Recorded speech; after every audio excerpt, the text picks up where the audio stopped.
What's up, fight fans? It's the TST Alyas here, back again with another banger. And today we are live in our homes because we are going to be doing a watch-along live commentary for the Ring Magazine Night of Champions fight card. Nate is here. Actually, not just Nate. Ring Magazine's Nate Pardo-Marrero is here. Nate, how you doing, my bro? I am doing well. I am tired, but I'm excited for the fight. So that is hopefully they live up to expectations. It's a great card.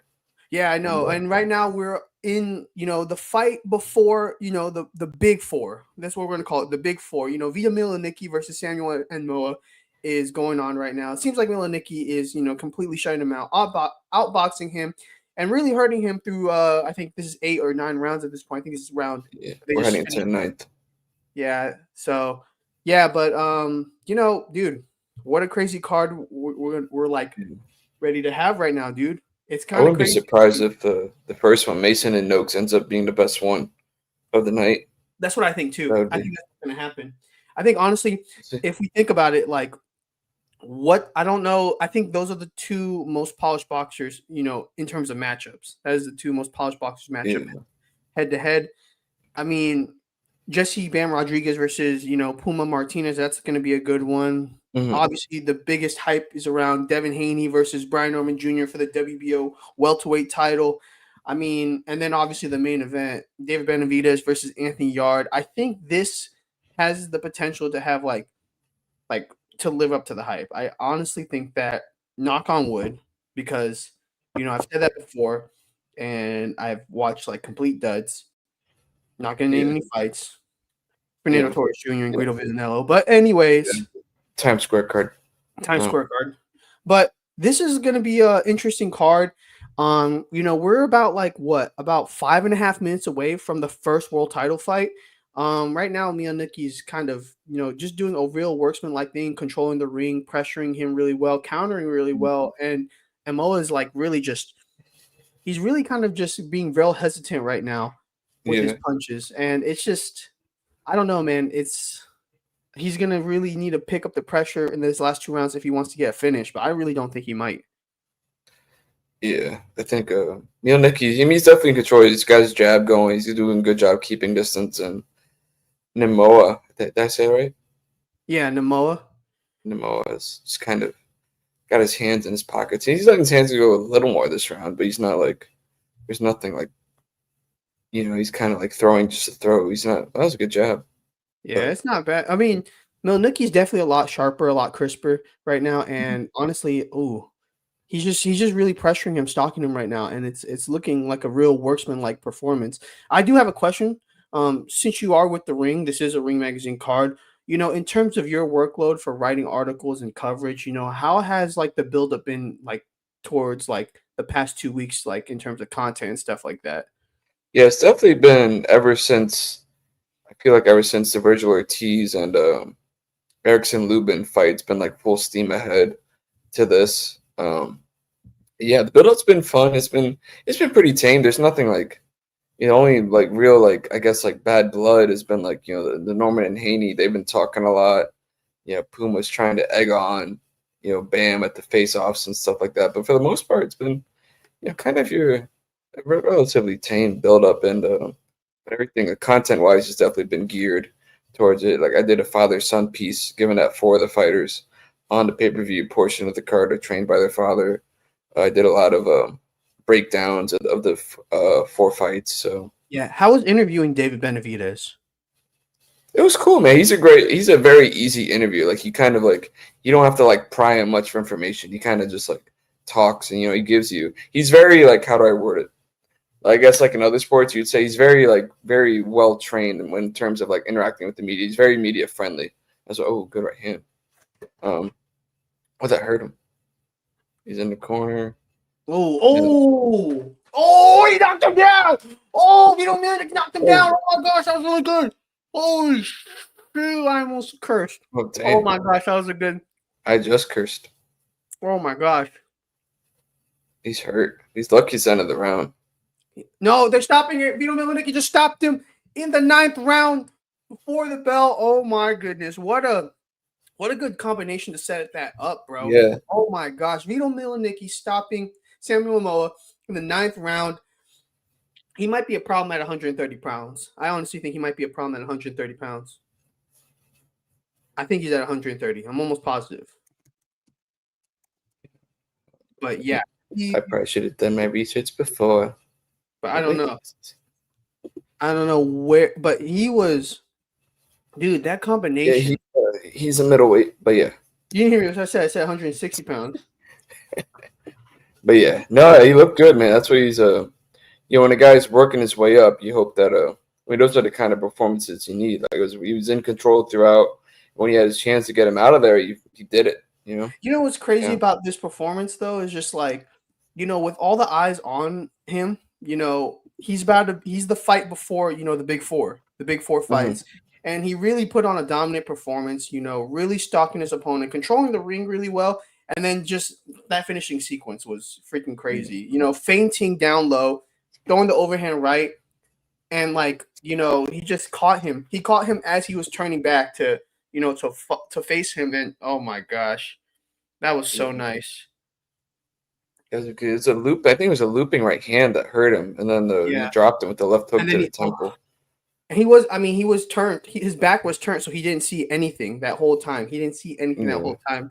And oh my gosh, that was insane. Yeah. That was a good finish. Yeah. He's ranked 6th by the WBO. So that's Janny Beck has the WBO title. Obviously, he's fighting Erislandy Lara on December 6th on the undercard of Lamont Roach versus Isaac Cruz. And so, I mean, it's that could be I don't know where Samuel is ranked. But the thing is like, it'll be interesting how far he moves up into the WBO and if he even moves up into the top 10 of like the Ring Magazine rankings. Because this was a good performance. Shutout, yeah. I think if we look at the cards, it was a shutout. But yeah, he controlled throughout and but like honestly, like if he's ranked number 6 in the WBO, I think this jumps him up above Yolnelli Hernandez, Troy Eiley, even Vincenzo Gualtieri, and he moves up into the top 3 of the WBO at middleweight. But I don't think he would jump up I don't think he'll jump up 2 or 1 because Denzel Bentley is number 1. I don't know if he's the mandatory, but I know he is the British middleweight champion now at the time. So, but what a performance!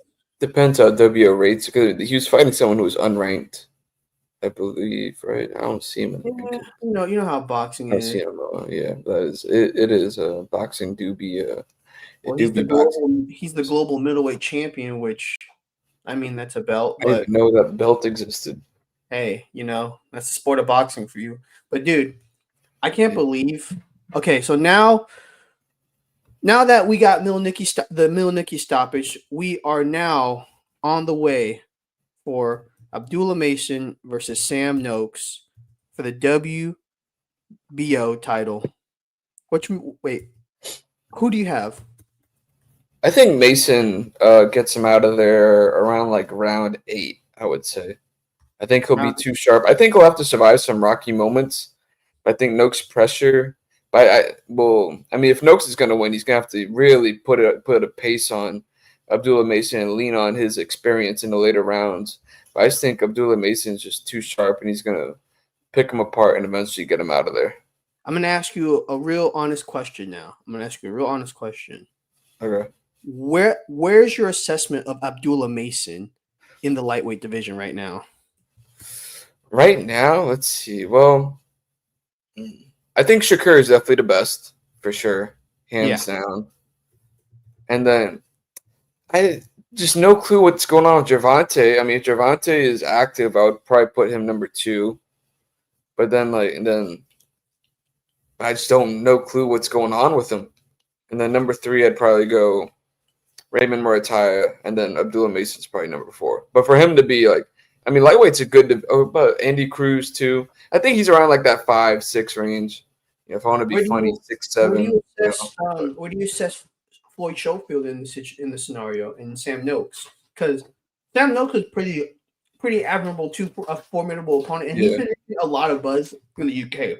Like he's been making a lot of buzz in the UK. Like the amount of hype that Abdullah's been getting in the US, Noakes has been very highly rated over over in the UK. So, what do you think about Noakes in terms of the ratings? Do I you think think he's about good. 5? I think he'd probably be like toward the latter half of the top 10. Where does the rank him? Let's go. I think Noakes is ranked Andy higher than Ruiz. Abdullah Mason Is he at really? lightweight. Yes, I didn't I know think at UK people 135. had that much. In I didn't terms know of like Ring Magazine rankings, I think Noakes is higher. didn't realize how much pull our UK people have in these rankings. Well, Okay. hey, More. Let's see. Do I know how to navigate this website? If I go to lightweight, dude, I'm honestly wondering, like, oh, he's like one ahead of him. Okay. What fight do you think has the biggest like upside? Not the biggest potential for an upset or a shocking moment. Let's just say a shocking moment because if I'm being honest, all these fights are pretty 50-50. I would say pretty 50-50, 60-40, 50-50, 60-40. I think you can see it like you can see how you can see a path to victory for every fighter. I would say, so it's like you won't be like shocked if like you won't be completely shocked. But I think it might be Noakes just because like there's still a lot that's unknown about Abdullah Mason. He hasn't fought beyond 6 rounds. Noakes has been scheduled for 12 rounds, I think 6 times in his career. He's gone 12 rounds twice. So that's kind of like where I think he's got to like, he's got to put a pace on Abdullah Mason, but still be like careful and just hope that Mason can fade in the second half. Because I think early on, I expect Mason to be very sharp, and but I think it's Noakes is gonna have to take him into deep waters and drown him. I think that's his best path. Yeah, I probably agree with you. I think the biggest thing for me is the fact that there's very few fighters in this day in boxing that you can really say are complete fighters that can really do anything. Yeah. Really, have a really high output, have real good punching power, counter punching, fight off the back foot, real defensively sound. Abdullah Mason has been, regarded as one of those guys and has been regarded as one of the next best big boxer in the sport. And this is the fight to jump him into that conversation. But I just think that Sam Noakes is a very sharp guy, a very sharp fighter. Counter punches really well. Counter punches, so shot selection is something that I think could be in his favor, just because I feel like Abdullah Mason sometimes is too offense heavy that he sometimes neglects his defense. But then again, he's fought, a level of opposition where he really didn't need to worry about that for the most part. Yeah. So this is going to be a very interesting matchup. I honestly think this is the closest matchup on the card: Abdullah Mason versus Sam Noakes. I don't know, but what's your prediction for this fight? I'm gonna go Abdullah Mason by stoppage. I think he'll be. What round? I think he'll be too sharp. I'll go around round 8. Round 8. Yeah, I think. Okay, I kind of want to be a hipster and kind of go Noakes, by decision, but I just think that, like you said earlier, there's a sense of unknown with Abdullah Mason. Like, we haven't seen the best version of him just yet. Like, we haven't seen it. And I'm wondering, what kind of, arsenal that we get to see from him this time around. I'm going to agree with you. I think Abdullah Mason's going to win. I'm going to say 10th round. I think it's going to happen in the 10th round. I just don't know. I just don't know. It's actually the hardest fight to pick. It's the hardest fight to pick. Yeah. This is great. I mean, this is great matchmaking. I mean, it's not even like it just happened to be a Keyshawn Davis. He missed weight, got stripped of the title, and it happened to be 2 good undefeated fighters. We're 1 and 2, and that was made it easy to make. Could you imagine an Abdullah Mason Keyshawn Davis matchup, or better yet, a Sam Noakes matchup? I'd rather Abdullah Mason versus Keyshawn Davis is I would say one of the best fights that could probably be made in the sport. It's if Keyshawn could get his stuff figured out, that's the biggest honestly, I don't know. I think he moves up. That's a big weight cut for him at this point. Do you think he moves up to 140? Probably. I mean, yeah, I think he's already ranked number 1 by WBO. That's what I said. You hear me? I said 140. he's ranked number one by the WBO. That's what I said. That would put him in line to face Teofimo Lopez, depending on what happens if and when the him and Shakur fight. Shakur Stevenson fight. That fight might. Now, what would that That's a mean? great For Shakur, what would that mean for Shakur though if he beats Teofimo at 140? Does he just make that jump, vacate I would the just do that. Yeah, vacate the WBC I don't belt? see why you would keep on boiling down 135 if you can have a belt at 140. I don't know, but man, how long do you think over under? How long do you think the intermission is in between fights? Over under. Hopefully 10 not minutes. long. No Over longer under than 10 like 10, 15 minutes. I hope. Okay, now over under. How likely is there going to be a concert between the main event and the They co-main usually event? don't do those in Saudi. I think they just do it in America to like spruce it up No, for whatever reason. what was it? It was the Alexander Usyk Tyson Fury card the first one. They had JID right before the fight in that little cage, which was kind of, I'm not gonna lie, kind of messed up, but they did do it. Yeah, So I don't know. Oh, okay. Tail of the tape. Abdullah Mason tape. versus Sam Noakes. Oh my gosh. Man, I'm so excited. This should be good. I think who do you think gets off to a faster start? I think Abdullah Mason. Because I think it'll take. I think if Noakes is gonna win, he's probably gonna have to walk through some punishment. Then at some point it's gonna be like Mason starts to slow down a little bit, and then like Noakes takes over. That's my guess as far as this fight goes. If Noakes is gonna win, I think from the outset I expect Mason to be really sharp on his P's and Q's, and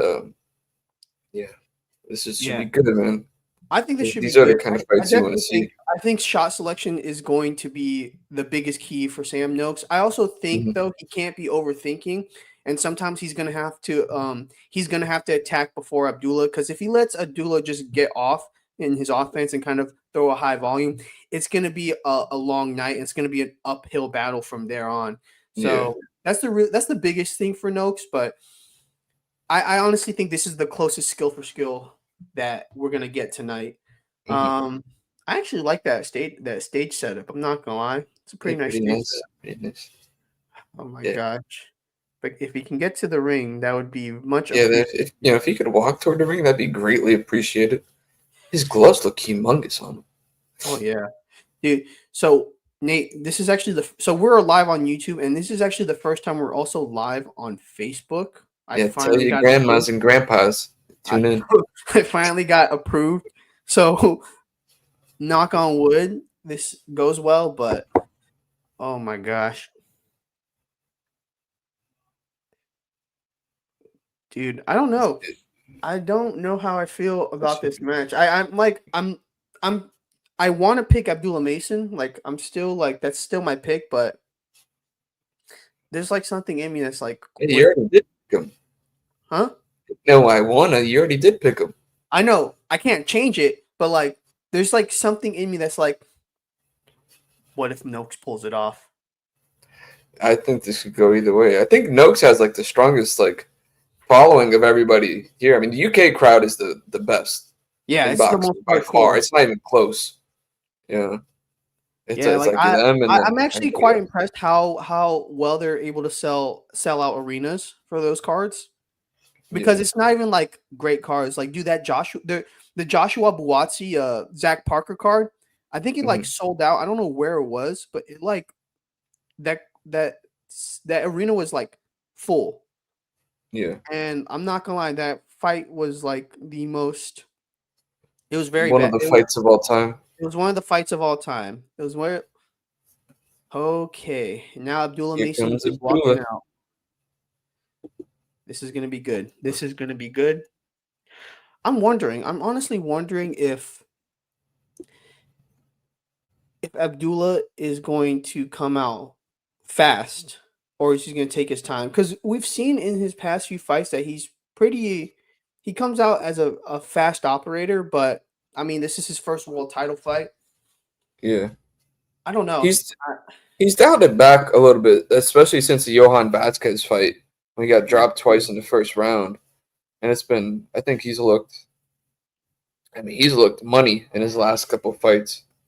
Yeah. And yeah, him and his brothers. He was a fun interview too. He's very he's so mature for his age, you know. And then talking to his dad, you kind of figure out oh, it's not hard to connect the dots.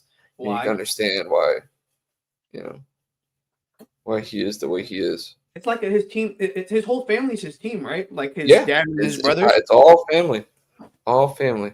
That has to be like a huge. There could be either a huge advantage or like a like one of the most high pressure scenarios.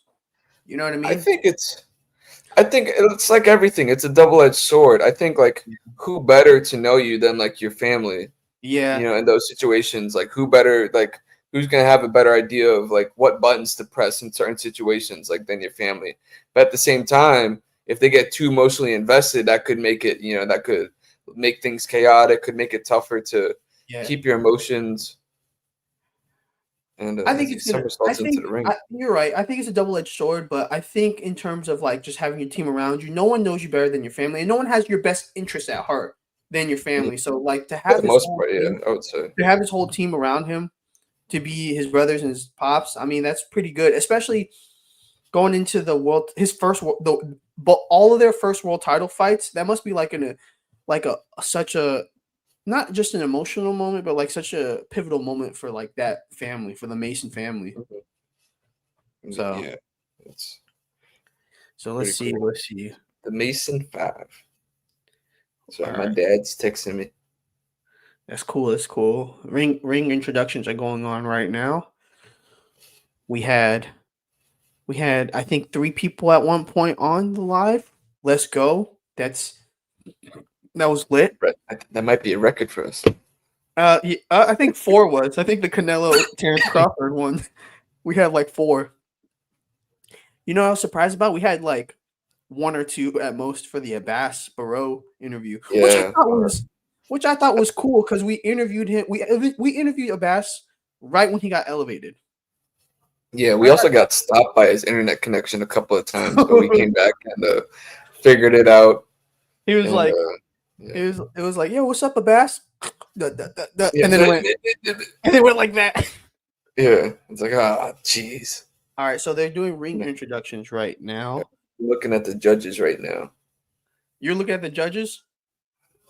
Yeah, all right. They're doing Noakes' introduction right now. Well, damn, that Tallahassee Wi-Fi up there must be freaking money. Well, I'm not gonna lie. Yeah, it is. Yeah, it is. Also, when you pay for a DAZN pay-per-view, stream lags are very minimal for the most part. Now, are you getting bang for your buck? I didn't say anything.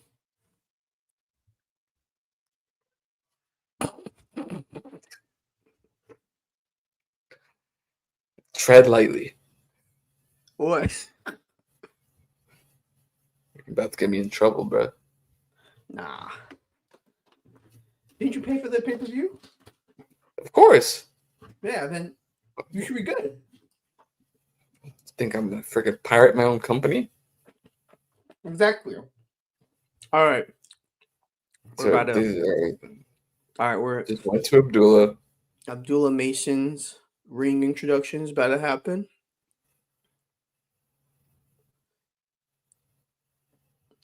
Isn't it crazy that Noakes is ranked 8 and Mason's number 9 in Ring Magazine's top 10 at lightweight? Yeah, I think because Noakes has gone 12 rounds before, and he's got some. I mean, that's true. And I think that's something that should really, when you factor in guys fighting for belts, that should be mandatory. You know, you can't become a mandatory for a title unless you've been scheduled for a 12-round fight. You don't have to go 12 rounds, but you have to be scheduled for 12 rounds. And if you're just knocking dudes out, then so be it. But what do you think is Abdullah Mason's most impressive performance? We're about to get into round 1, by the way. We're about to get there. Yeah, but what was what happened? I'm at the stare down right now. You're at the stare down? Do you need me to if you don't mind? All right, give me 1 second. All right. I went 10 seconds back. Okay, cool. Yeah, man. All right. Yeah, So I thought now his win over they're about to hit the bell. Nakatila. Let the bell just ring. All right. So now Abdullah was- Mason versus Sam Noakes is underway. All right. Mason the southpaw. Noakes the orthodox fighter. Mason using his jab. Noakes is kind of pressuring right now, which is very interesting. He's very He's trying. low. He is a very like low center of gravity. Abdullah in the Philly shell hybrid. Nope. Okay. Let's see. Nice lead hook by Abdullah. Noakes looks like he's targeting the body early on. Yeah, that would be. I mean, that's. That's probably going to be the You know, it best should all be a option. part of his strategy. Just try to slow him down. A I lot don't of even bait. like if I'm Noakes, I'm not even trying to Another win. straight right. Oh, he's got him on the ropes, but Abdullah moves away pretty smoothly. Yeah, I'm not too focused on winning the early rounds. I'm trying to. I think he's just trying trying to to wear him down, establish make ring. him I think move, make him work. he's trying to establish ring control right now. Yeah. No, looks like the straight right is pretty accurate for Noakes though. Abdullah is changing levels really well though. A good Oh, no, body he got shot. caught Good right there. body He got shot. caught with a short right hook, Abdullah Mason, but recovered pretty well. What time are you at? 131.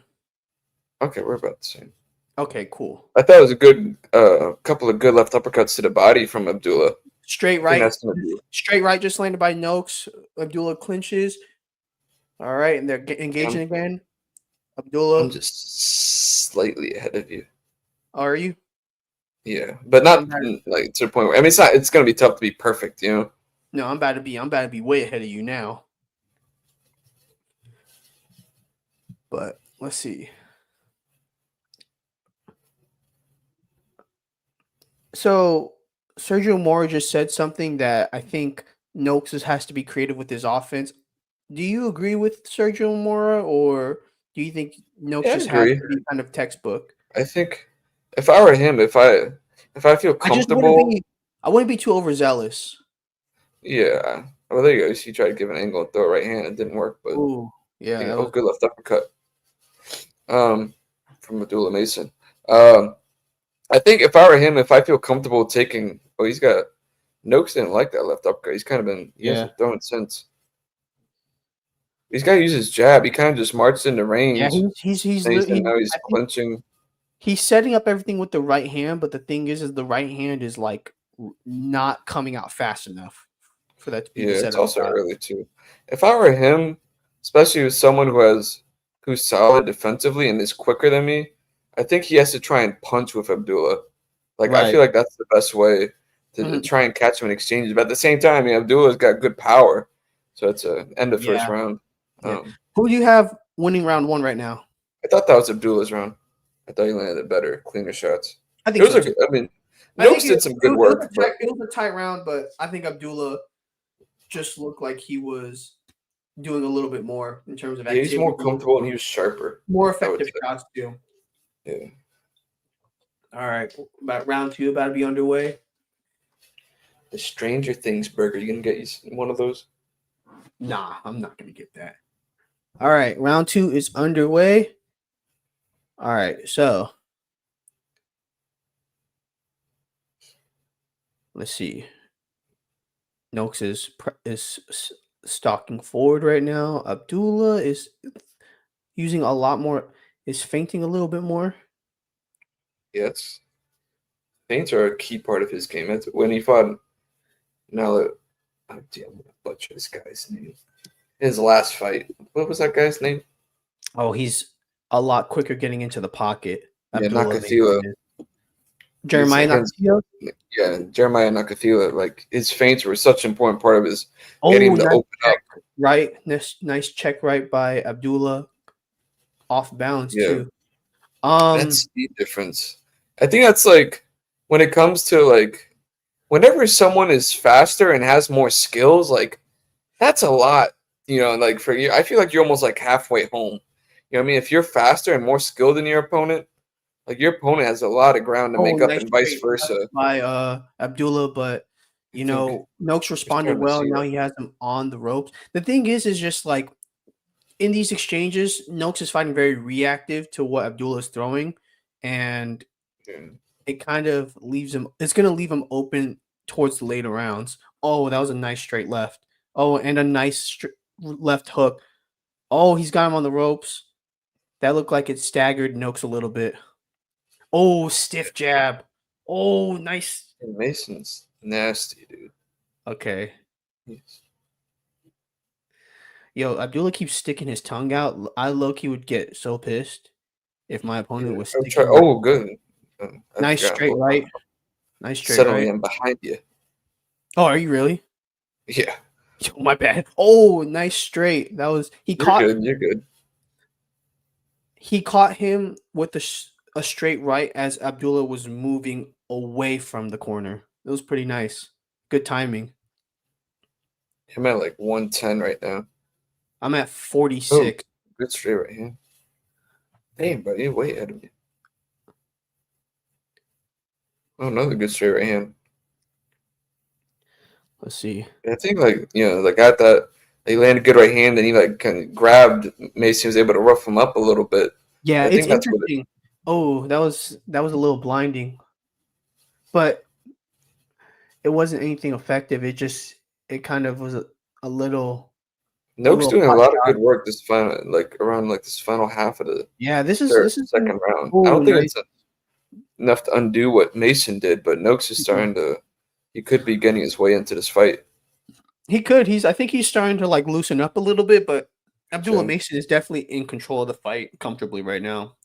All right, round 2 just ended for me. Let me know when round 2 ends for you. okay. Um, I'm gonna go back 10 seconds just so that way I'm kind of closer. Yeah, you're about like and that is the All right, is round 2 over? end. It's at the end of the second round for me. Okay, I have a 2-0 for Abdullah right now. I agree. Do you have is are you looking at Richard Riakporhe right now? Yep. Okay, just making sure. I think we're pretty. Talking to Claudia Trejos. Mm-hmm. The legendary Claudia Trejos. Anyone in boxing journalism should be respecting that woman. Hmm. She was a champ when it came like to translate at the Mm-hmm. Yankee Rivera Angelino Cordova card, but she was translating for multiple fighters. Oh yeah, she was, and even for me when I asked Yankiel a question, she let me ask like multiple questions, even though we were running out of time for that press conference. So Yeah. we're on round 3 now. Round 3's underway. Looks like they're both taking the center of the ring. Abdullah's moving really well. Sam Noakes again pressuring. Let's see. Noakes is rushing in a little bit. Oh, nice body shot by Abdullah Mason. Noakes is Yeah, those body shots are he's pretty starting to kind of change angles a little bit by leaping and lunging. I think my dogs just broke something. They were roughhousing and they just broke something. But yes. we're gonna go on and continue this fight.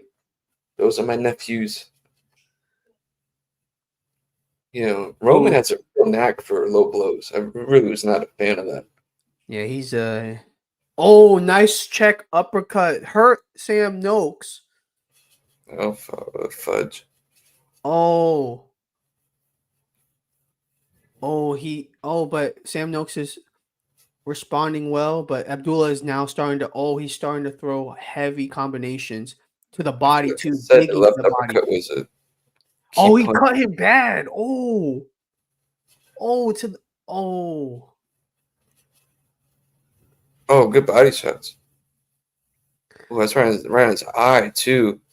okay. Noakes is going forward, but the thing is, he's throwing a lot. It Mason looks like can't get overzealous here. He's got to, Noakes is throwing some good shots, but Mason is blocking it with the glove. So minimal yeah. damage is being done. But dude, that check left uppercut looks like it. I mean, it did some serious damage. Look at that cut. Yeah, it's Oh, not a. I'm at the halfway point of the round, or a little oh my beyond it. gosh. Oh, ref just called time. Shout out my boy Carlo Perusa MMA. He says, "Let's go, Brian Norman Jr." He's hoping he wins. I'm hoping the same thing. That's my dog right there, Brian Norman Jr. Interviewed him a few times. Great guy. Great guy. I'm gonna let it continue. Oh, it was a headbutt. That's what it was. Yeah. So when Noakes went to throw a left hook, he grabbed Mason behind the Oh. head, and their heads collided. I think Mason might be marked up in the middle of his forehead too. I don't know if he's bleeding, but I know he was pawing at it a little bit. Yeah. I don't know why I'm pawing at it like I'm Oh. the one who's cut, but he definitely was. Abdullah is digging to the body. He's just got to make sure he faces himself. Oh, Noakes is laying some flush shots in the clinch. That was left uppercuts to the body or money. We gotta be careful. Watch your heads. Oh, nice stiff jab. I think this is the kind of fight. Where are you at in Noakes terms of has the to make timing? it. Where are you at in time? I'm at 30 seconds. All right, let me go back 10 seconds. Let's see. All right, I'm at 25 now. Okay, we're as long as it stays here, I think we're good. Okay. Oh, you at 25? Were you at 25? I was at like 27. I mean, it's not going to be perfect, 27, you said? I was when you said 25. Okay. I'm at 10 now. All right, I'm at 6, so we're good. All right. Yeah, that's probably as good as it's going to get, buddy. Yeah, it's probably going to be the good. This is another round for Abdullah Mason. Round 3. This is his best round of the fight. Best round, but Sam Noakes is not out of the fight. It's just he needs to start. He needs to start doing a little bit more. He still needs to get a little more creative with the shots and be a little more unpredictable. Because right now, everything's coming linear for Sam Noakes. Everything is coming like at a straight line. He's moving backwards, he's moving forwards, but he's not cutting angles or anything like that. And it's causing like a lot of frustration in the Noakes' corner. And honestly, going further, he should make this more of a gritty fight because it looks like his best offense comes when they're in the clinch and when he's like getting those short shots on him. Gosh. Dang. That uppercut was money. All right, round 4 is about to begin. Let's see what happens. I hate spell checks sometimes. Okay. Yeah, it just started for me. You see what I mean is that Sam Noakes is doing the most effective work in the clinch, but like he needs to be able to do stuff at distance, at range. Yeah. He can't because Abdullah's starting to get loose. He's starting to get his rhythm, and he's starting to throw a high volume. Mm-hmm. Yeah, he has to work his way into range. He's got to get his jab going. He's kind of just marching in, and he's getting clipped because of it consistently. It's looking like he's starting to like shell more when Abdullah looks like he's about to throw, which is not like a good sign. Yeah, you can tell that like the punches are definitely affecting Noakes, and Abdullah's landing the cleaner, harder shots. Yeah, for sure. Right now, it's a bit of not a sloppy thing, but it's a lot of clinching right now. But head to head right now, they're gonna be fighting in the pocket. Let's see what Abdullah does. Noakes right now is nice uppercut. Noakes is trying to throw over his guard to the head with some hooks. Oh, nice counter by Sam Noakes, but I think that did minimal damage. Abdullah's still in the pocket. Yeah, it's still a good sign Noakes is throwing. Like he's of course. I think he's gonna have to straight keep putting it on by Mason. Putting it on Mason, making him work. Yeah, he's just gonna have to put it on him physically. Noakes is landing some good shots. Okay, he's starting to he threw a jab there, but he needs to throw that jab a little with a little more unpredictability. There's a nice. He's got a feint. He's kind of just marching in. The big knot on jab is way in. You see that knot? Yeah, from Sam Noakes. Freaking good straight light. That was that's definitely from Sam Noakes' freaking head. Nice exchange. Nice left hook by Noakes. Oh, good left hook. Good straight right to the body by Noakes. Abdullah gets Noakes doing those some good work uppercuts here. by Abdullah Mason are just Those uppercuts are money. yeah. Do you think that'll be the finishing shot? Oh, I would be surprised if it is. was he off balance? He was Oh, off balance. He was off okay. balance. Yeah, Noakes just kind of knocked Mason off balance. It was like a jab to the neck. Okay. Kind of Oh, knocked him oh. kilter. Mason started to The way good that uppercuts he's to the able body. to the way that he's able to pull back and throw with the same hand at like lightning speed is beyond me. Yeah. Who would you give that round to? Was that round 4? Who would you give round 4 to? Oh, that was probably the closest round of the fight. Mason's starting to wear. He's kind of marked up under his left eye. Yeah. I think I would still go Mason. I'm gonna go round 4 for Sam Noakes.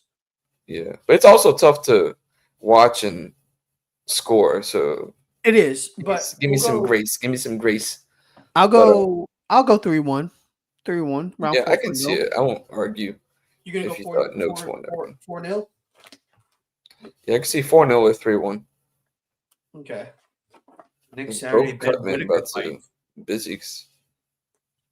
Yeah, I think Mason's starting to swell under his left eye, whether that's from headbutts or punches or probably both. There's a good overhand right by Sam Noakes, timing Abdullah Mason as he was trying to walk in the range. Yeah. Noakes is the thing is too is you know what Noakes is starting to do well is when they're breaking off from the clinch, he's throwing like as they break off, so Abdullah is not able to like block in time. Round 5 just starting nice from me. check left by Noakes as Abdullah was throwing as well. Nice straight. It's the kind of fight Noakes needs to make it like close quarters. Okay. It looks like in the body.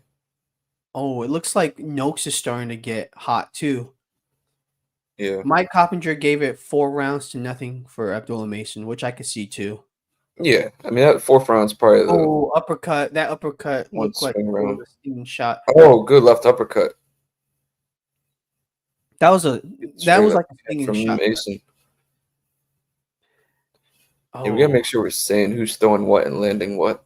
Yeah. I noticed I'm saying like a good punch, and people who aren't watching are probably like, "What?" Let's see. Fans scorecard has 38-38. Nice combination by Noakes in the pocket. I think Mason turned with a lot of those punches. He's throwing around the guard a lot, and that's where he's having the most success. Yeah. But it's just, dude, when they fight at range, it seems like it's all Abdullah Mason. Yeah. And Mason's doing some good work on the inside too. That's what I'm saying. Yeah. If it's not in the clinch or like breaking away, Abdullah Mason definitely has the advantage. The one thing that I will say, this is a fast pace. And like I was saying earlier, Mason hasn't fought beyond 6 rounds. Nice overhand right. So by Sam Noakes. Good job by Noakes. Good right hand by Noakes. Clinching again. Okay, body shot by Sam Noakes. Abdullah Mason's doing some good work. Oh, that was a stiff right by Noakes. Oh my gosh. This is dope. Mason's getting touched up, man. Yeah, the thing is like this is right now with a minute or 50 seconds left. This is Sam Noakes' best round for sure. Sam Noakes' best round. Still close, but this is a clear-cut round for him right now. If everything goes normal, steady as it is right now. Looks like his Noakes' right eye might be marked up too. Dang, man. Right eye. Okay. Okay, so, dude, I think nice combination by Abdullah Mason in the pocket. It's just anytime they're in the pocket, he's just the faster fighter. The uppercut's still very money, still accurate. That might be his most accurate shot. It's his best punch by far. Yeah, and I think Noakes' best shot. Oh, that was so close in the pocket. They're both swinging right now. Oh, great fight so far. 7, 6, 5. Way to end round 5. I think Sam Noakes won that round. Yeah. I think that was. He did a lot of good work in the middle of the round. A lot of great work. A lot. He landed the more significant shots too. The most significant Noakes punch. looks like he freaking ran into a brick wall, Yeah. but he's still in it. We're only 5 rounds in. Oh, another good left uppercut. Oh, That was definitely a punch I noticed could be good straight right hand. now it's Abdullah Mason's left uppercut versus Sam Noakes' straight right. That's what like the punch battle is right now. It's the uppercut versus the straight right. And it really just depends on the conditioning of Abdullah Mason because as we get into deeper waters, like we've really never seen him tested like that. Yeah. But he's looking good. Right now he's looking good through 5 rounds though. Yeah. It's been a fast pace for someone who's never fought 12 rounds. Yeah. First That's all I'll say. This is a really intense pace. Mm-hmm. I think Mason needs to stick to boxing and keep on turning Noakes. Yeah. I think when he lets Noakes get to the inside, or when Mason's turning out of range and not keeping his hands up, that's when he's getting caught. What Abdullah's doing well though is he's still like, even though he's fighting off the back foot, it's like he's making Noakes chase the entire time, which means he's able to dictate what shot is coming next, whether it's Noakes or Abdullah. When he doesn't let Noakes set his feet, and he's able to turn him into shots, it's a completely different fight. But when they're in close quarters, you about to give him a noogie, ref. You can't do that. Let's see. Oh, that. Sometimes with Noakes' fighting stance, it looks like he's like off balance, but like it's just weird. Oh no, he hurt him. Good straight left hand. He hurt him with the left hand. Go back underneath the left uppercut, dude. I don't think he knew he hurt him. He's just trying to be careful. Yeah. Noakes is hurt. Noakes going full freaking Billy Goat here with his head. Yeah, I know. Shout out to my dad because he's starting to. You could see in his stance, he's starting to lean forward a lot more. He's not like as centered. The jab. He could be tiring too. He's ate a lot of good body shots from Mason. Yeah. Oh, nice uppercut left hand in the pocket. Yeah, that left uppercut's been money all fight for Mason. Noakes got to watch out. May or may have been a punch I point out could be important for him. Not to pat my own back or toot my own horn. Yeah, don't do that. Shut up. We gotta be here. Mason's done a good job this round of taking back control of the fight. Yeah, Noakes hasn't really done anything of note so far. It seems like he slowed it down. He slowed it down. Noakes was definitely thriving in the chaos. Yeah. Oh, nice stiff left hook. It's like he set him up in range with his lead hand to throw that stiff left hook. And he's doing a good job making sure the fight's like on his terms. Like if they're inside, he's kind of like all the way in as Noakes lands a few good shots at the inside things. Noakes is definitely look dumb, Abdullah. Noakes is definitely chasing him this round. Yeah. If the skill difference felt very evident in this round. 100%. And the best part was Mason was like you said, Mason was able to slow it down a little bit. It wasn't as frantic as like the last 2 rounds were when Noakes had 2 of his better rounds. That's watch his head, bro. The referee's got to do something. All right, round 6 is in the books. I gotta give that to Abdullah Mason. That was one of Abdullah's better rounds. What is that for me? That's like what 4-2. Yeah. Oh, UCF just scored. Did you see a win? No, it's like 14. It's 14-13. I think they're about to try and kick the extra point to tie it. They're playing Oklahoma State. Yep, 1-9 Oklahoma State. We're doing big things out here. Yep, UCF and FSU really doing a good job. Really good job representing the state. Yeah. All right. Anthony Yarde versus David Benavidez. They're showing they just arrived to the arena. Who do you have in that fight? I think the guy who lands the bigger punch. No, I'm picking him, David Benavidez. I have David Benavidez too. I hate to say it, but that's the one that That's the fight, even though it's the main event. It's the one that I don't think the outcome is that much in doubt. I think Yarde has a path to victory, but I think David Benavidez is the heaviest favorite in Yeah, this. round 7 is there. I say let's talk about it when we get closer to the main event. Yeah, for sure. Atlanta in 1966. Damn, Sam. So he's He's made tough. out of granite, man. He's tough, man. He's tough. Oh, nice little exchange in the pocket. Round 7. Round 7 is this fight. This fight is constant action. I think this fight right now. You might not like that body shot. Abdullah clinched right after he took a left hook to the liver. Yeah. Noakes hit him with the stiff hook. Oh, good left hook, straight right hand from Noakes. Frank Warren is stressing right now. He's about to jump in the ring for Noakes. Whoa. Did I just say that? I didn't say anything.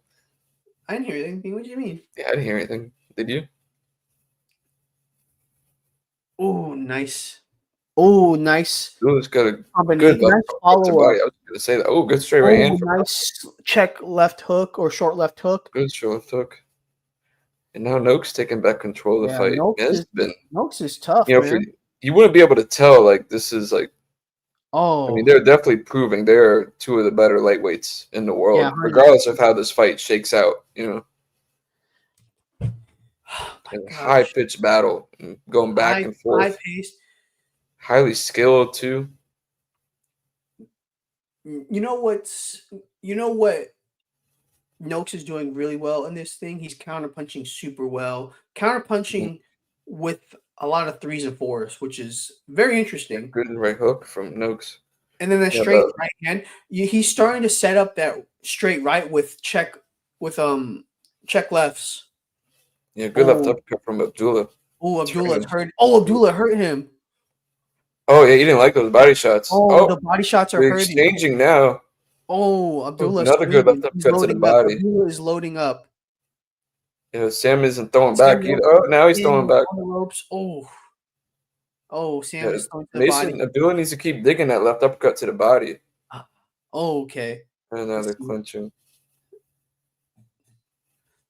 Okay, there. Noakes is pressing forward now. Abdullah's throwing that jab with precision. Mason's mouth looks like it. That straight right to the body, to the torso by Sam Noakes has been the most accurate punch in this fight, besides Abdullah Mason's uppercut. All right. Round 7 is in the books. Oh. Who would you give that fight, that round? I thought Noakes won that round. All right, so I did. Well, I don't know. That was another pick'em. I think Noakes did a better work. I agree. I think Noakes did better work. So I want to give it 5-2. Right now, Abdullah Mason's leading on my cards, but it's 5-2. Yeah, I can see 5-2 or 4-3. I got a 5-2 too. 4-3. What other round would you give Noakes? Well, I think the fourth and fifth rounds were close. So that's what I'm saying. Like, I could see if you gave him the 4th and 5th, and then you give Noakes that round. Okay, I could see 4-3. I can understand that, but honestly, I think the punch resistance from both guys has been impressing me. Yeah, because I think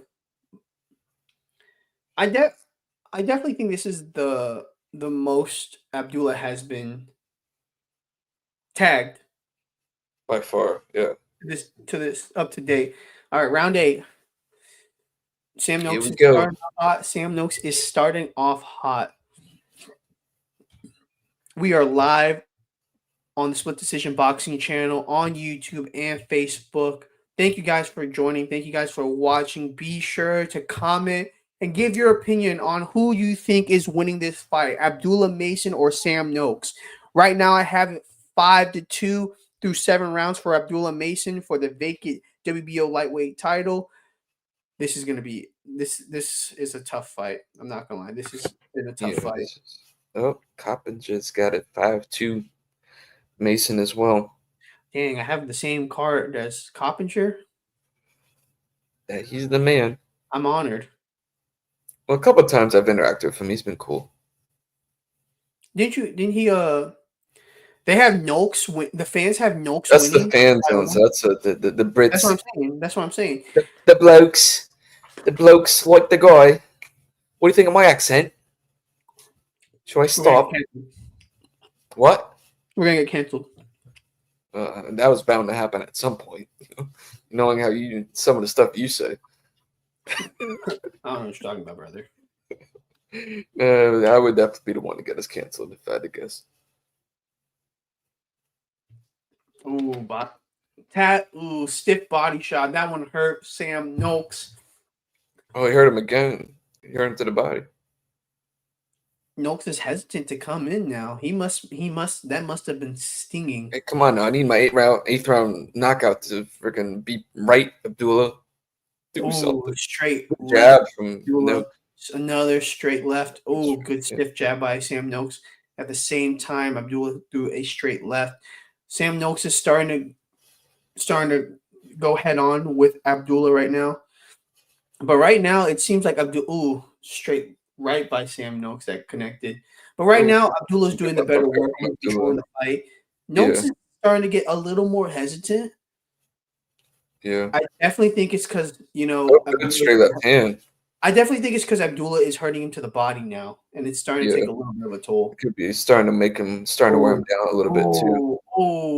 Two left hooks to the body by Abdullah Mason. Okay. He started backing up as soon as he's firing back. But the tenor of the round definitely changed once Abdullah started going back downstairs. He needs to go back there. Go back to the body. I'll never forget the ninth round of going back to the there body. He goes. Man, what a fight by Sam Noakes. That's a good round. Good exchange from Noakes. I would give that to Abdullah Mason. Yeah. I would say 6-2 right now on my card. I don't even know what my card is, but it's 6-2 for Abdullah Mason right now. That sounds about right. That was a control. That was a very workmanlike round for Abdullah. Mm-hmm. That felt like that was the most Noakes was affected by Mason's punches. Abdullah's punches. I mean, I definitely think that like the body shots have been taking their toll, but like this is the first time when he started wincing. Or this was the first time where he this is the first time after like those body shots that he was hesitant to come back inside and engage. Yeah.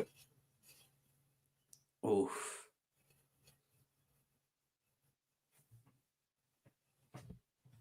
So I'm texting my dad because he's watching the fights too.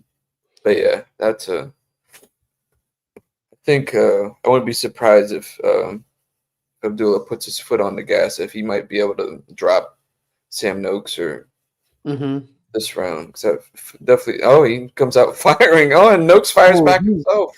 He's going for it. I think he knows that. I mean, he has to know that he's got to.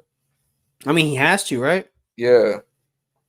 Neither fighter should feel too comfortable, but Noakes definitely shouldn't feel like, he definitely has this steeper hill to climb heading into these final 4 rounds. 100%. Probably down. Oh. Anyway, slice it. Oh, good straight left hand. Yeah, no, I don't know how much longer Noakes can be able to take these shots. He's backing up a lot more. He's clinching a lot more. Before he was like they would get on the inside and he would throw. Now he's trying to survive a lot more after he gets caught flushed by Abdullah. Yeah, it's looking like the shots are having more of an effect on him. For sure. Oh, nice left and straight right by Sam Noakes. Noakes is still stalking, but it's almost like the pressure is not like as effective. He's not mentally making Abdullah Mason think. He's not throwing quite as much too. Yeah. The volume's tick down. Abdullah's volume's still pretty consistent. Oh, good right hand from Noakes, but now they're clinching. Yeah, it's definitely made Abdullah started to take over these last couple of rounds. Yeah.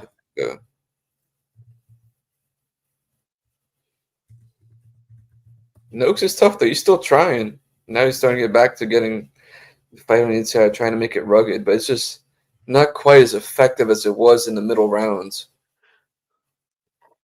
And I just definitely think it's just the body work that took the toll.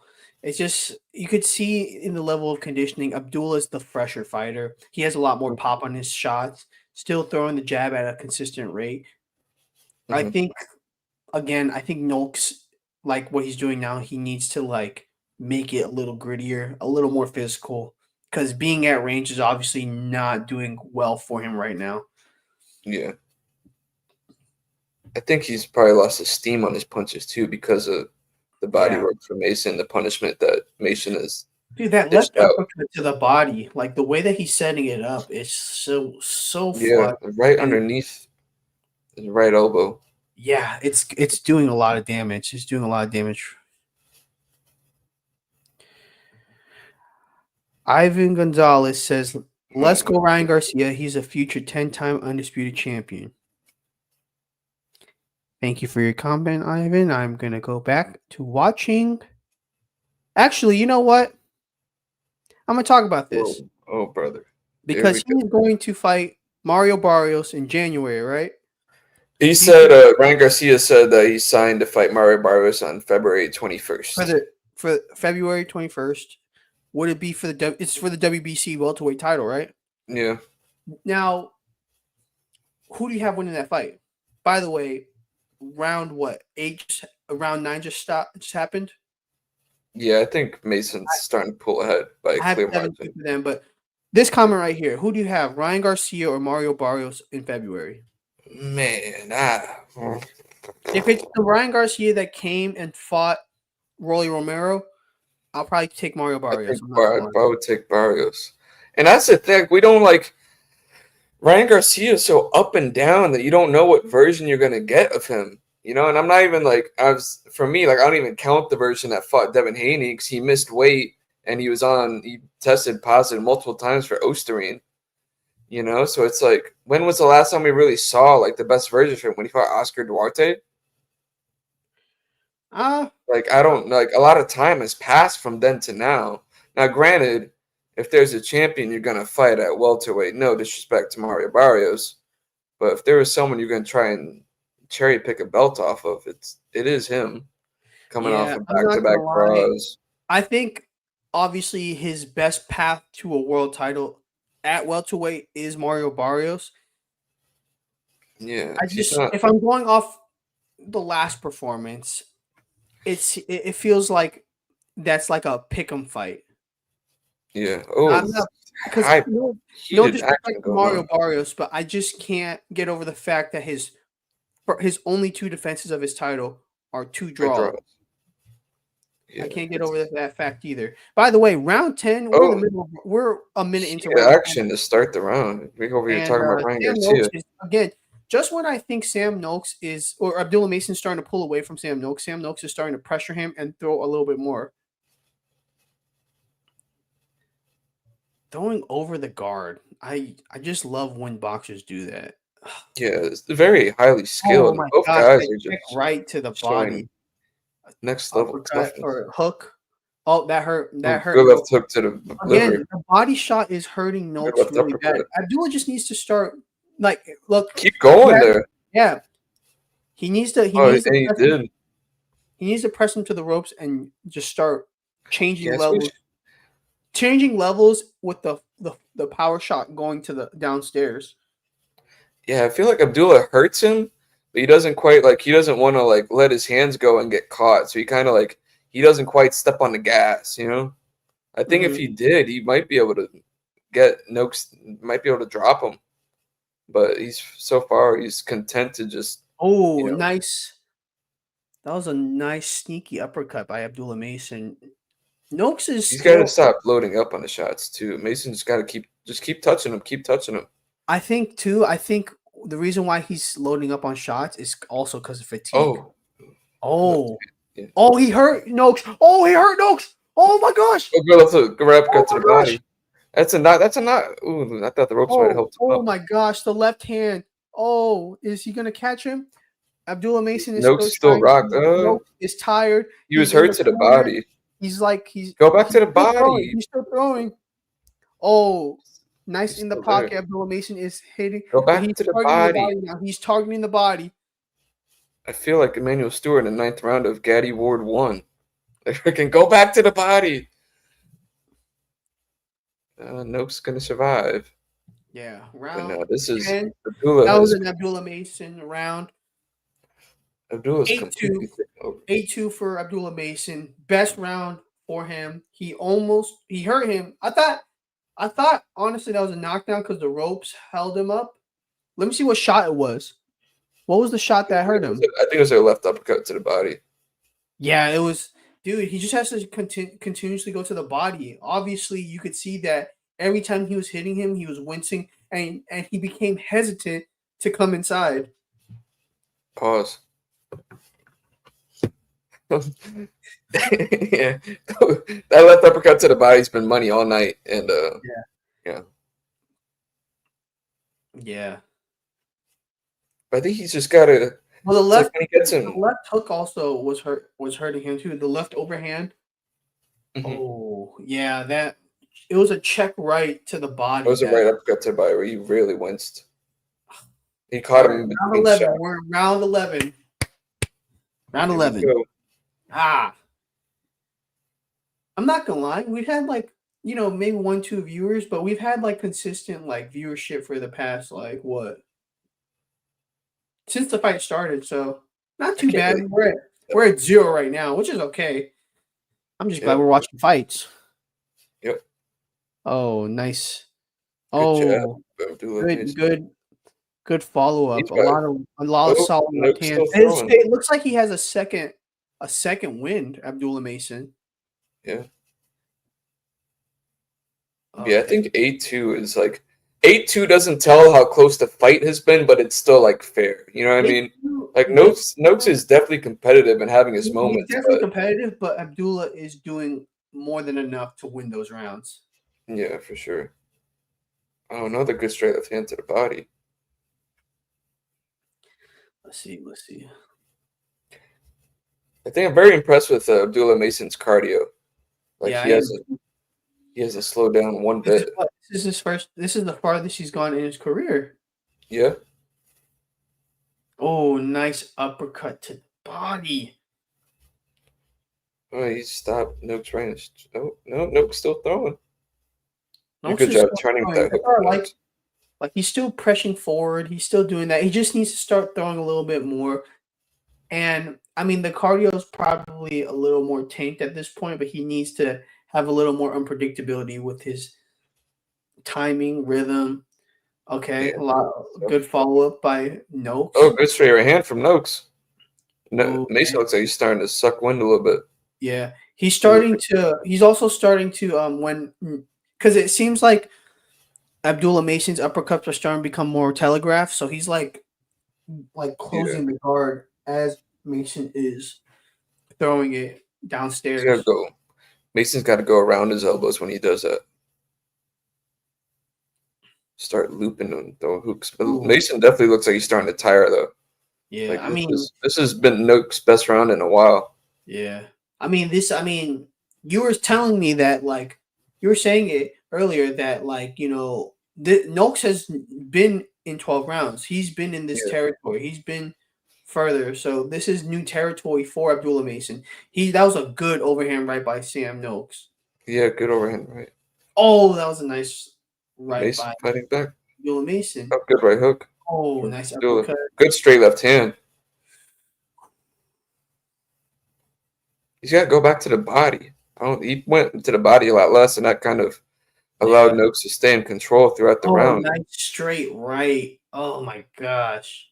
Oh, nice combo. Overhand by Sam Noakes. I think that one goes to Noakes. That was definitely one of Noakes' best rounds. I'm gonna say 8-3. If it's 8-3 going into the final round, we'll say this: he needs a knockout. Yeah, he definitely needs a knockout. Knockout. I have an 8-3 right now. Mm-hmm. We'll see, but that was a good round for Noakes. That's if he is going to come back, that round did a good job of laying the groundwork for. He has something to build off of, 100%.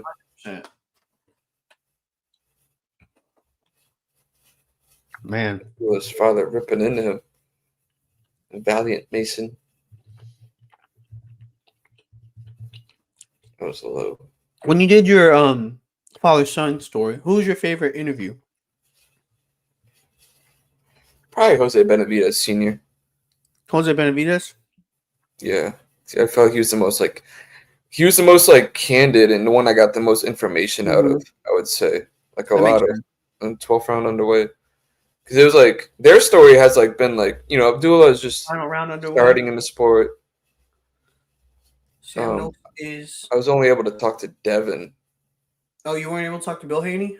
No, he's been busy. I don't, it just didn't work out. But Oh, nice. good left uppercut, good Nice body work from Noakes, and good combination from Abdullah. Coming out firing. I haven't seen Bill on the Boxing Voice though, 24/7. Yeah, I ain't that tight with him. At least not yet. But yeah, because like him, like David Benavidez and his father almost split. Like before, I'm pretty sure it was before the Gvozdyk fight. And Really? yeah, like it went 6 months without talking. Abdullah Mason is doing some I good think work. he's hurt. Noakes just got hurt. I think he's kind of like he's still throwing right now. He's still throwing, but his balance doesn't look like it's right. yeah.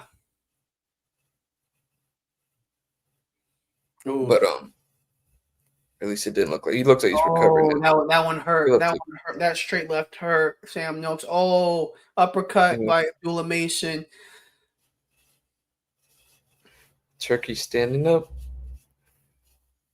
But oh, nice body shot by Abdullah Mason. Yeah, you gotta go back to the body. I don't understand. I mean, obviously, it's much easier for me. He's just getting. He's a little less accurate to the body. He's trying. Yeah, Mason's closing strong. He is. Yeah, minute 15. He has a lot of pop to his shots. Still fresh. Yeah, Noakes is tough as nails, though. There's the only thing you just worry that this. I mean, Noakes has taken a bit of a beating. You just hope that he's not like leaving what's potentially the best of his career. Mm-hmm.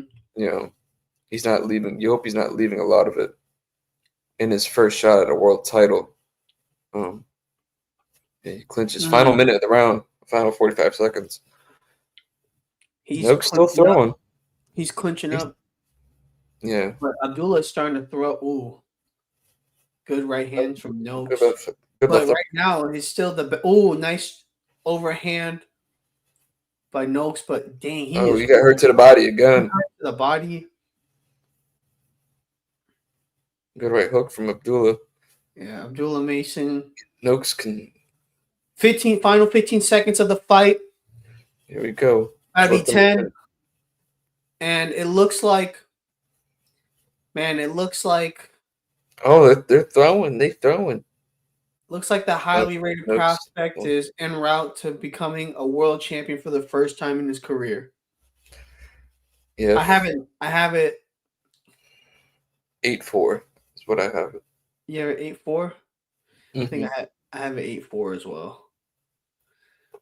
8-4. Yeah, a win would make if Mason wins, he'd be the youngest male champion in boxing right now. Would he really? Yeah. Right now it's Xander. Well, because Xander's what, 22, 23? I believe he just turned 23. And Abdullah Mason's 21. Mm-hmm. Wow. What a crazy.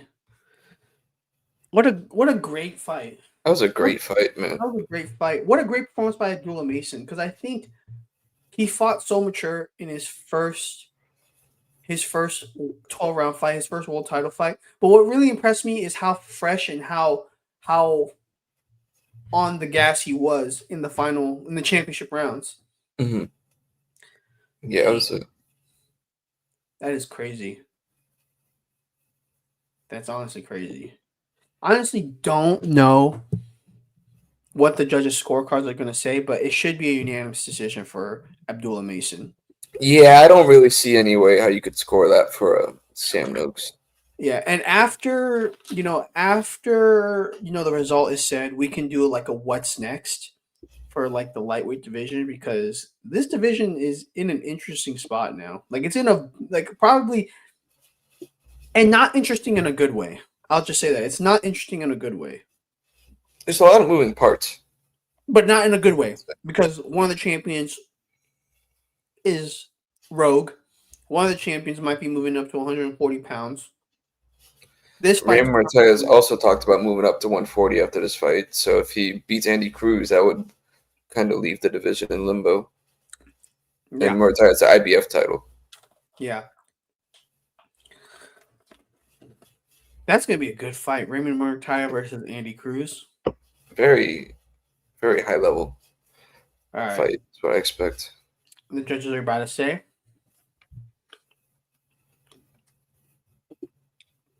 Can you hear it?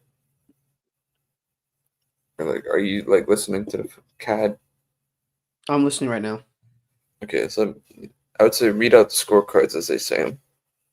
Okay. 117, 111. And then the other two judges have it.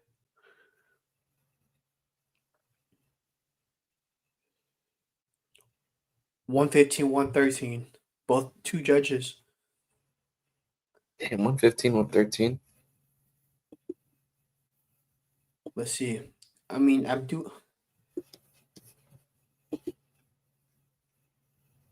boxing history is made.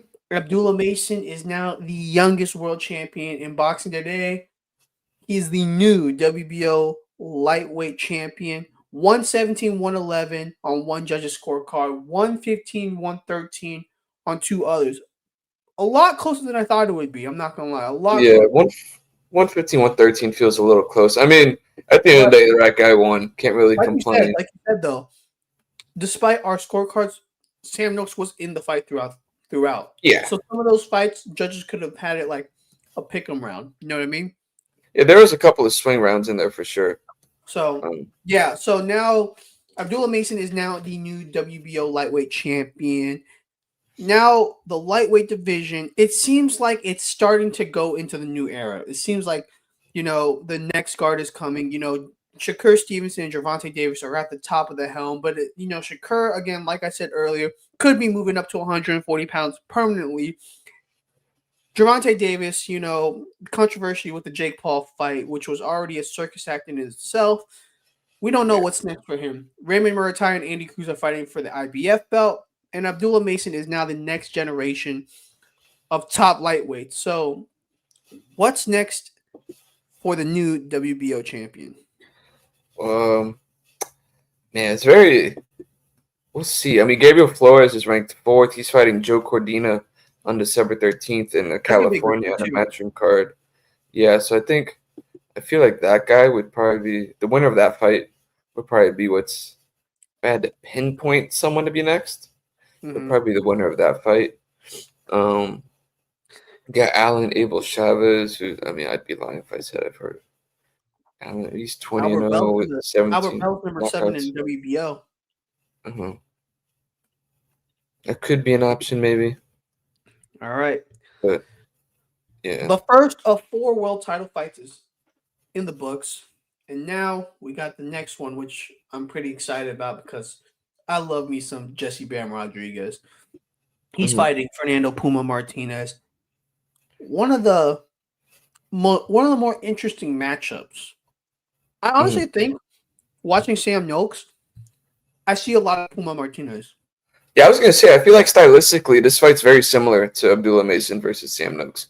That guy who's gonna give angles and pick you apart.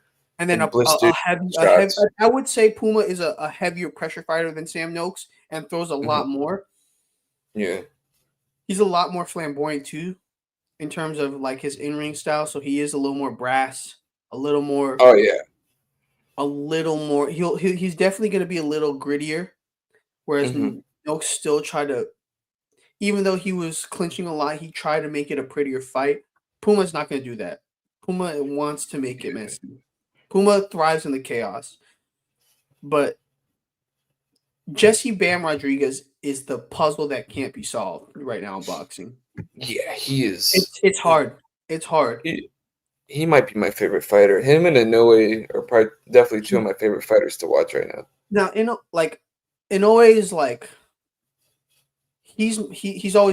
I've always had him as my favorite fighter for the past like 3 years. But dude, what Bam? Ever since Bam destroyed CCK So Rungvisai, Mm-hmm.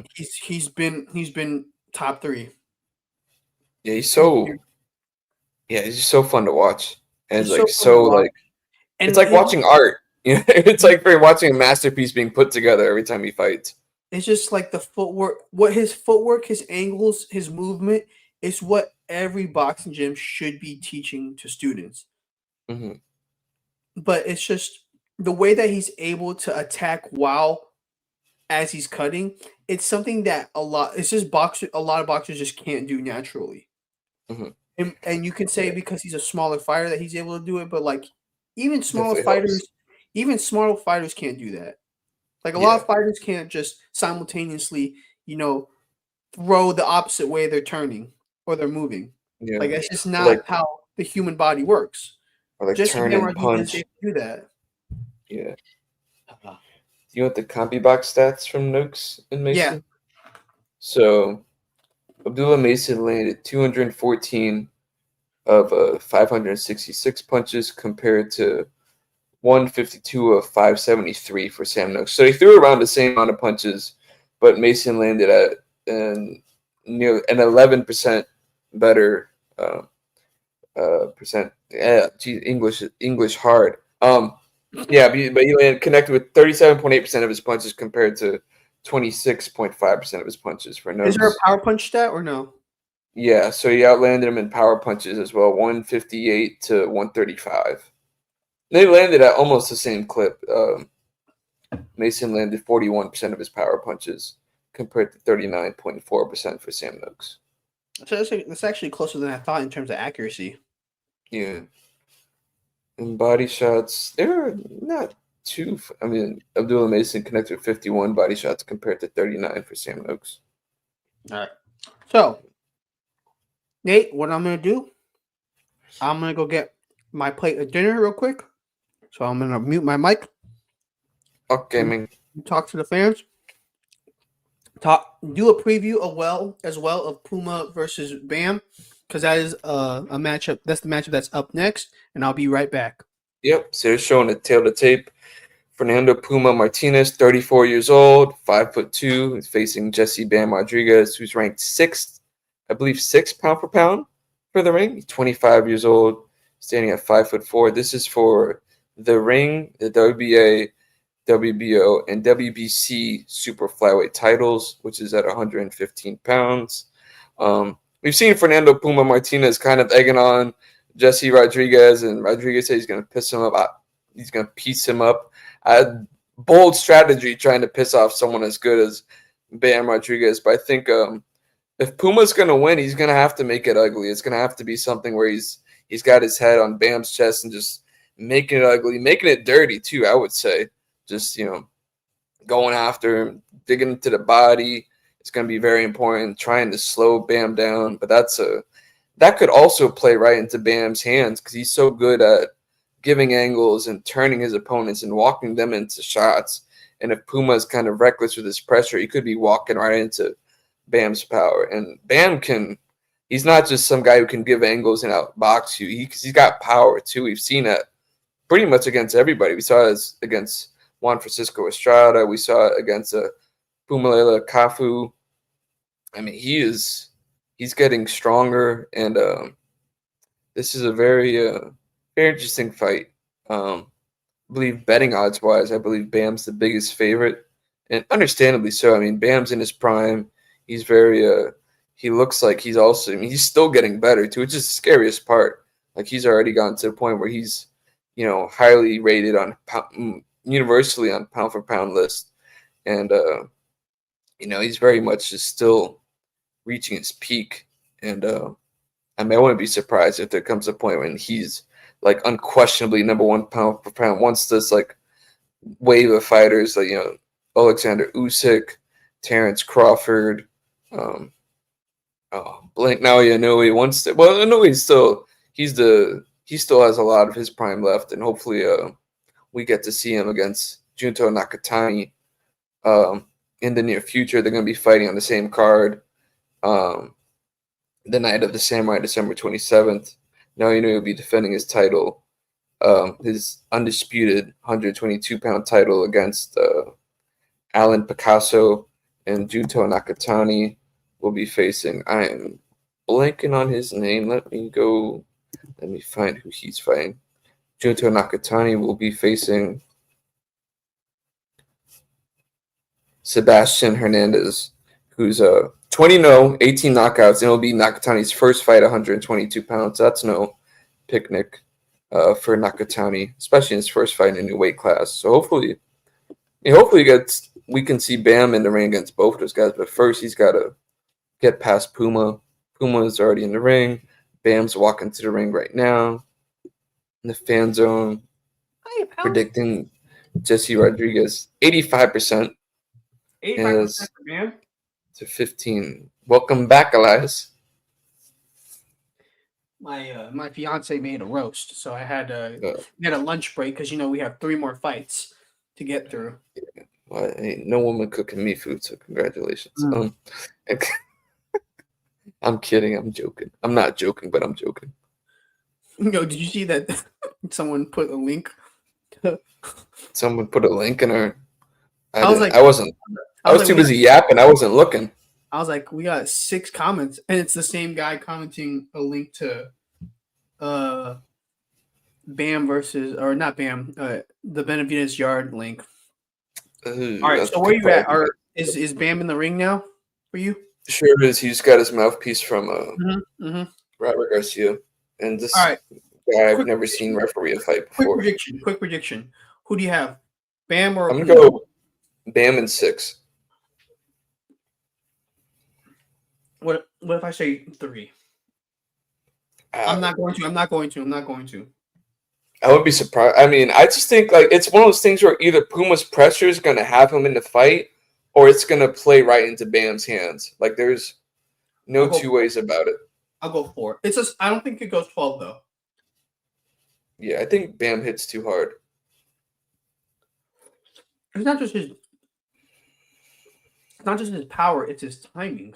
His timing is crazy. Like when he was fighting Pumalele Kafu, Pumalele was doing everything right. He was moving well. He was getting off the corner. He was feinting a lot, but Bam is just so well at timing as you're ducking or as you're dipping or as you're moving.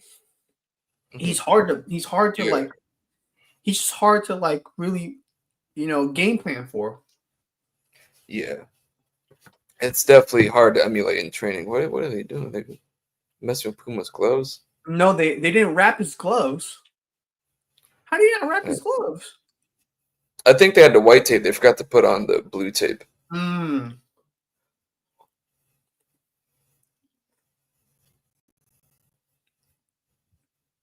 Edward Coyantes is the referee.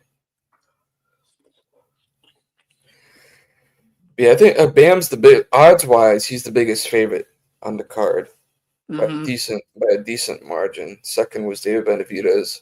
This is for what?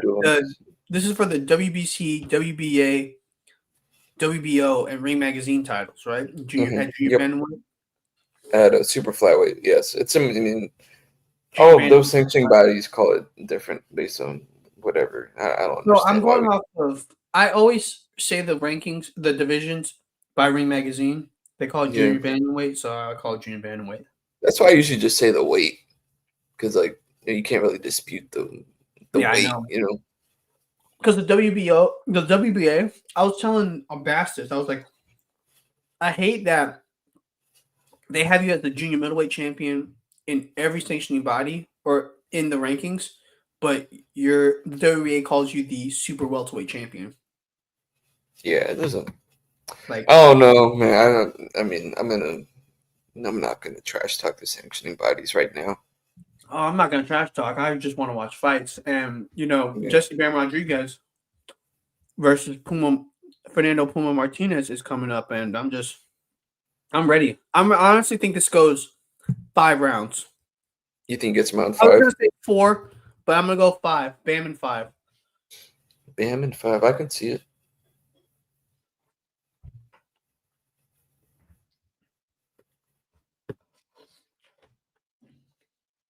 Bam looks focused. Yeah, I mean, Puma's been antagonizing him all week, which is a very, very bold strategy, if you ask me. Yeah. I mean, it could also, if it gets to where Bam is willing to oblige in a war, it could be something that maybe plays into Puma's hands. He'll be there to He'll be there to hit. He'll be easier to hit. To be like a blow for blow fight. Like they want to be. He wants to trade with Bam. Yeah, that's his only. With a guy who's able to give angles and fight and turn as well as a Bam does. Yeah, that's probably your best bet to punch with him, and just you gotta turn with him. You can't just like let him get off at angles. All right, round 1's about to start. Where are you at right now?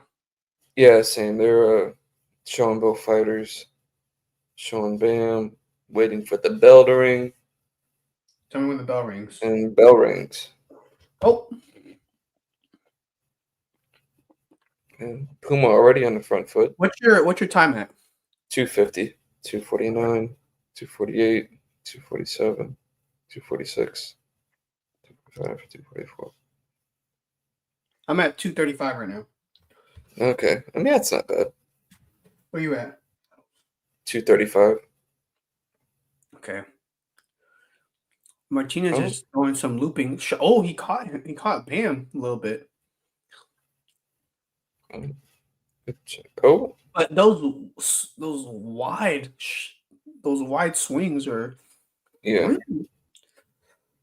Yeah, Bam, it's got to be careful. You got to try and get the timing down. Mm-hmm. Puma just runs right into a clinch. Crazy. Good jab from Bam. That's if he can stick him with that jab and then work off that, it might be a short night for. He really I just lost train of thought after chewing. I'm not gonna lie. Yeah, I don't blame you. Oh. Puma, is it a smart strategy for Puma to be loading up on his shots at round 1 though? Definitely not. I would not recommend that. Because like Bam is fighting a patient fight, and Puma is like, yeah, Puma. He's fighting very emotional. Oh wait, did he not just drop him? What? Wait. Yeah, ref missed that. I don't think he hurt him, but it definitely looked like Bam's gloves touched the canvas. No, his glove touched the canvas. Yeah. And it looked like it was from a punch. They could probably check at the end of the round if I had to guess. Oh, good counter, straight right hand from. No, that we have to see the replay on that. Puma takes a tumble after throwing a straight right hand and missing. Yeah. He's a character. Yeah, It's interesting that Bam. Oh, that's nice cut. Nice angle by Bam. Cut to the left and hit him. Yeah, that's gonna be what he. Right hook. It's like poetry in motion, dude. Mm-hmm. See, now he's got Puma second guessing and backing up. It was just that one cut, that one angle that Bam cut, and landed a couple good punches off of it.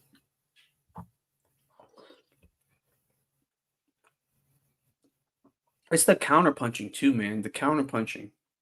Yeah. Even the counter punching comes at a weird 10 angle. seconds left in the round.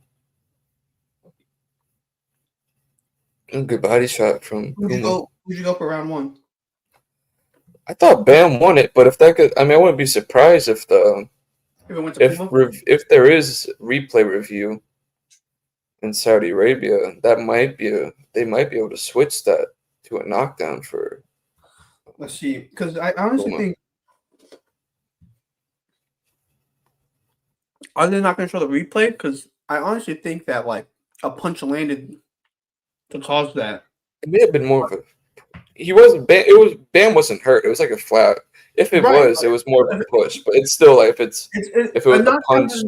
But a knockdown's a knockdown at the end of the day. Very, very cool of DAZN did not show a replay. They know what they're doing. Round 2 is underway. Yeah, I don't think we're being hurt by the zone anytime soon. You don't know that. All right, round 2's got to be underway. I think both of us gave Bam that round. Bam comes out southpaw, Puma's orthodox.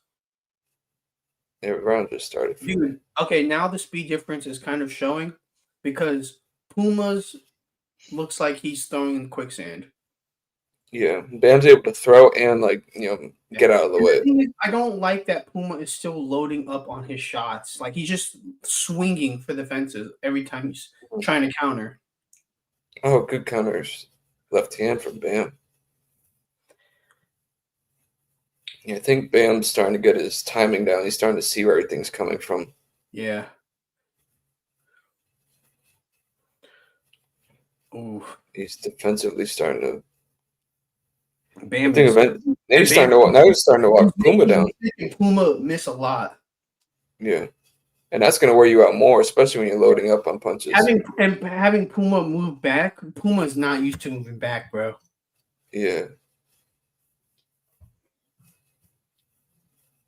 He's coming off back-to-back wins over Kazuta Ioka. He was the unified champion.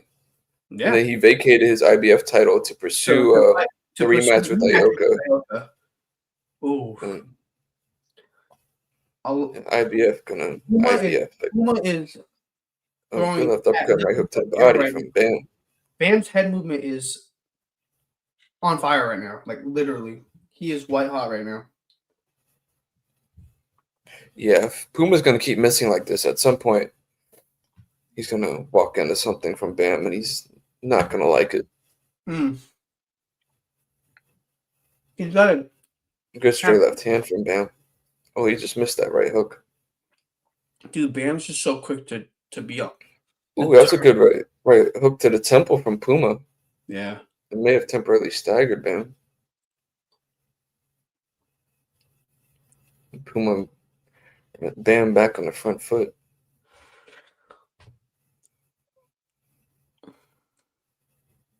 Ooh. What a I like to see Bam feint a little more. Yeah. So I think if he can good right hook from Bam. They clinch up 40 seconds left in the round, a little over. Oh, that was a nice double up on the left cross. Nice double up. Oh, damn. That may have hurt Puma. Oh, nice body shot. Puma responds to the body shot of his own. Puma's going to be... But Puma's going to exert a lot more energy because he's missing a lot. He's missing a significant amount. And he hasn't really hurt Bam to this point. So it's like, even when he does land it, nothing's really visibly affected. Bam's not respecting his power. Like, there's nothing coming. Yeah. I would say that's another Bam round. That's 2-0 Bam. Yeah, that was a really good round for Bam.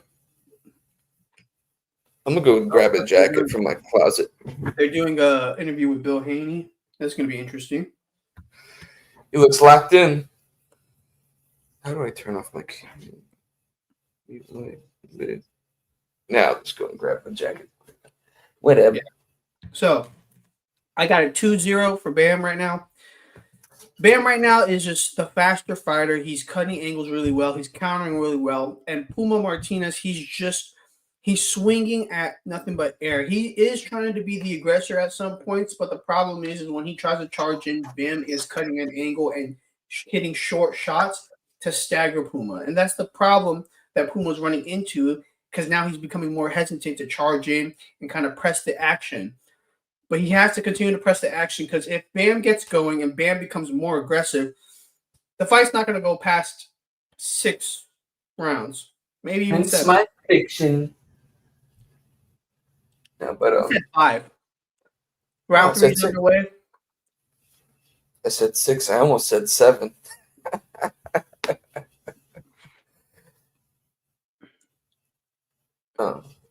Where was I? Oh, nice shots by Puma.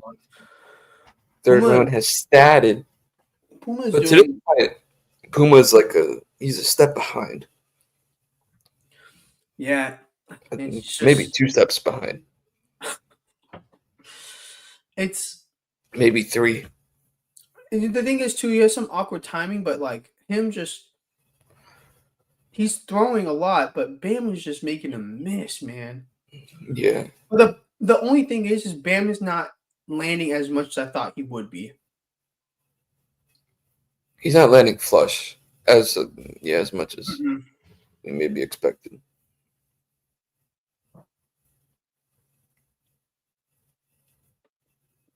Like at this point, okay, he started loading up on his shots, but at this point in the third round, Bam was starting to land a lot on Puma Lilikafu.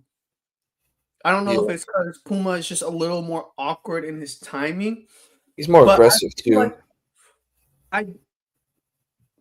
ooh, that was a Because I his think foot. Kafu was kind of like a lot more resigned to like, okay, I'm gonna fight off the back foot, you know. Yeah, he definitely was. Puma. And he fought well. Bam said that Kafu was his toughest opponent of his career, over like Juan Francisco Estrada and the other guys he's faced. Which is crazy because fighting guys like Juan Francisco Estrada and Sisuke Sorungisai Yeah. and Sonny Edwards too. Like I forgot that he fought Sonny Edwards. Mm-hmm. One thing that Puma is doing well is he is throwing in. Good right hand from Puma. The fact that he's constantly throwing, he's landing in traffic. He's punching with Bam.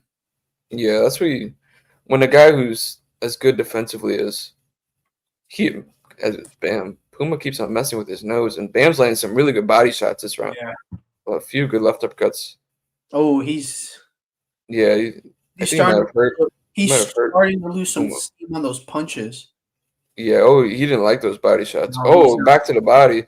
20 seconds left in the round. Puma's demeanor's definitely changed from those body shots. Oh, Bam is starting to let loose. Oh, good right uppercut to the body. Oh, got off at the angle, threw a right uppercut. Oh, starting to let his hands go. Another body shot. Oh my gosh, that's a Bam round. Good straight left hand. It might not go much longer. Another good body shot. Yeah. That's a Bam round. It's 3-0 for Bam. I think you can't be blowing your nose if you blow your nose with some swelling. Your eye can blow up. All right.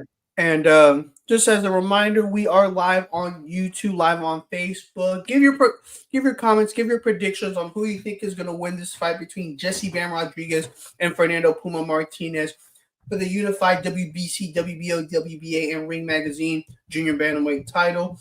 Seems like Jesse Bam Rodriguez is controlling the fight through 3 rounds.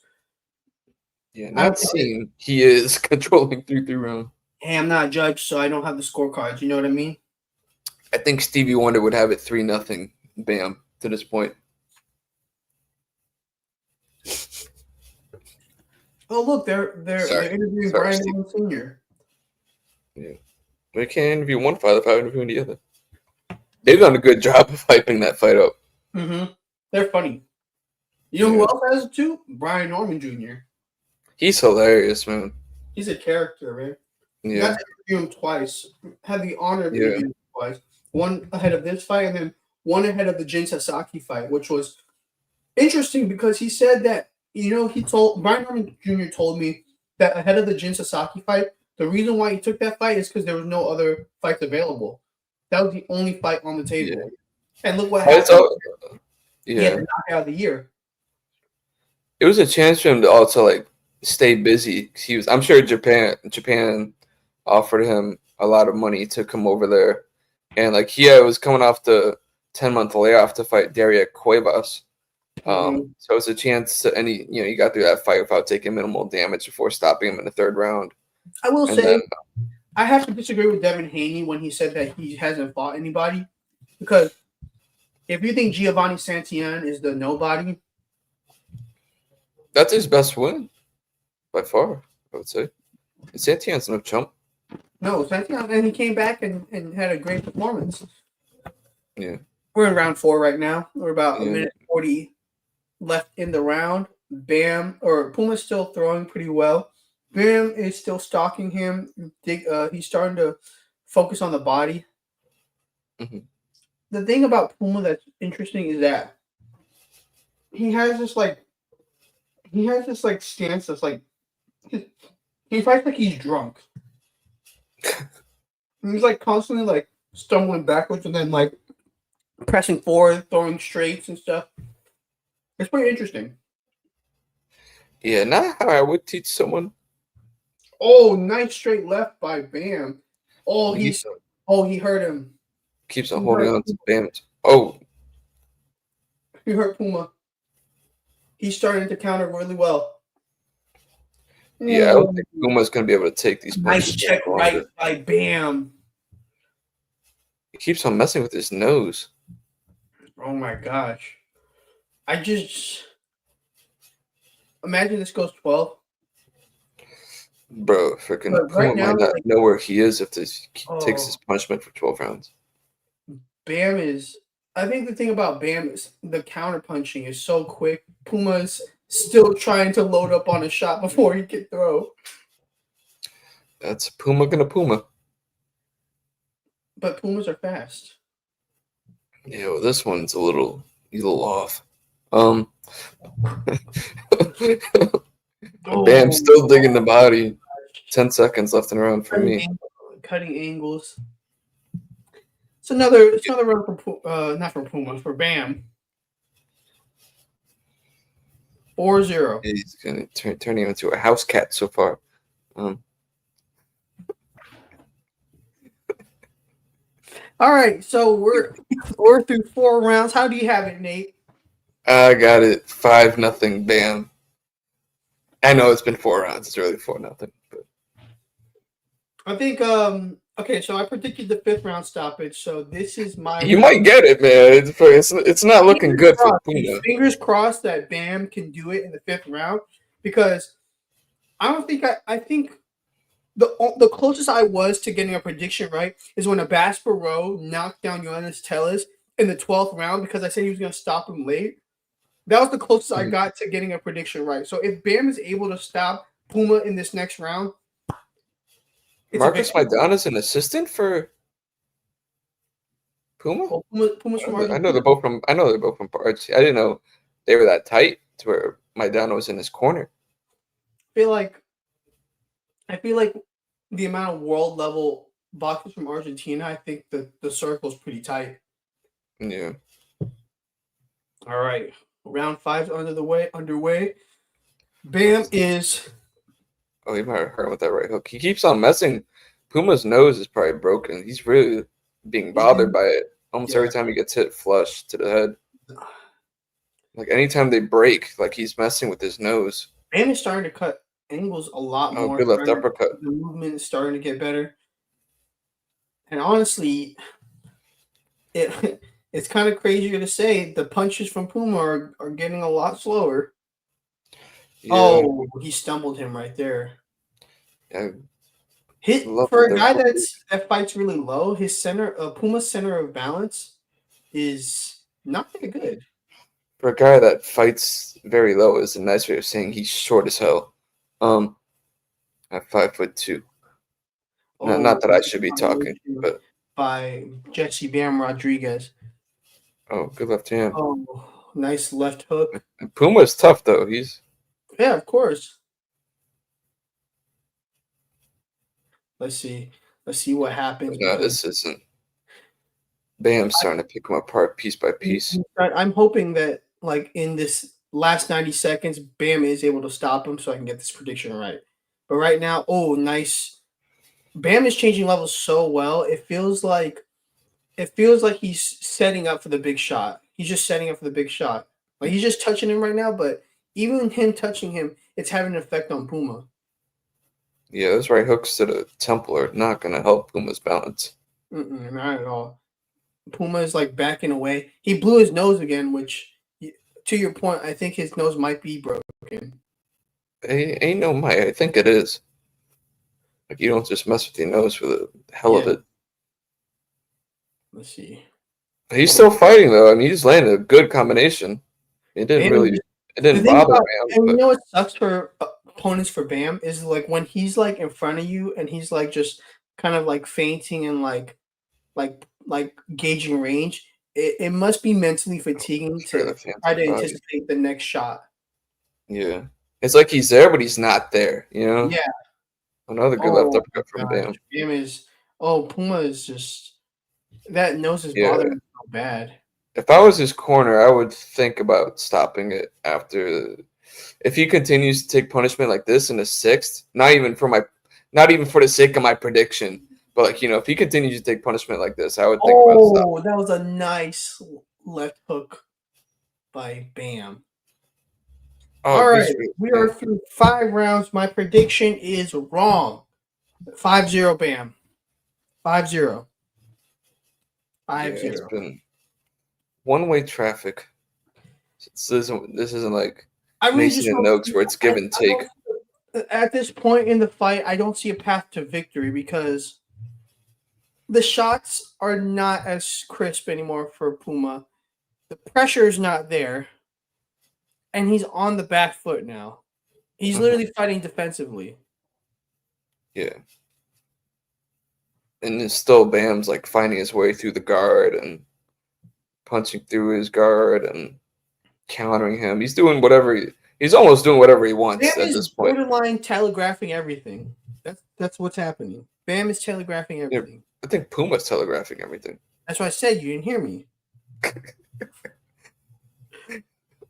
I mean, Bam is countering everything. I'm not telegraphing. Countering. And round 6 is underway. This is when I predicted Bam would stop him. Okay, So we'll well, see. if Bam gets it, I'm going to kick him off. Thank God that I can finally get some food. Oh my gosh. Food. Who needs food? Right. You had a lunch break in the middle of this. Who needs food? And Mike Coppinger got it 5-0. Like I said, Stevie Wonder could score this fight so far. Puma started throwing a little bit, but yeah, I think he knows. He needs to have a sense of urgency. Oh, he broke the guard though. Yeah, but Bam barely Bam has him on the ropes now. That didn't really have an effect on him. Back to the body for Bam. You got him against the ropes. I think the thing about Bam is that he's just kind of his conditioning is so good too. So it still seems like he's in first gear. Like he still hasn't broken second gear or anything like that. Yeah. Oh. Yeah, Puma's loading up and hitting nothing but air right now. Oh my gosh, he's breaking the guard. Oh damn, Puma's tough, man, but he's not going to. It's too tough for his own good. He's hurt. He's not lasting longer because he keeps rubbing his nose aggressively. He's starting to. He's still throwing though. Body shot. Oh yeah, gosh, it's gonna happen in the 6th. What the heck? Oh my gosh. Good body shots. We're about just beyond the halfway point of the 6th round. Bam's starting to pour it on. Yep. Puma's still throwing though. Yeah, but Bam is seeing it from a mile away, dude. Yeah, Puma has slowed down and he's eating more punishment, which is. We need Bam to step on the gas this final minute. Yeah. Ref's got to do something. Whenever Bam tries to break away, Puma just grabs on to Bam's right arm for dear life. Good straight left hand. Couple good straight left hands. He's led with his head.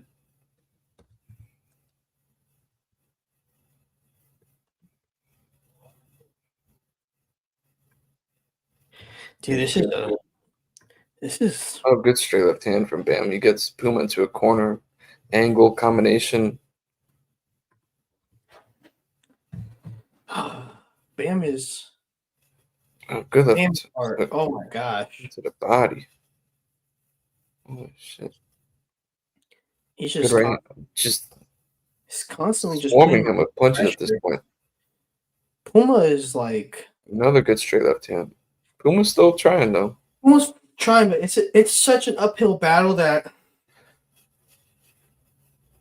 I don't even think. Bless you. Thank you.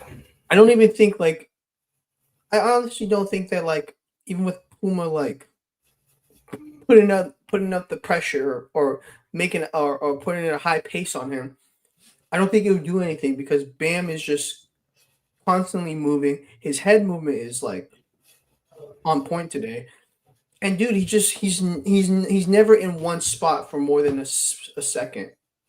Mm-hmm. Interesting.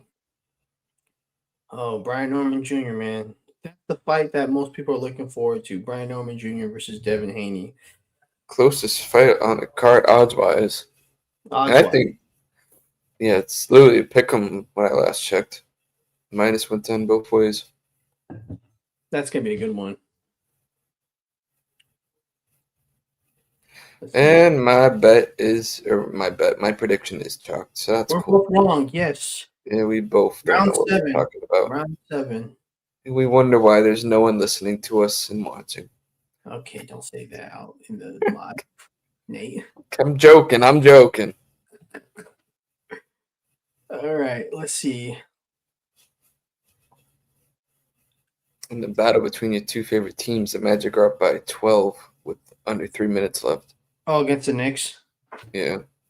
Right now, they're in the both of the guys are in the pocket.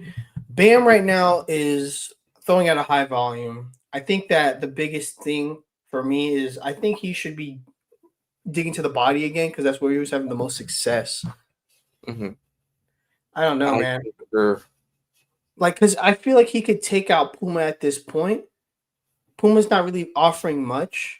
Not saying he's out of the fight, but he's just not offering much of like a real threat to Bam. Yeah. 7 It's rounds. kinda, like when Puma's letting his hands go, it's more so to like survive, rather than like, try to like initiate offense and take control of the fight. It's more so like, oh my God, like my back's Nice shot by getting pushed Puma. back. Mm-hmm. I gotta do something to change this than it is to like try and like throw and take control, retake. I mean, he hasn't really had control of the fight, but yeah, let his hands go to take control of the fight. Bam, it's interesting that Bam is just kind of pressing forward and just fighting straight in front of Puma. Oh, he might hurt him with that right hook. He has him in corner right. He has him in the corner right now. He has him in the corner, and I'm wondering why. Oh, that was a nice tech left by Bam. Really hurt Puma right there. Oh, good left hand.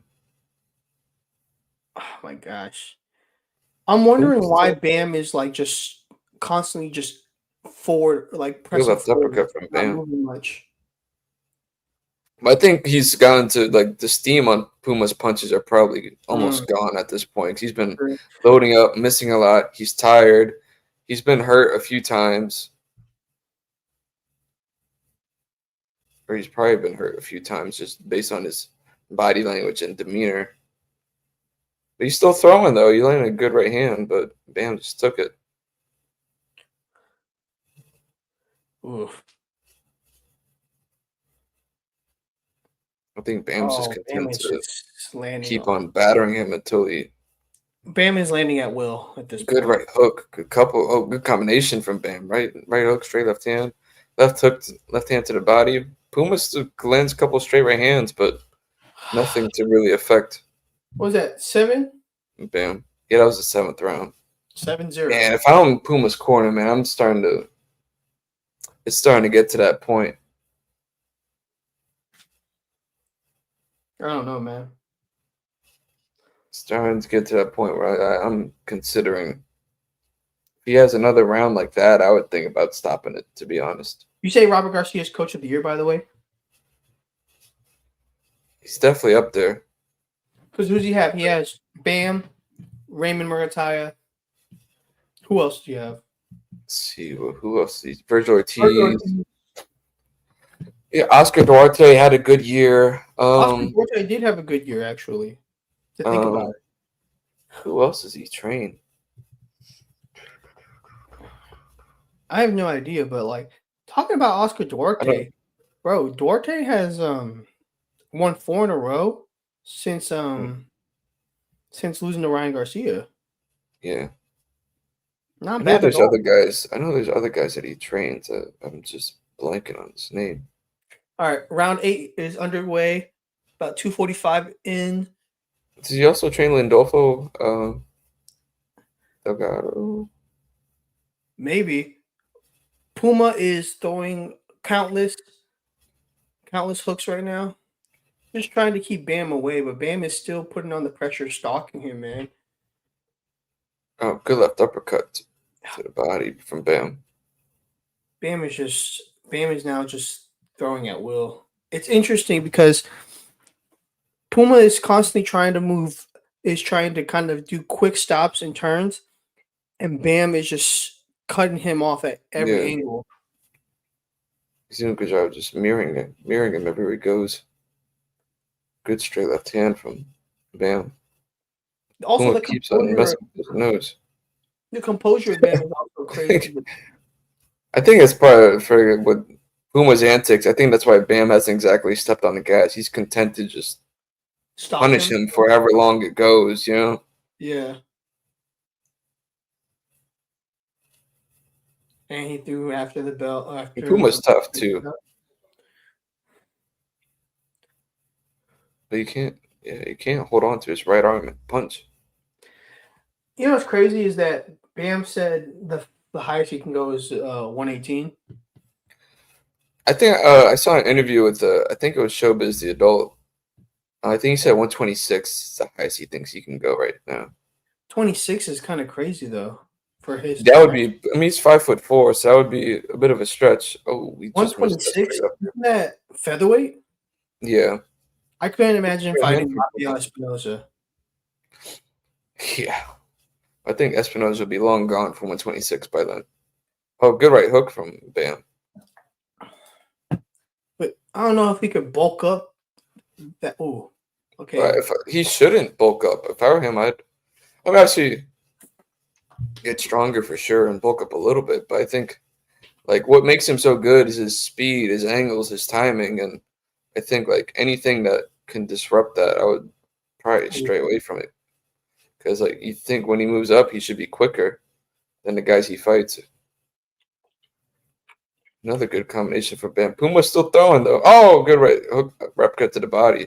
Oh my gosh. Puma's the thing about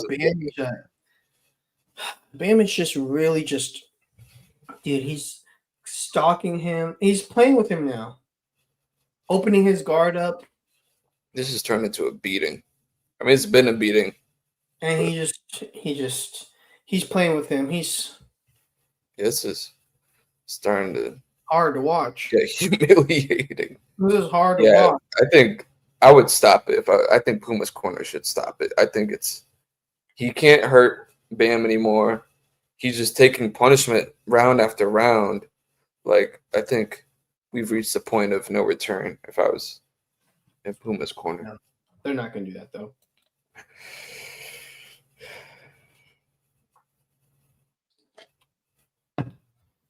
This is definitely like his not his easiest fight, but not one of his toughest.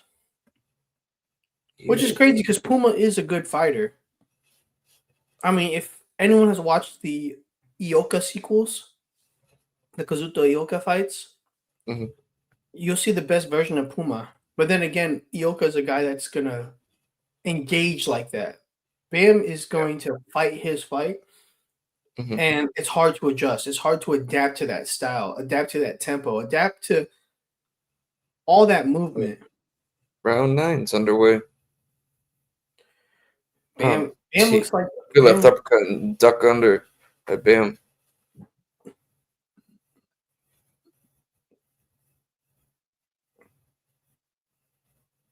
Damn, bro.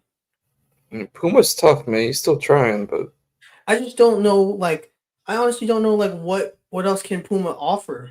Like the thing. Is, Puma's not even pressing forward anymore. Puma's been fighting off the back foot, something he usually doesn't do. Like Puma's never a guy that's gonna go around the ring and move around. He's not a mover. He's a guy that's gonna be pressing the action and trying to mentally fatigue you with his work rate. Oh, he's hurt. He hurt Puma. Oh, good left uppercut to the body from Bam. Another one. Constant counter uppercuts. Oh, nice body shot by Bam. Bam is digging to the body now. He's got Puma on the ropes. Digging to the body. Puma clinches. This is very interesting. A very interesting And Puma clinching now. Okay. About halfway through the 9th Oh, round. another counter straight left by Bam. Oh, jeez. Oh, a leaping uppercut by Bam. Bam is starting to He's starting to feel it. he's starting to get loose. And Puma's just grabbing every time he gets close now. And not let it go until the referee gets there. 100%. This is interesting. Yeah, but this is why I would probably would have stopped it, man. This is unnecessary for Puma to keep on taking punishment.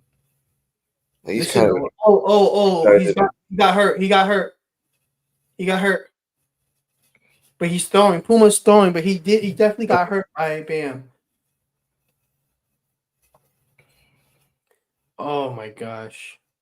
Another counter straight left. Bam can't miss right now. And Puma is turning into a wrestling match. Oh, nice left hand by Puma, but oh my gosh, freaking Bam is smiling. Yeah, Bam's enjoying every second of this. Oh my gosh. Sick individual. But I love him. Oh my gosh. I would really, if I was Puma's corner, if I was Puma, I would consider throwing in the towel. Like this is Bam's hit is pitching a complete shutout. Yeah, heading into the final 3 rounds. His punch, his CompuBox stats have to be close to 50% landed in total punches, right? Just Puma's body language just isn't good. Like, he looks defeated, you know? Like, he just looks like a guy who's given up. Is going 12 rounds a moral victory at this point? Man, there's no moral victory when it comes to taking more brain damage. There's no. I mean, that is also true.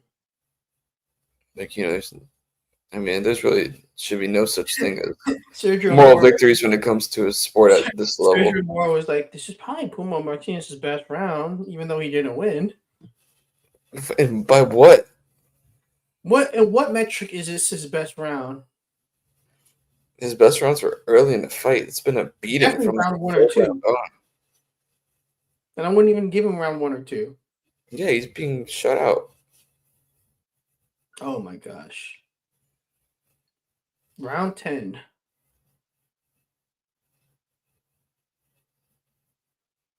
Oh my gosh. I mean, the one thing I'll say is at least, like, for as much as he tried to egg on Bam, at least, like, Puma's, like, didn't, like, try to take an easy way out once the fight got tough. You know, he's still trying. Yeah, 100%. But he's entered survival mode at this point. I will say at this point, like, what does he have to offer? Hey, Puma just slipped in his corner. His punch output is low. There's no power on his shots, and he keeps stumbling every single time Bam lands a flush counter. He's missing most of the punches he throws. His best attribute is pressuring guys, and he's not even doing that anymore. I mean, after I said that, he starts pressuring, but I digress. Yeah, but for the most part. Oh! What did I miss? Oh, nasty full counter by Bam to stop. Bam Rodriguez just knocked out Fernando Puma Martinez. Or fuck, what did I just say? Yeah, you said it right. For Fernando Puma Martinez. That was, oh my God. That's a knockout of the year contender. That was, it really pulled counter. The straight left hand. Dude, he kind of just did a little slip back. Yes, step back. Counter. Boom. Oh, that was the most flush. That's the most flush shot since what? Pedro's knockout? That's up there. I mean, Norman Sasaki was pretty flush. Yeah, but I said since. Yeah. Because, I mean, Pedro's knockout was after. Pedro Conceição's knockout was after Brian Norman's, but that's up there for knockout of the year. He wasn't out cold, but they're showing the replay right now. Oh my gosh. Oh my gosh. He barely missed the straight right and made him pay with a counter left. Yeah, he ducked a straight right hand and followed with a straight left hand of his own. Oh my gosh. Puma was the lights were on, but nobody was home once he hit the canvas. Yeah. That was inevitable, but like even Yeah. seeing it now, it's just like, oh. Well, Jesse Bam Rodriguez is now the unified WBC, WBO, WBA, and Ring Magazine Junior Bantamweight champion, which means there's only one belt for him to go after. And that's the winner of Willie Baldo Garcia versus Kenshiro Taraji on December 27th.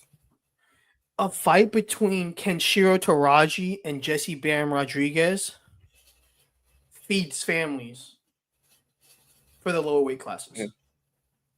Can you imagine they put on the same card as us Inoue and Nakatani got to win their fights, but can you imagine that as like the co-main to Nakatani? Dude, that would be insane. Inoue versus Nakatani. I honestly think that like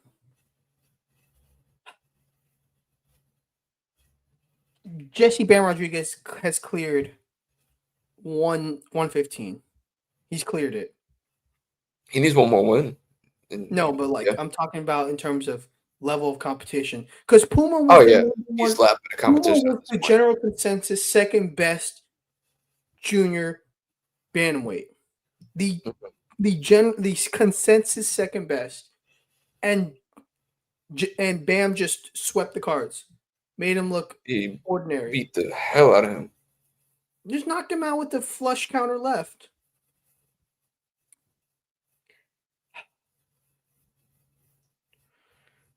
Dude, I don't know. Devastating.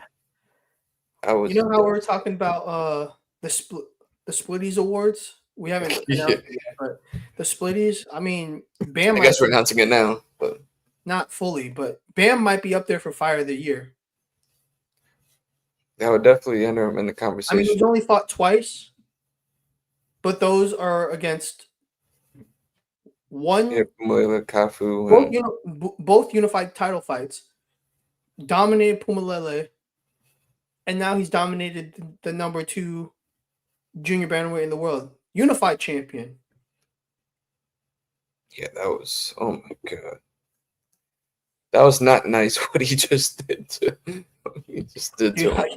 Dude, what a crazy matchup. So Nate, let's just ask the question: what's next for Jesse Bam Rodriguez? It's the winner of Taraji and Willie Baldo Garcia. And God bless whoever has to face that month. The thing is, I don't even want Taraji fighting Jesse Bam Rodriguez anymore. Like, yeah, that's he's a bad man. A bad man. Who do you think wins that fight, Willie Baldo or Kenshiro Taraji? If he had to make a pick. It depends how much Taraji has left in the tank, really. I think hopefully if they move up to 115, if they can rejuvenate him and get whatever is left of his prime, if he does have anything left. The only thing is that Kenshiro Taraji, 1, kind of a slow starter. 2, not that good of a defend. He's not good at defending. He takes a lot of shots so that way he could throw at a high volume. And that was the problem in his last fight against Ricardo Sandoval, is that he was still trying to be that guy, but he was like a step slower. Yeah. That Saigo Uriakui fight earlier this year was a lot. Like, it was a lot. He took a lot of punishment. Fight of the year contender. You know, he had to come. He was down on the cards when he got the knockout victory and the stoppage victory in the 12th round. But now we are next to the co-main event, the big one, the most hyped one of the night, the closest on the betting odds, a pick'em fight. We're talking about the WBO welterweight title fight between Brian Norman Jr. and Devin Haney. Nate, give me your assessment of this fight. Oh man, I think it's. I mean, obviously, it's very simple. Like, Devin Haney's gonna have to outbox him. It's still a pick 'em at this point, up to when they're about to fight. Haney's gonna have to be on his P's and Q's. He's gonna have to outbox him and try not to get caught. And Norman's gonna have to be able to cut off the ring and walk Haney into something or counter him with something. Um, and he's shown that he's got really good power, and that's I mean, it's like. It's a little more nuanced than like a power puncher versus a boxer, but like it's kind of like in a nutshell, it's kind of what it is. Norman's gonna have to catch Haney, and Haney's gonna have to be on his game defensively and be able to keep Norman at the end of his punches. Yeah, the only thing I'm gonna because I think this is I agree with your assessment. The only thing I'm wondering is if Brian Norman Jr. can really just take his head off the center line. Like that's kind of the biggest thing. Because even in the fight against Jin Sasaki, he ate a lot of shots. Like he ate a lot of Yeah. shots. He ate one or two to give 6 shots.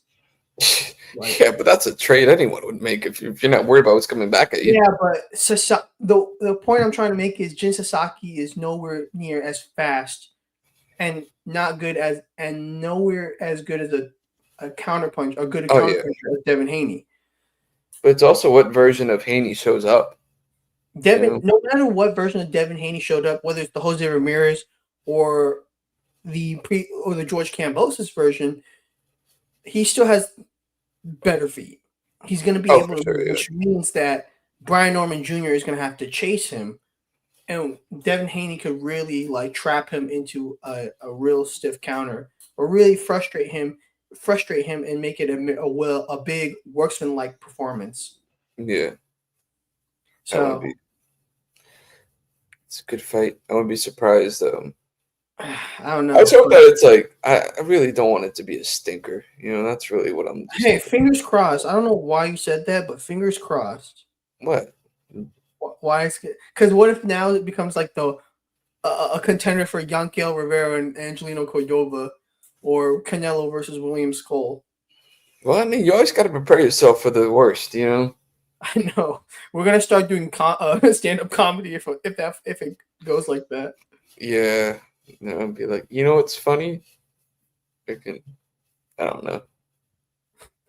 So my dad placed a bet on Brian Norman, so he's pulling for him pretty hard. Yeah, you know who else is? You. One of our viewers, Mr. Carlo Perusa MMA. He's hoping Brian Norman Jr. gets the win. Speaking of Carlo Perusa, he's the guy that I was telling you about that got those top-ranked boxing cards and it got the signed Brian Norman Jr. trading card. Oh, nice. Yeah, he's very lucky. He's very lucky. I heard those are expensive too. Before the fight starts. Sure, yeah. Before the fight starts, I know we've talked about it plenty of times. What's your official prediction? I'm gonna go Haney by decision. I think he's the faster fighter. He's the more skilled fighter. Not to say Norman isn't those things, but I think Haney has advantages in both of those categories, and that accounts for a lot. To be the quicker and more skilled fighter. So I think that will carry him to what I would say is the best one of his career. I'm gonna be honest with you. This is the only time I think we're gonna be split on a pick. I'm gonna go Brian Norman Jr. I think he's going to stop Devin Haney, and if he stops him, I think he's gonna stop him not early, but in the middle round. So I'm gonna go Brian Norman, round 8. That's fair. That's fair. It's an interesting one. It's a very interesting one. It's a fight that could be a legacy definer for either guy. I would say so. Because Devin Haney could become what a 3-division world champion at this point. Yeah. Still young in his career. And 26. And Norman's 24. Yeah. But for Brian Norman, this could be his official coming out party. Yeah. The Jin Sasaki knockout was something to garner attention, but this could make him a household name. It's interesting too when you talk about Devin Haney though, because remember when they were talking about the four kings, Ryan Garcia, Teofimo, I think it was Gervonta Davis and Devin Haney. Devin Haney was the afterthought out of those four for the longest time. But Shakur was in there too. It's more than the four kings. What that was Devin Haney. This is when all of them were at lightweight. This is when all of them were at lightweight. Okay, yeah. This is like 2020 when all of them were at lightweight, so that's why they were called the Four Kings. And Devin Haney was like the afterthought. Like no one really was talking about him as much as they were talking about Gervonta, Teofimo, and Ryan Garcia. And he ended up accomplishing more than any of those guys. Yeah. So, and now he's honestly, I think like in terms of skill, he's probably levels above. I think he's can't even say against Ryan Garcia he was levels above because even though Osterine Garcia beat him. Man, I can't say that, man. I can't say he's levels above in skill if the fight happened and that's how it happened. Yeah, but he fought a guy that was overweight and on Osterine, and apparently he's going to be a 10-time undisputed champion. Shout out to whoever. I think his name is Ivan. Yeah. A tail of the tape, 24-27, 5'8" and 5'9". Devin Haney is the taller fighter, but Brian Norman has the 1-inch reach advantage. Does he really? Yeah, he does. 71, I think 72-inch for Brian Norman Jr. I thought I saw that Haney had a 1-inch reach advantage. No, I think Norman has it, but I could be wrong. And if I am wrong, that's what I said. You didn't hear me. Let's see. Nope, Ring Magazine doesn't have the reach, so I'm going to go to Box Lobby. Go to Box Rec. All right, Devin Haney's coming out first. Let's see what he comes out to. Yeah, and it's also like very much depends on what version of Haney shows up.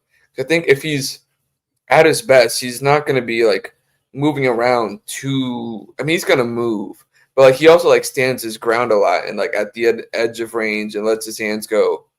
But if he's like on the move a lot, I would be very worried if I'm picking him, which I am. So I would be worried if he is moving a lot, like he was in the Jose Ramirez fight. Yeah, I'm not gonna lie. That's why I say you can hear me. Devin Haney has a 72-inch reach advantage. 72-inch reach advantage. Wow. Brian Norman Jr. has a 71 or 70.9 to be exact. Devin Haney coming out to DMX. Okay. He looks locked in. Dude, I wonder what's his natural weight, because when he was cutting down to 135, that was a tough weight cut. But even 140 looked tough for him. Not long until 140. Like when he fought Ryan Garcia, he looked like crap on the scale. Yeah, that's what I'm saying. That was his second fight.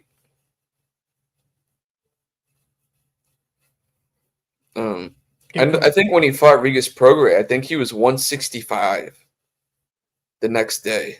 Do you know that Regis Prograis had a rehydration clause? Did he? I think that's what I saw. Something happened. I think because the California State Athletic Commission is like particular where it's like I think you can't gain more than 10% of what you weighed. So technically, if that's the case, you weigh 140, you can't be more than 154. But it's not like a threshold. It's more of if you're above like that threshold, you have to fight like the next weight class above. If you're gonna fight in California again, which you could easily avoid by just not going back there, True. So the fan zone had Brian Norman Jr. winning this fight, 60% to 40. Damn, Norman walking to the ring like he's got places to be. You're a little ahead of me, I think. Dude, when I talked to him, he definitely was straight business when I interviewed him. Yeah, he's a no nonsense kind of guy. Really, he's hilarious. But when it comes to this point, all the talk is done. He's ready to go. It was funny because I was telling him about when I was writing an article about him. I told him, I was like, hey, I'm probably gonna do this. I'm gonna start doing this article right now. and then posted next week. He's like, handle your business, big dog. I was like, I will do that. Dude, that was like Yeah, dude. Dude, I'm not gonna lie too, because that was after our Berlanga interview. That was my second biggest interview. Actually, I did like 3 back to back to back. But this was the Brian Norman Jr. interview that I did was like the one I was super hyped for. But I did 3 back to back to back. I did Pumalele Akafu before the Bam fight. I did Oshaki Foster before his fight against Coolboy Stephen Fulton that got canceled. Well, that still hasn't happened yet. It's supposed to happen on December 6th. And then I did Brian Norman Jr. before Jin Sasaki. And that Brian Norman Jr. one was like very important to me because I wrote the feature story and then he went on to have the knockout. He did. Did he repost it too? Yeah, he did. Which was cool, having like having a world champion repost your story was a pretty cool moment. Carl Moretti, I believe. Top rank in the corner for Brian Norman. It's funny how when in the build up to this, Devin Haney was like, you know how Top Rank is, building fighters and stuff. But I was like, yeah. But I was like, Brian Norman Jr. was the B side. He wasn't even like Top Rank's fighter until like he beat Giovanni Santillan. Yeah. And then he became a Top Rank fighter. But he was the B side. He was supposed to lose that fight. Yeah. Went to enemy territory in San Diego to beat. That was a tremendous performance by him. Overcame some early adversity too. Yeah. Hometown Miami. His story is interesting too because, he started his career fighting in Mexico just like Devin Haney. Yeah. So, okay. Devin looks like he's in tremendous shape. Yeah, I mean, 147, that's closer to his natural. I won't even say closer to his natural weight, but I think that is probably, I think that's where he'll spend the bulk of his prime, if I had to guess. That's where most great fighters do. Welterweight's the glamour division. Who is this guy?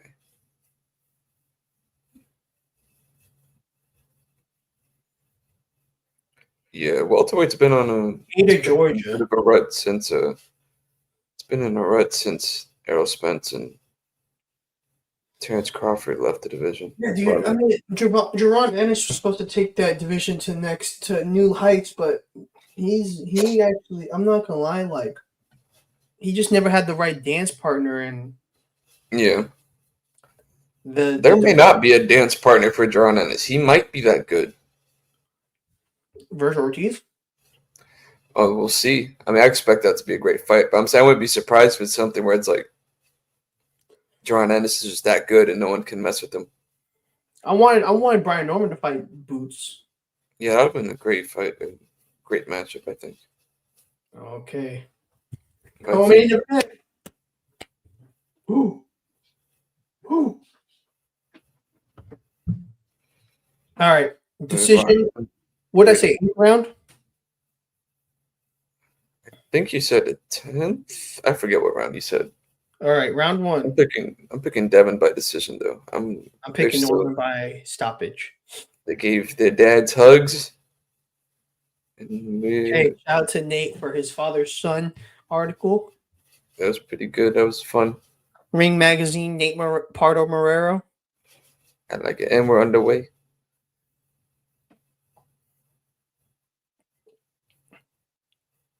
And Norman's back looks humongous. Haney doing a good. You know what's crazy? He broke his hand twice. Huh? Brian Norman broke his hand twice. Yeah, once you break it once, it's kind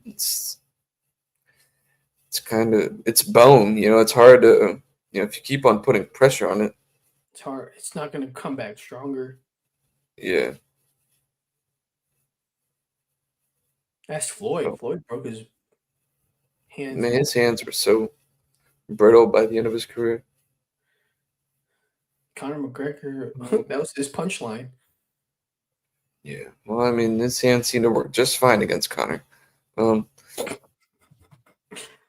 Right now, they're just feeling each other out. Norman You know, is a lot of feints from Brian Norman. yeah, which he's probably gonna need to do for him to land anything. But he tried to throw a gazelle shot. Haney blocked with his glove. Yeah, his right hand is not leaving his chin. Yo, Very smart. Brian Norman is Given, wrong. given how that Ryan Garcia fight played out. Given how Jin Sasaki played out too, dude. I felt bad after that knockout. Anything. All right, they're still fainting. Not They're much, just not trying much to. happening this round so They're far. trying to. Yeah, well, because they're trying to read each other, but Norman is Yeah, definitely. they're feeling each other out. Yeah. No one's trying to engage in something, but they're definitely feeling each other out right now.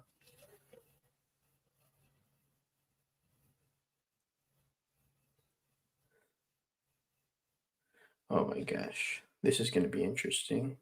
Once they start once they start letting go, this is just like an anticipation. I'm just like trying to anticipate. Yeah, a lot of anxiety. A good jab from Devin Haney. Yeah.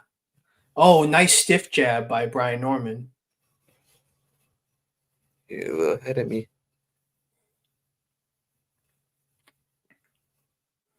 Yeah, two good jabs to the body from Brian Norman. Oh, nice shots by Brian Norman. Oh, good job. Yeah, you. All right, round one's in the books. I'm at 15 seconds, 14, 13, 12, 11. I guess that would be Brian Norman's round. I'd give it Brian Norman. I'd give it to Brian Norman. I think that was a Brian Norman Jr. round. Yeah, not much happened that round. You know, feeling each other out. Mm-hmm. I definitely, of all the fights, felt like this was gonna be the most like tactical, like fight. Oh, 100%. If it wasn't, then I'd be surprised. But Yeah, it's definitely more tactical than anything. a tactical fight, I would say, definitely favors Devin. Could favor Devin Haney, I would say. He didn't. He looked like compared to how he looked in the first round against Jose Ramirez, he looked way better. Yeah, well, But he has he stood there's a bigger punching threat in front of him than and he stood his ground more. Mm-hmm. He was still on the move quite a bit, but nothing like I remember when Antonio Tarver was like, dude, like he just looked at a sink, and then that's pretty much kind of most of the. So Norman's stalking him again. Caney is on the back foot. Norman is throwing. But nothing flush yet. Yeah, Norman's got to try to get his jab going. If he can get his jab going, that'll set. I mean, both guys. I think whoever can Norman get can't their jab going first, that'll be very. Norman can't telegraph that left hook. He has to set that up with something like a straight right. Jab to the body. Jab to the body would be good. That was a nice counter check left hook by Devin Haney. Norman opened up too wide to throw that left. Yeah, Haney's defense on point so far too. Start the second round.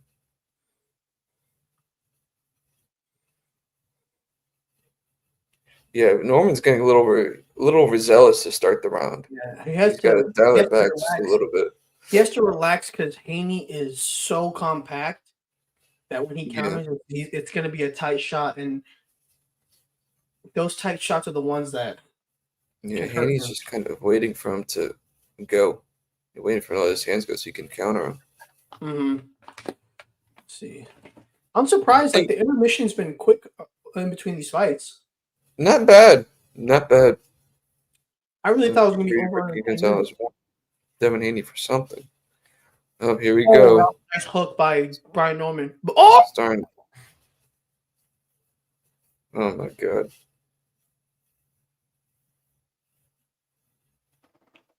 Oh, my gosh. Well, I mean, Haney doesn't have much punching power, so I'm kind of. Oh! My gosh! Haney's got plenty of punching power, actually. Haney just dropped Brian Norman Jr. Good left hook and a straight right hand. Oh my gosh! Brian Norman is hurt. Norman's hurt. Norman's hurt. Oh my gosh. Haney's swarming him. Oh my gosh. Oh. Brian Norman is hurt. Devin Haney knocked him down in the second round.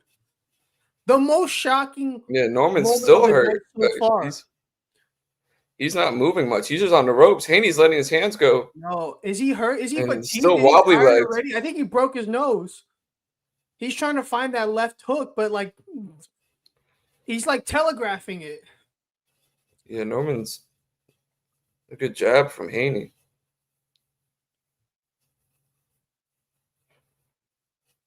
Oh. The tenor of the fight has completely changed.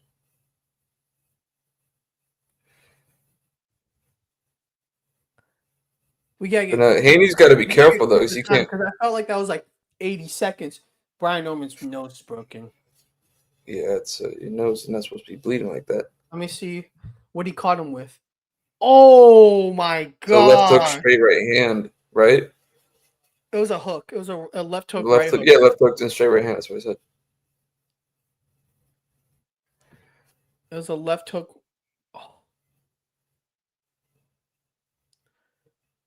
It was a left hook. It was a left hook, right hook. He didn't see it coming.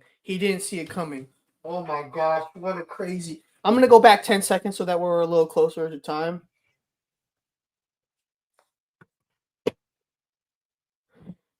Oh my god. And then that right hand broke his nose. Oh I think that's the first. No, it's not the first time Brian Norman's been knocked down, but Wow. Devin Haney knocking down Brian Norman Jr. was not on my bingo card. Yeah.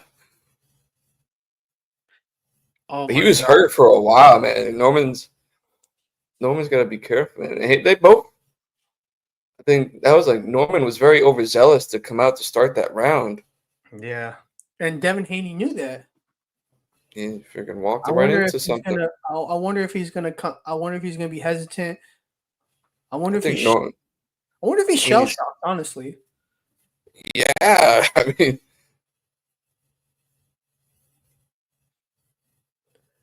Damn, I really can't believe he knocked down Brian Norman Jr.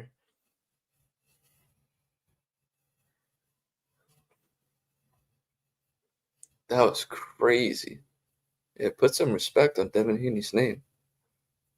I'm not saying you weren't, but he's been getting no fighters got more flack on social media than Devin Haney. Yeah. And yeah.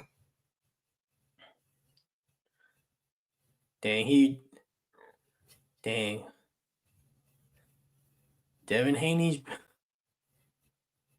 It's a good jab from Haney. Yeah, Norman's got to get his jab going. I think, Norman has to. He's still leaping in with. He's still telegraphing that left hook. But the problem is like he's not setting it up with anything. Yeah, he's not against a guy with the defensive prowess of Haney. Like you gotta set stuff up. That you gotta be like ring IQ. You gotta have like blinding speed to where you can't see it coming.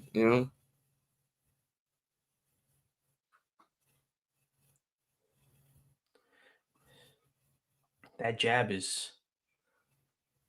is what it's just a busy jab. It's a busy jab, but it's good jab.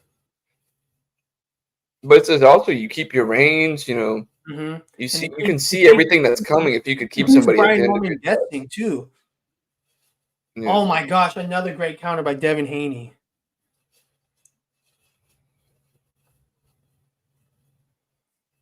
Good left hook from Devin.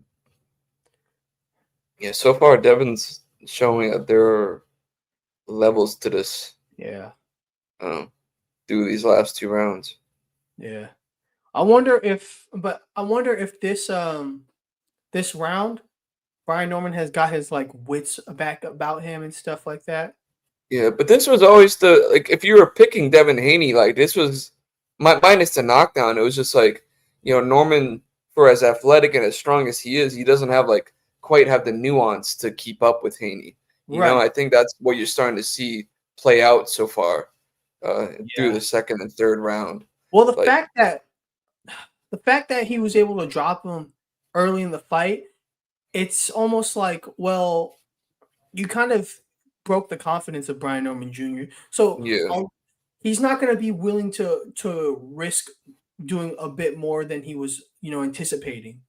So you're going Yeah. to see a bit more of a reserved Brian Norman Jr. going into these next rounds to just kind of win the rounds instead of go for the finish. Because if he opens up, he tried to open up again with, coming forward, and Devin Haney is just so tight on his counters that he just Brian Norman gets caught with something flush, he can go down again. Yeah, he could.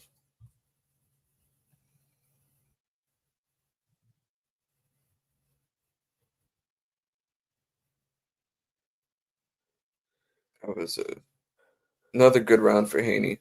He probably should be up 2-1 plus the extra point with a knockdown in round 2. Yeah. It's looking up for Devin Haney. Honestly, a very interesting 3 rounds to say the least.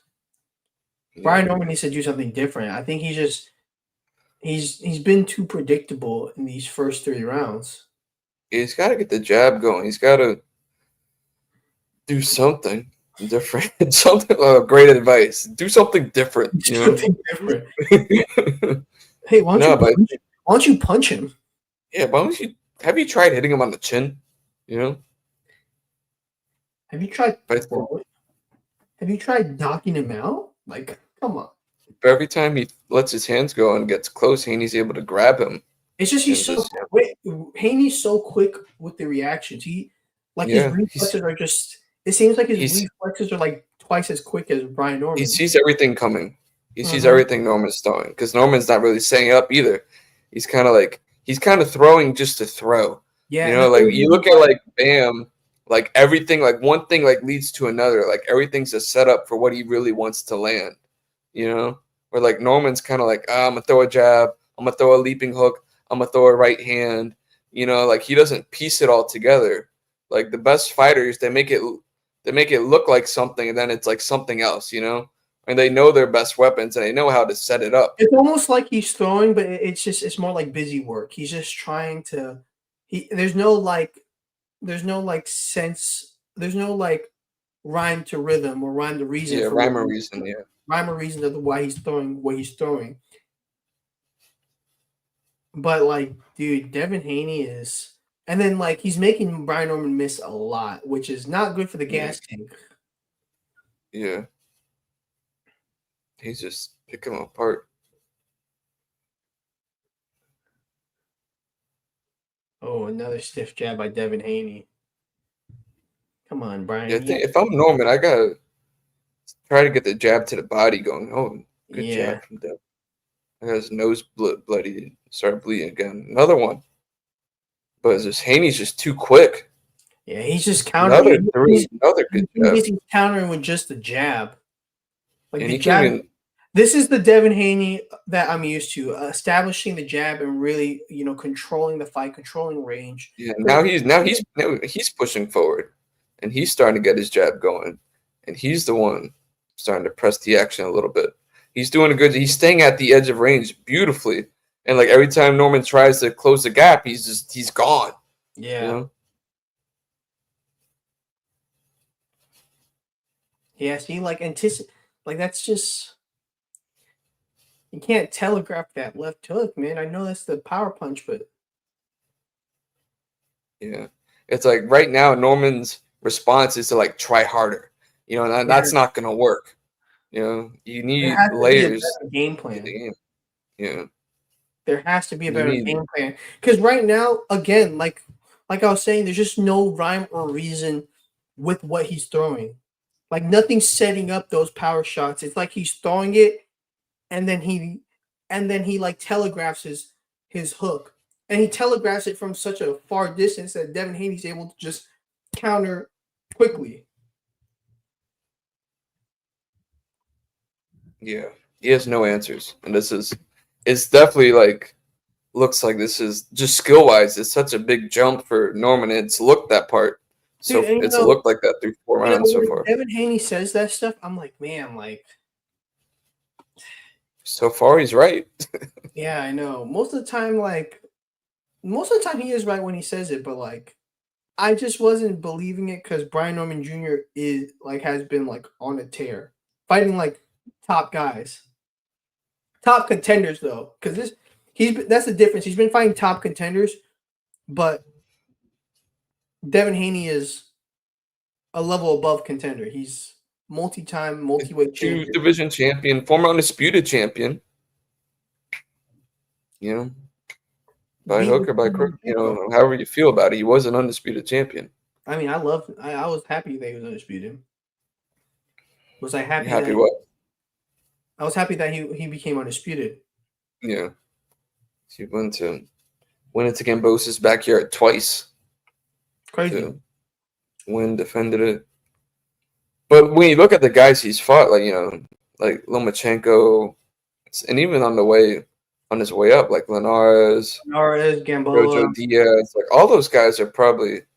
Those were guys that still had something left. Yeah, they were solid. Like Jojo at that time was still like one fight removed from being an IBF champion. He beat Fortuna at 130.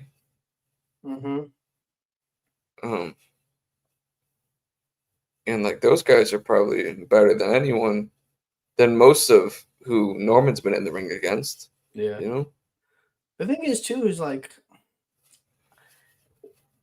hindsight's 2020, obviously, but just the resume of what. Oh, that was a nice right hand by Devin Haney.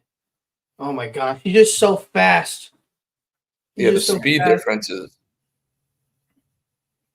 And Haney's doing a good job of it. He's not getting overzealous. He's staying on his P's and Q's because he knows if he lets his hands go, that's going to give, or if he starts to get too offensive, that's going to give Norman his best chance. Jr. is like fighting so frantically at this point.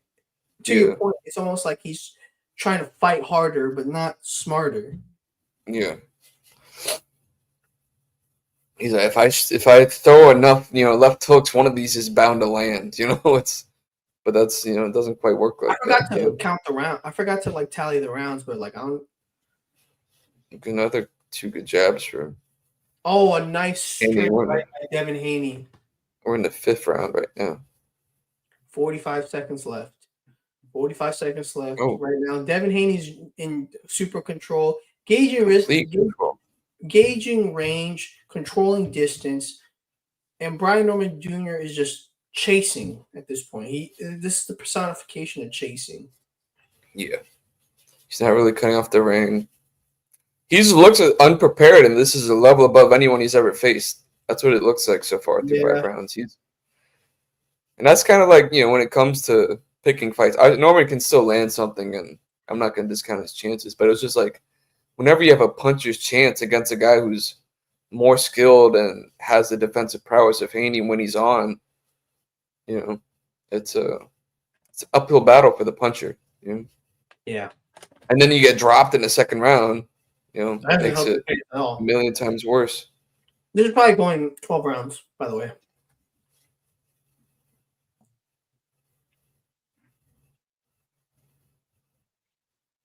Yeah, if I had to guess. It is very similar to the Regis Prograis fight. Yeah, this is pretty much a remake of it so far. Except he dropped him around earlier. Mm-hmm. He dropped Norman around earlier. Yeah. Do you not wait? Prograis got dropped around 3? I believe so. I'll check right now.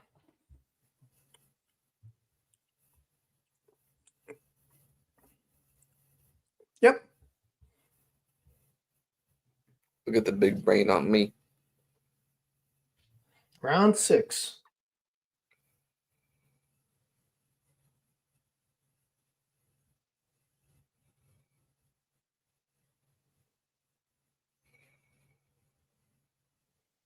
Yeah, Norman's he's got to. He has to be patient with trying to establish something. He's kind of just very erratic. He's got to find something he can build his confidence off of. Yeah, nothing because I don't know. But it's much easier said than done. He hasn't landed a meaningful punch since like the first round, or maybe the second round before he got dropped. You see, like he's got him cornered, but then he just kind of smothers himself, and then Haney grabs him. It's like it's just he has no answers, no answers. He looks like someone who's well out of his depth and unprepared. I wouldn't even say unprepared. I don't think he was. He's never Just seen not this ready. level. He's never seen this level. Can you imagine what Jordan Ennis would have done to him? Oh my gosh, he would have. I don't even want to think about that now. Dropped in round two. Good couple good body shots by Norman there. Yeah, that's good, but he And hasn't had Haney hasn't respected his power yet because he's not landing. He's not landing at all. yeah. Oh my gosh. There's no way it's only 37-25 punch connect advantage. It's just a winging left hook that caught nothing but air for Norman. Oh my gosh. Oh my gosh. There's going to be a riot in Tallahassee. FAMU lost the Florida Classic. Ah, they lost to Bethune-Cookman? Yes. Damn. The coach is getting fired. If there's one game you don't lose, it's that game. Yeah, I haven't. I'd be lying if I said I've been keeping up with their seasons. Well, living in Tallahassee. Yeah, I know. Your fiance goes to FAMU, right? She does. Yeah. Ooh. You kind of have no choice but to keep up with them. Oh? No. There's nothing. Yeah. Oh man. It's not boring. I'll say that. Devin Haney is controlling this fight. Yeah. And just Norman can't get anything going. What do you think what can Norman do at this point to change, to have Devin Haney respect his power or respect his punching prowess? Like, what can he do at this point? Take some Osterine. All right, so we're getting closer to the main event of Anthony Yarde and David Benavidez. What do you think about that matchup? I think this is probably going to be whatever is left of Yarde. This is going to be the best version of that, given that it is his second shot at a world title. Expecting him to, and he's shown up well in those world title fights he's had against Sergey Kovalev and Artur Beterbiev. He got stopped, but he got his pound of flesh too in both of those fights. But I don't know. I think Devin Haney's come. I think David Benavidez is coming into his own, and Round 7 underway. I think he'll. Underway. Devin Haney's coming into his own too. But, again, jeez Louise. I think I expect Devin Haney to. Oh my goodness gracious! I expect David Benavidez to. Oh my gosh! Another straight right by Devin Haney. What is going on? Can't get overzealous. Oh my gosh, Devin Haney is just so Norman's calculated. got no answers. Stiff jab.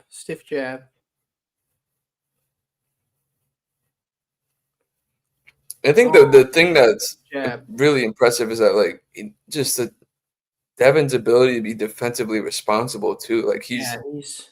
Well, that's the being thing. More That right hand has not dropped one bit. Right hand has not dropped.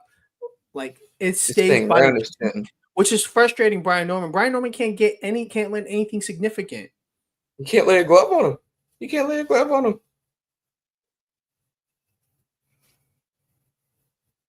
Oh my gosh. Check hook was flush. Yeah. Oh, I'm wondering like what can I And really he's doing don't. a good job of not getting caught in the ropes for the most part too. He's just And when he moving does really get in the well. ropes, That was he close. grabs.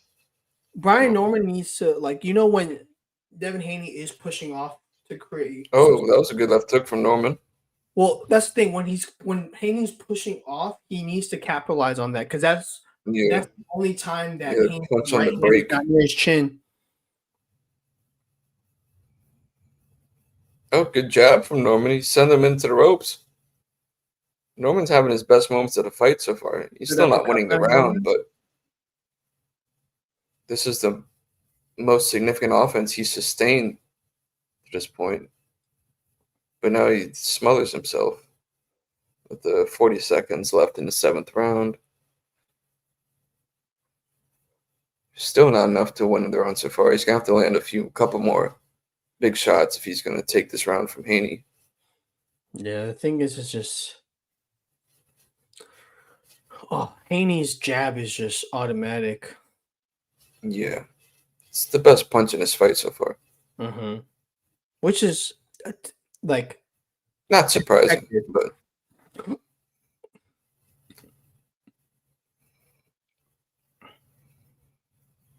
yeah. See then. Crazy. Can you believe we've been live for 3 hours at this point? It's flown by. I mean, great fights, honestly.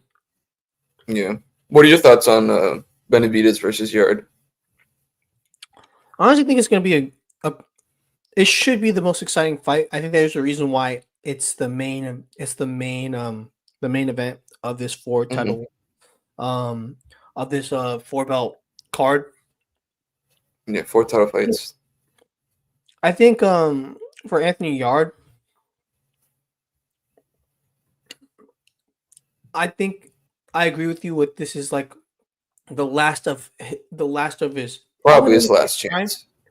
I wouldn't say the last of his prime, but this is his last effort because I honestly think that like at 34 years old, he's going to hit his mid 30s, coming into 2026. I don't know if he's going to be able to keep up with this next crop of light heavyweights that's coming up.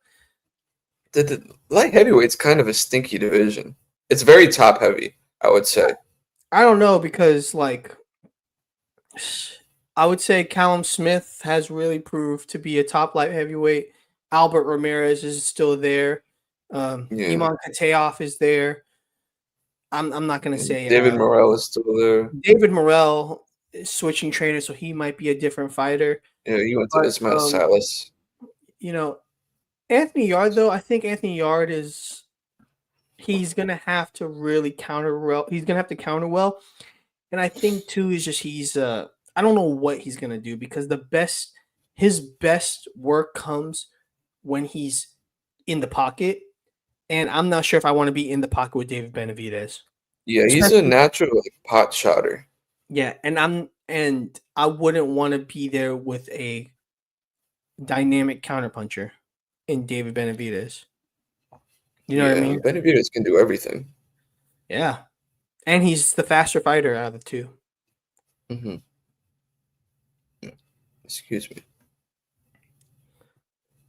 The big question I have for Anthony Yard is can he because the problem is with him is that he's so good in the first half of the fight, but then he tends to fade really Yeah, bad in the late half. yeah. The pace of the fight's really gonna tell a lot about how the second half's gonna play out. Yeah. Like if it's something where they're going and it's like, Benavidez is really making Yard work, then it's like Benavidez is probably gonna take over late. But he doesn't Granted, fight at the same pace he did at 168. yeah. He's I will more of say this. a I will say this. dialed back. Jeez, I'm Now that perking I'm up thinking my about it, freaking it might windows. not be his last shot at a world title, Anthony Yards. Because I agree that it is a little top heavy.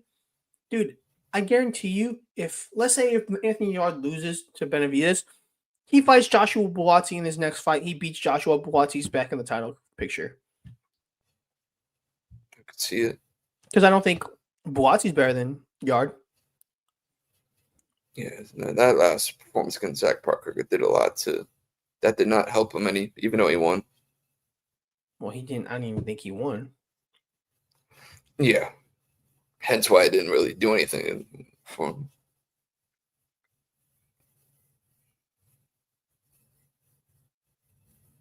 But what was I going to say? Dang, man. Yeah, we just went through a whole round without saying anything about anything that happened. I'm And not gonna lie, Devin Haney has been what a workmanlike performance from Devin Haney. yeah, through 8. And it's crazy because he stayed in the pocket most of the time. He's at the very edge of the pocket. Yeah, but he's still in the pocket. Yeah. Hey, he knocked down Brian Norman Jr. in the pocket. Yeah. Man. What a crazy.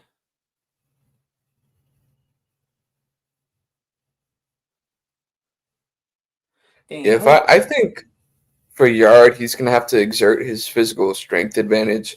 And I think he's gotta dig the body too. I think that would he's gonna have to. That's the I best think bet. his best bet, and he's gotta Benavidez likes to flurry and let his hands go. I think his best bet is timing punches between Benavidez flurries. That's what I was thinking too. Especially because Benavidez, once he starts it seems like every time Benavidez is fighting in the pocket, his feet for some reason become quicksand. Yeah, he plants his feet and throws. He squares up, which is you don't really teach someone to box like it, but it works for him. He knows how to make it work. Because it kind of allows him to go from one stance into the other and letting his hands go. Even though he's not really he's not a switch hitter, but he does throw out a southpaw. True.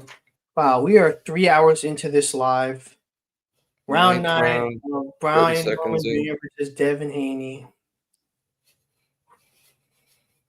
This is crazy.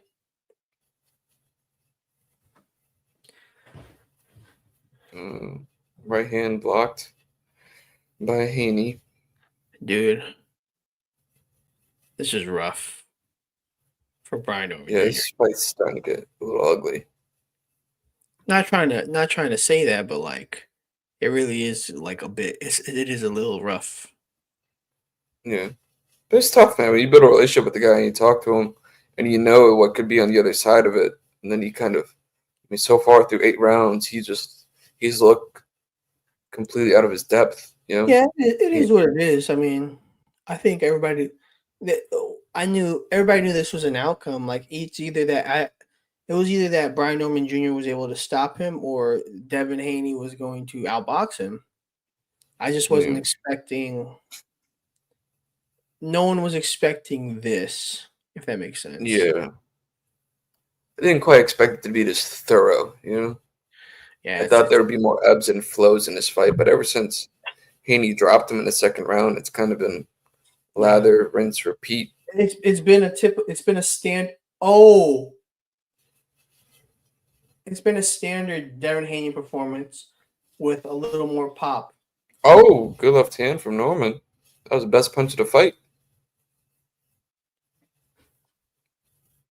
That's why it's it's tough to throw with Haney because he's such a natural, he's a counter puncher. He doesn't really open up unless he knows he can comfortably do so. He doesn't give you a lot of opportunities to time him. Yeah. He's got to be careful pulling straight back, though. I think that 1-2 down the middle is probably Norman's best bet at landing something if Haney's going to pull straight back like that. Nice 1-2 with the looping left hook, maybe.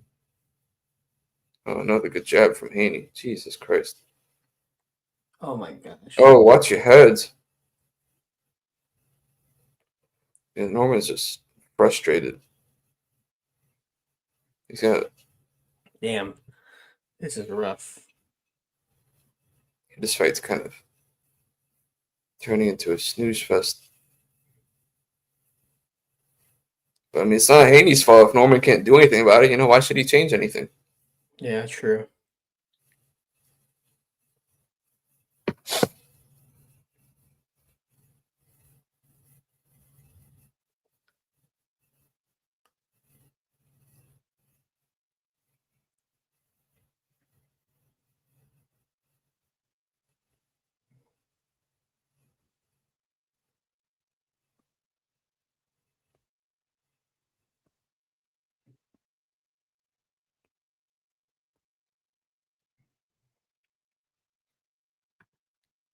Hamza Shiraz on the screen. Hopefully he gets a big fight next.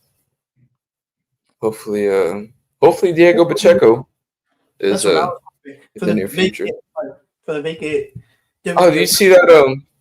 Apparently Canelo and Crawford are in negotiations for a rematch. I saw that.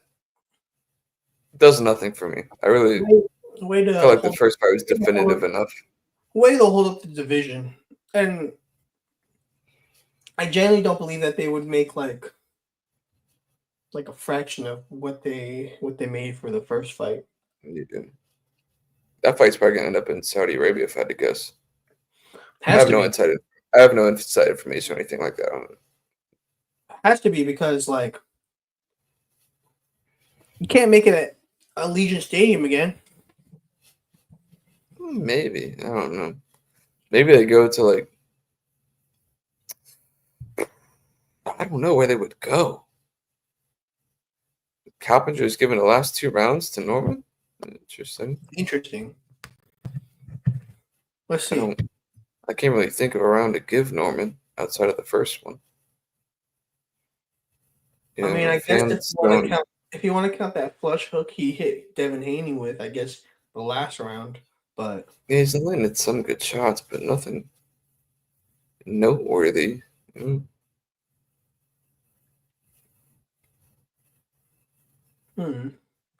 I'm not sure. I just don't. He definitely needs to like. I don't know what else he can do. It's like he's landing the same. He's throwing the same like 3-4 combinations. Follows up with a 1-2, charges forward, leaping left hook, right hook. And then he smothers his attack as well. I don't know, man. Like,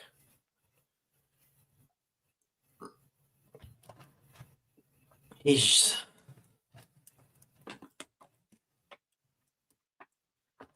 so.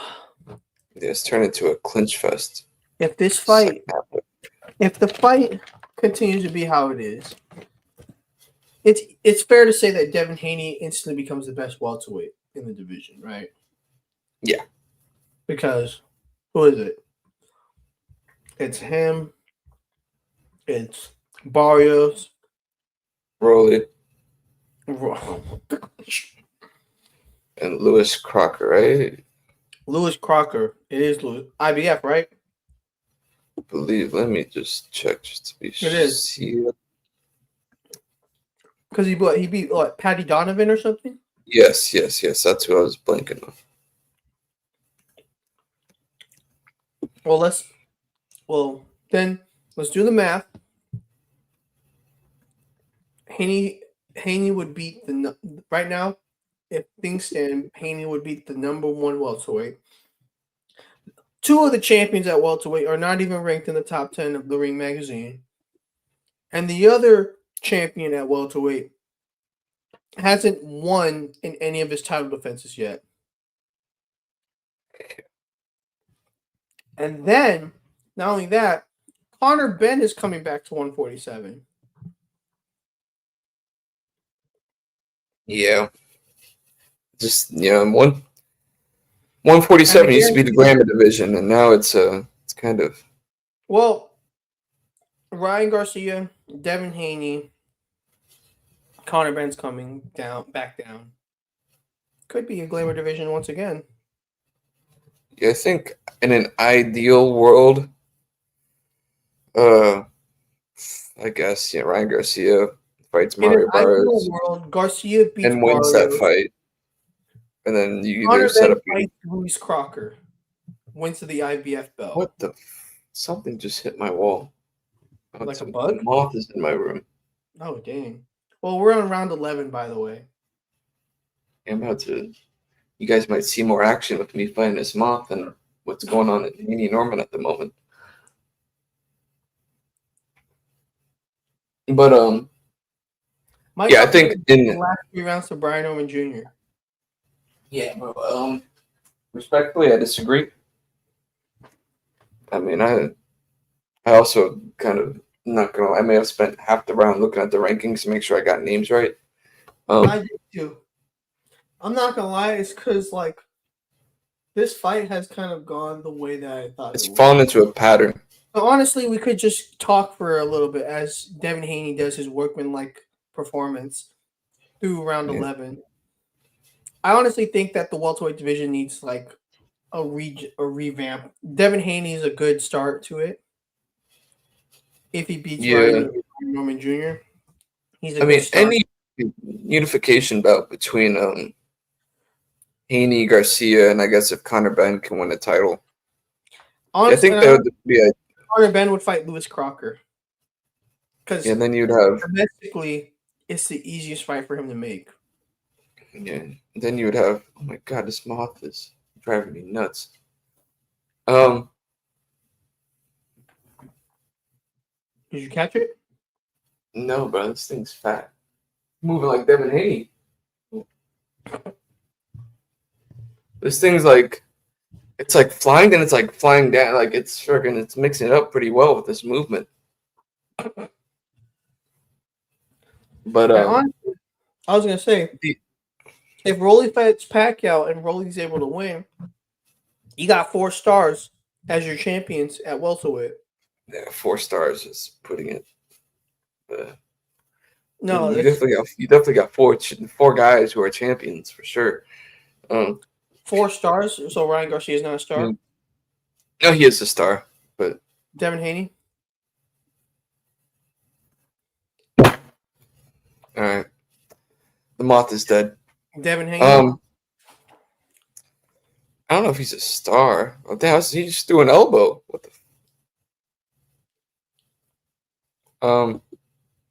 It may have been too harsh. I mean, you look at what the crowd that Conor Benn was a part of at the rematch against Chris Eubank. Too, I guess he's a star in the UK for sure. Yeah, and Lewis Crocker is a champion that's from the UK. That's an easy fight for him to make. Yeah. Devin, you sure you're not gonna say Devin Haney's a star? No. Okay. I think Ryan Garcia is easily the biggest. Minus my Manny Pacquiao is the biggest name at 147. Then it's Ryan Garcia. Then it's. Is it Rolly? I would put Rolly and Haney probably on like the same like tier. Rolly's funnier and some more probably connects more with the audience, if I had to guess. And then Conor Benn. I would put Conor Benn. Yeah, they're probably all lumped into like the same, and then like Crocker's below all of them, respectfully. But I just feel like you know what it is. I feel like the welterweight division is just. It's not thin by any sense. You got guys like Rohan Blanco coming up. Shakram Giasov, Jack Catterall. Yeah, he's Alexis Rocha. Title fight stat. He's supposed to be fighting mandatory for WBA. So I'm guessing he's probably going to get another. Don't give Rolly him, please. Don't give Rolly him. That would be bad. Yeah, I think Giasov is going to probably. Oh, this is the 12th round. Oh my gosh, Devin Haney's just beating him up.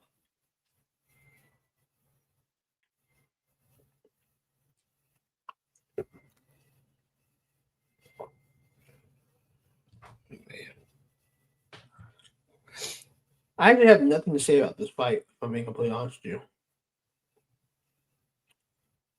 He might hurt him with the left hook. No, just kidding. No, he didn't.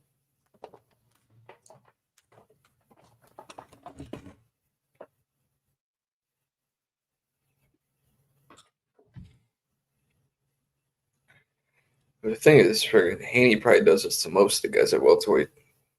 Mm-hmm. And I don't know. I don't know if you could respectfully. I'm gonna keep my mouth shut. All I'm gonna say is, of all the matchups, like I think Catterall is gonna climb the WBO rankings, which is a title that, by all accounts, so far with a minute and a half left in the fight, looks like Haney's about to become the champion. I don't have much of an appetite to see Jack Catterall versus Devin Haney just because of how they match up stylistically. It'd definitely be one of the fights of all time. Absolutely. I like Devin Haney. Yeah. No, it's not a diss at him. It's just stylistic. Yeah. Like, you want to see him. That's why Ryan Garcia fights. The Devin Haney is good at neutralizing opponents. That's what his biggest strength is. He's able to neutralize anything that you're able to do. Yeah. So he takes away your best weapons, and he's defensively and Jack Catterall's a patient fighter. Yeah. If you watch, and Haney doesn't throw more than he has to.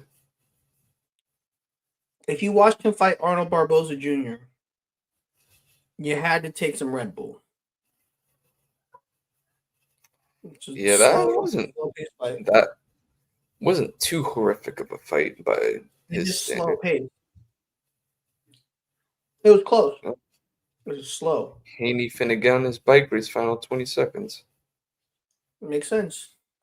Final 10 seconds. Well, congratulations to Devin Haney.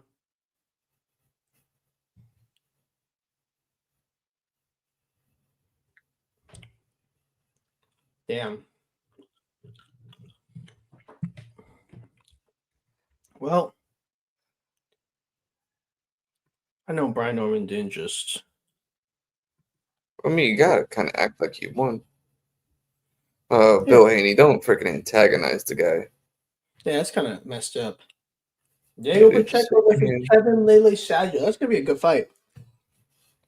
I'd be lying if I said I know a lot about Lele Saggio. Look, they have to be separated. So Brian Norman Jr., welterweight, number 1. Yeah, he's probably going down after that. Well, he'll probably be welterweight number 2, honestly, which would mean Pacquiao is out of the top 10. Yeah. That's crazy. I can't remember a time welterweight's ever been this. I mean, I would say welterweight's been this thin. You know, usually, I mean, like I said, it's the glamour division. Even star power wise, it's like even Manny Pacquiao in this, because it's a 46-year-old Pacquiao. It feels like this division is so. It's like my least excited division, and my excitement just got. I just got excited about welterweight after watching Brian Norman Jr. Look where we're at now. Expected that. Kind of anticipated Norman being the guy to carry the torch for the division. Yeah, he was the next guy. Damn. Like, look at Rohan Polanco's probably the best pure boxer there in that top 10. But he's still very green. I think he can be.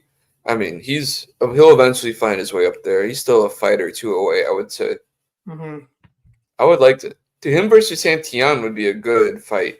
I would like to see that. I think that would be a good. I think that would be a good next step for both guys. They have guys who aren't ranked, like Tiger Johnson is coming off a good win. Let me see who else. Let's look at the rest of these welterweight rankings. Mean Machine still. Is still there. Isn't he coming off a loss though? Liam Paro's up there. Mean Machine is coming. I'm sure the IBF will find a way to throw Karen Chikadze in. back into a title fight. Yep, there we go. See, Liam Paro isn't Nicholas Sloss fighting on Pro Box? I thought Flaus was the guy who just fought Tiger Johnson. I'm not sure. I'll look. Devin Haney. 3-division champion Devin Haney, guys. Wow. Fantastic. Good for him. Because honestly, that was a very dominant performance. A very workmanlike very one-sided performance. Did you hear what the scorecards were? I actually wasn't paying attention. I'm not going to lie to you. Yeah, it's okay. You won't need that decision. That's kind of all you needed to know. Probably should have been like 119, 118 to 109, 108, whatever. 114, 113?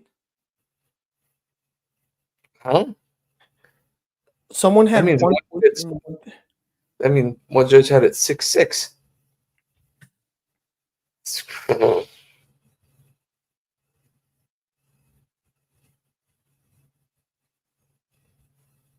Okay, you want to hear the scorecards? Sure. 114, 113. 117, 110. That's about 116, 111. Okay. I mean, clear. I mean, the right guy won. That's all that really mattered. 114, 113.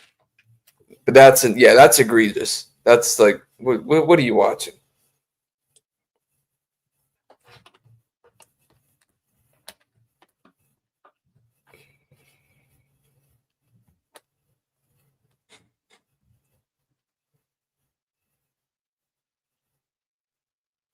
You know what's crazy though?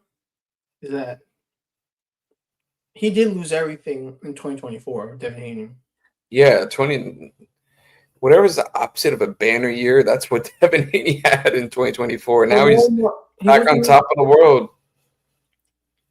Remember when Devin Haney and Sandro Martin went to a purse bid and nobody wanted to bid for that fight?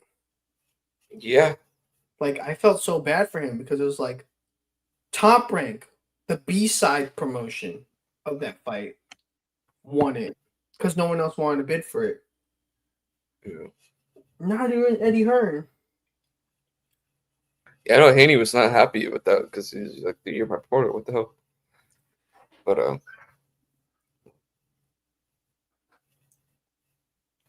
let's see, CompuBox stats. Oh my god, they combined to land 129 punches, I believe.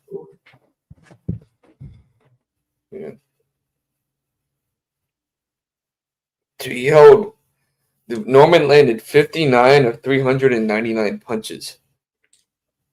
My God. According to CompuBox. That's 14.8%. All right, main event time. We're at main event time. What's your pick for the main event? I got Benavidez in 7. In 7, wow. What do you have? I was gonna go Benavidez in 10. I feel like this one shouldn't go. This one shouldn't go 12 rounds, right? I'd be surprised if it did. I wouldn't be like terribly like Devin Haney dropping Norman surprised, you know. Yeah, I think they're both like very relatively high contact fighters. You want to know what's crazy is that, oh my gosh. Oh my gosh. I can't believe he knocked him down. Yeah, it was tough, man. It was tough. And now it's another name where it's like, if you're Top Rank, I don't know what's going on with their TV deal. Like Norman was one of your most one of the guys you were you build around and you were marketing. And now he doesn't have a title. Same thing with Keyshawn Davis supposed to be part of their future. Now who knows what's going on with him? Like, it's been a rough go. Yo, Devin Haney or Eddie Hearn is trashing Devin Haney. Surprising because that was his guy for the longest time. Used to promote him. That was his guy for the longest time. Yeah, but now he's got a new toy, and his name is Conor Benn.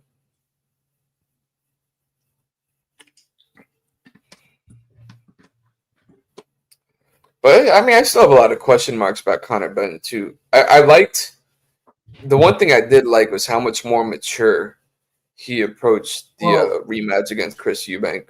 I will say this. He didn't fight anywhere near as emotionally as he did in the first fight.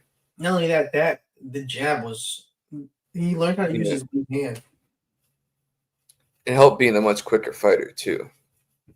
Mm-hmm. Like, he knew how to use his advantages much better. I knew they were going to have Conor Benn do a cameo now that the Eubank saga is over. I mean, he's the most Ben is the most Puerto Rican looking Brit I've ever seen. Most Hispanic looking Brit I've ever seen. So now that we have 3 world title fights in the books, we are now ready to go to the main event of the evening. David Benavidez versus Anthony Yarde is coming up next. I am excited for this fight, as everyone should be. I don't know. I'm actually kind of tired now, too. We only have 1 fight to go. Hopefully, this could wake me up. Yeah, that fight didn't really do anything as far as when it comes to like waking up. That knockdown was kind of like the only moment of the fight. I know.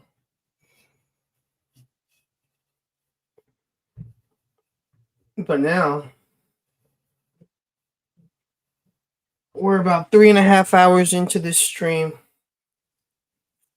Hopefully the intermission is not too far. Yeah. Man, all right. Why do we have to watch Eddie Hearn and Conor Benn? I don't know why he keeps talking. You know why? It's because they're really trying to promote Conor Benn as the next challenger for one of these 4 titles. Which I understand, but can we do that? Who they're trying to go for? They're gonna. I guarantee this. They're gonna try to make Mario Barrios travel to the UK and fight Conor Benn, because Conor Benn's number 6, number 5 in the WBC. Let me see. He is number 4. That's what I said. You didn't hear me. I said number 4. All right, main event is gonna come. Even though when was the last time he even fought at 147? Dude, what's his name? Was it Chris Van Heerden or something like that? Wasn't it freaking? No, it was against who's Jeff's guy? Peter Dawson? Like 150. Yeah, that's what I said. No, I'm guaranteeing you that 2022 was the last time Conor Benn has fought at 147. Let me see. That's gonna be a pain to get down. Yeah. To. He fought Chris Van Heerden at 147 pounds on April 16th, 2022. By the time he fights at welterweight, it'll be 4 years. Can he even make he hasn't fought at welterweight in 2 years?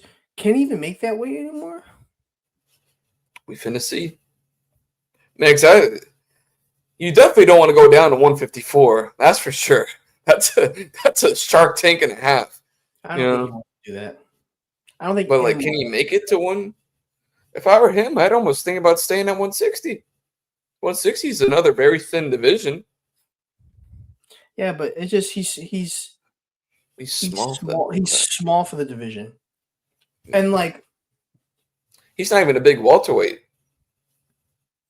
I know, but I feel like there's more of a chance of him becoming world champion at welterweight than there is at middleweight. That's fair. Yeah, I agree. Like I don't know. I don't feel like middleweight. Like he has to go through. Janey Beck has what? He's about to have three of the. He might have three of the belts by the time. Yeah, him or Lara. And Right then now, Adamas. Jenny Beck. I don't think he beats Carlos Adamas. If I'm being completely honest with you. Minus 900 on I the just want money to see line. that fight. I don't even care. Hey, Min- pretty big favorite. Minus 900 on the money line, Nate. Hey, if you're feeling Yarde, throw some cash on it. I don't have cash to spend. That makes two of us. I have my thing on snooze. How did they manage to? I have my thing on snooze. How they managed to call me? You should have answered. Hey, we're on live. So we're in between fights. No, dude. Boring. I'm kidding. I think I'm gonna make chicken Alfredo pasta for dinner after this. That'll be good. Trin made a roast. Of course, she does it the day after I leave. You had Korean barbecue the day before. I'm kidding. I'm yoking. And you beat me out undefeated every single time. I freaking pieced you up. I'm kidding. I mean, I'm not kidding, but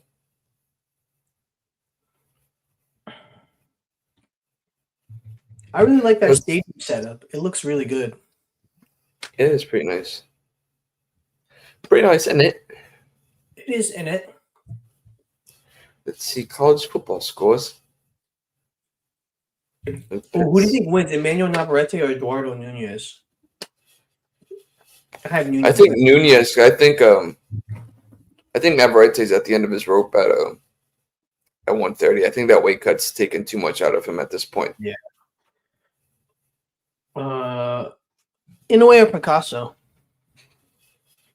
In a way. I really wish, I'm not gonna lie, I really wish that Nakatani was fighting Cardenas. That would have been a perfect if I would have made plenty of sense. Because what if he stopped Cardenas faster? Or dominated him like completely? Yeah. That would be a great I mean that's about as good of a litmus test as you can get, someone who Inoue had just beaten. But Sebastian Hernandez is he's no pushover. I gotta look more into him, but he's 20-0 for 18 knockouts. So ranked in the top 10 of Ring Magazine. We'll see. I mean, but is either Satsumi brothers fighting on this card? I believe so. I think Haito's on it. They both might be on it, to be honest. I think I can. Haito's, I would say, the better brother at this point. Let's see. It's got to be a schedule fights. I forgot that Dimitri Bivol was still here because he's been out since February. Yeah, he's got the back injury he's recovering from. Yeah. Oh, that's why I forgot. And then Beterbiev has been like inactive since too. Mm-hmm. Oh, they're both fighting on the Satsumi brothers. Both are fighting on the card. That's what I say. You thought I'd lie to you? Yeah. Wow. Hayato is fighting a tough opponent. He's fighting Jazz Dickens. Oh shit. Tough. He fought Kid Galahad for the world title like a few years ago. I remember when I talked to him, I think he was hoping by around like his 10th fight, he was hoping to be fighting for a belt. So this is his fourth fight. think this is Hayado's 4th fight. No, Hayato's. Yeah. This is his 9th fight that he's gonna have. Right. Well, I mean, Raito is Raito. Okay, sorry, the R is silent. Hayato and Raito. Yeah. Right. I interviewed Raito. Oh, okay. He said he wanted to be by his 10th fight. They're both like insanely good. Those two are like the next Inoue brothers. Yeah.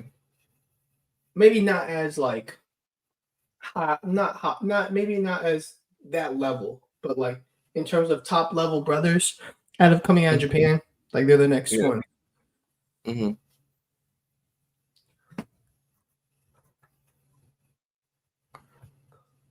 Who just arrived at my house?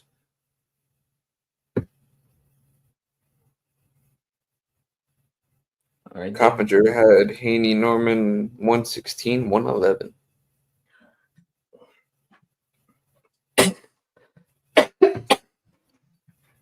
You right, man?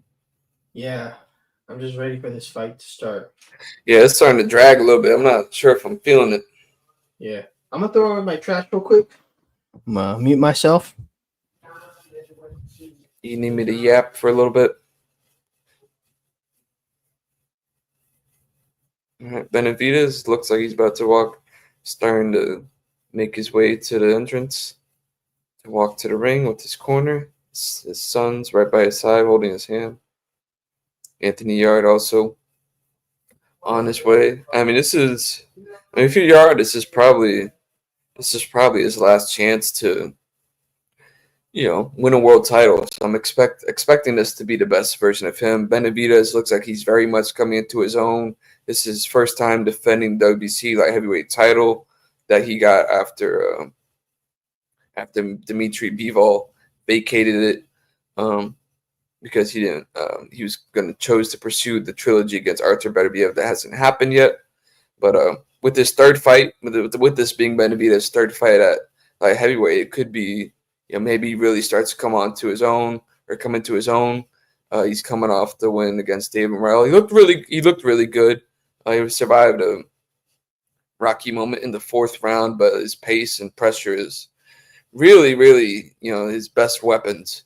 And I'm expecting if he's gonna beat Yarde, he's gonna have to lean on that as well. He's gonna have to be cautious early, because I think the Yarde's probably the physically strongest guy he's ever faced, and we'll see, man. Anytime someone's backs up against the wall like Yarde's, and this might be his last chance, like, you expect them to fight like it. So I'm not expecting Yarde to be a pushover for Benavidez at all.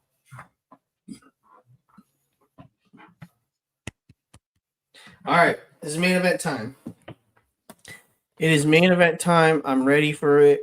I'm Buffers, and I'm not gonna lie. I'm honestly ready for it to be done, so we can wrap it up, and I can go to insomnia cookie. Yeah, I'm gonna cook myself some pasta and call it a night. Yeah. Afterwards. Honestly, I might on this Saturday night. I might actually go to sleep early. I don't blame you. You got woken up by some doofus at 7:30 in the morning, leaving your house. Surprisingly, you got home. You got back pretty fast. You got home at what, noon? Yeah, I hit some traffic. I was supposed to be back by like 11:40.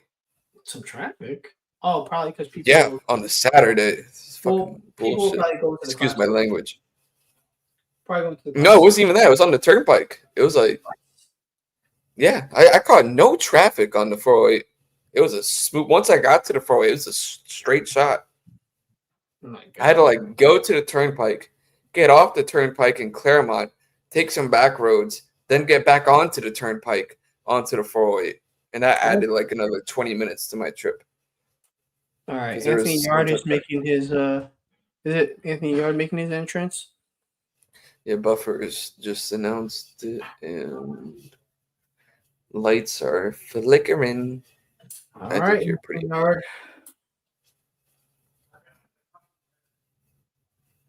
Oh, he's coming out to Future Hendrix.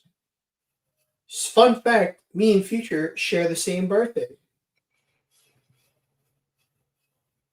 Also, fun fact: me and Nate Pardo-Marrero's dad share the same birthday.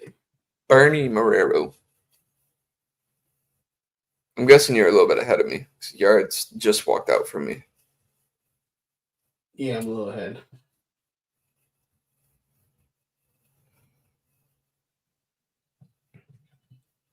I like that green and gold. Yeah, it's green and gold's a good color.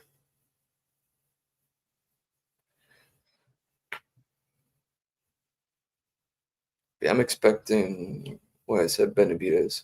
I think Benavidez needs to get his jab going. I expect him to be cautious early to like get a feel for Yarde's physical strength and see exactly what he's up against. I think the jab and straight right hand is going to be a good weapon for Benavidez because Yarde likes to pull straight back. Yeah, I feel like Benavidez' best work is when he's digging to the body and when he's like kind of Yeah, stalking his opponents. That's really what it is.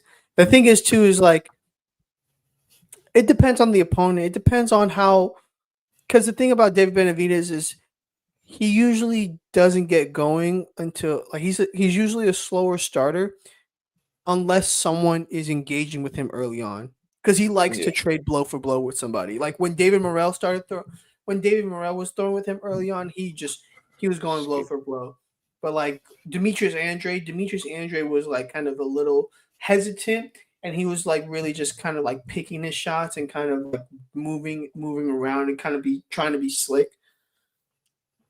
It was kind of like David Benavidez likes to read his opponents hmm before really putting on the onslaught, but yeah.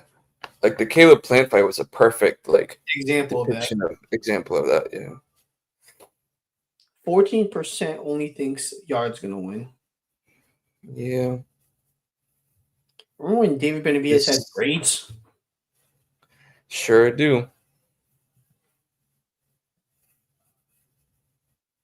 It made him look more intimidating. The braids? Yeah, like he was humongous at 168 too. He towered over everybody, And then the braids happened, and he was like, and "Wow." then he freaking. I was like, holy shit, who the fuck wants to fight that guy? Not Canelo, clearly. Honestly, after seeing what Terrence Crawford did to Canelo, I don't think David Benavidez would have stopped him. I don't know if he would have stopped him, but I think he would have won like a clear like. It would probably be the most punishment we've seen Canelo take in a fight. But I think Canelo's chin is still good enough to the point where I don't think he. I'm not going to predict anyone to ever stop him. I think. All right, No, the we're at the Saudi Arabia. national anthem for Saudi Arabia. I wonder if they're gonna do all Mexico and the UK. They might as well do the No, U.S. too. He's froze on me. this is for the WBA heavyweight champion, or the regular, the The regular. WBA regular title.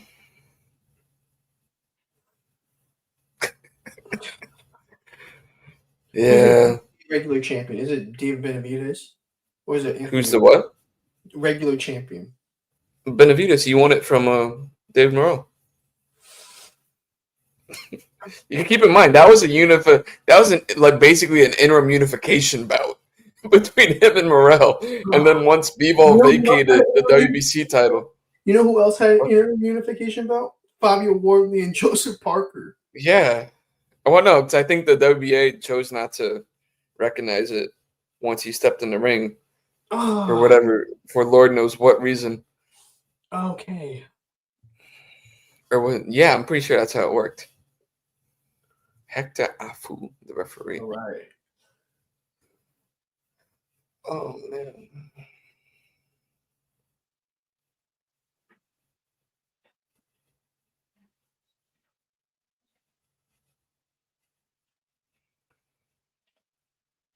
Why does this nap do this fight?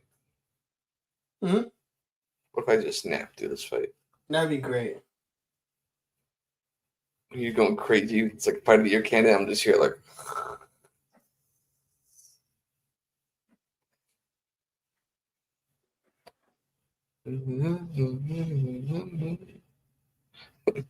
My dad bet on Norman by knockout. Oh my gosh. He said my $50 went bye-bye with the whimper. Right when the second round hit, $50 went bye-bye. I'm great at being a horrible betting expert. All right, so David Benavidez is getting his ring introduction right now. Oh, I'm still on Yarde, Are you really? unfortunately. Oh my gosh. All right, main event time. Main event time. He looks a little soft in the belly. I mean, Hasn't he always though? yeah, that's what I was going to say, but he looks even softer than normal. Maybe his body is used to.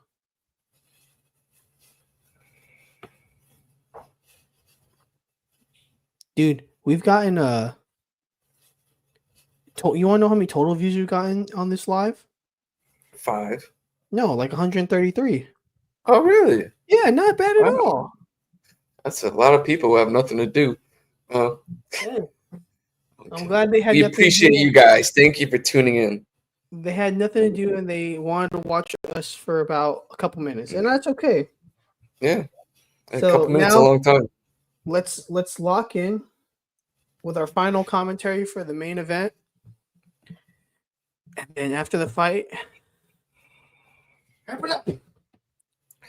Yeah, let's not talk for. I mean, No. We've talked for For 3 long hours and after. 46 minutes.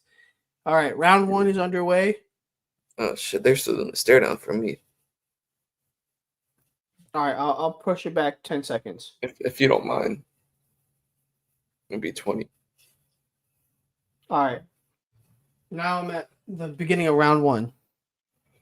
And here we. All right, they're both at the center of the ring.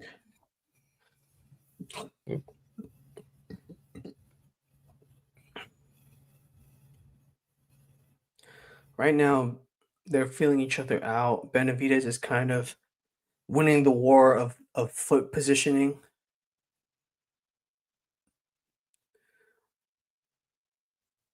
Yeah, nothing. Yarde's the Both first one measuring, to really engage, throwing a both 1-2, measuring but with the didn't jab. really break the guard. But David Benavidez catches him with a straight right.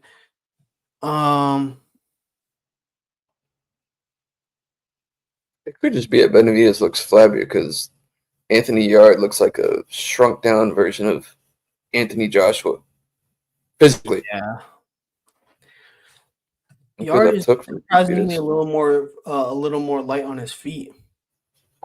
Yeah, he came in like under a full pound. Right by David Benavidez. Man, I love when my fight breakdowns kind of play out how I predicted. Not to brag or anything. It's interesting. David Benavidez has been able to land like consecutive flush shots on Yarde in round 1 in just the feeling out process. Yeah, it's not a good sign for Yarde, but it's still early. Yeah, it's his back looks insane. okay. Okay, Nate. No, I'm not trying. Am I wrong? Like, look at the guy. No, he's ripped. He's chiseled. Oh, that was a nice straight counter right by Anthony Yarde.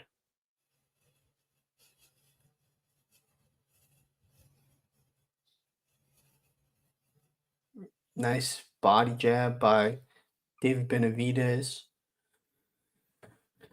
Oh, good right hand by Yarde. I do like how Yarde is fighting with the lead hand of Benavidez. Yeah. And if you're gonna stop him from letting his hands go, take away his lead hand.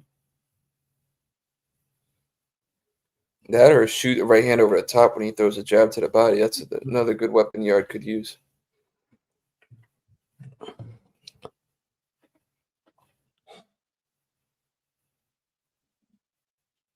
Nice straight right by Benavidez.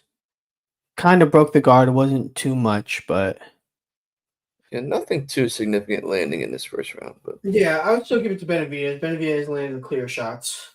he was on the front foot. Front foot, landed the clear shots. Had a little bit more composition to his round, whereas Yeah, Anthony round Yarde just was ended. actually more defensive. Yeah, the round just ended for me. All right. We got to pick up the action in round 2.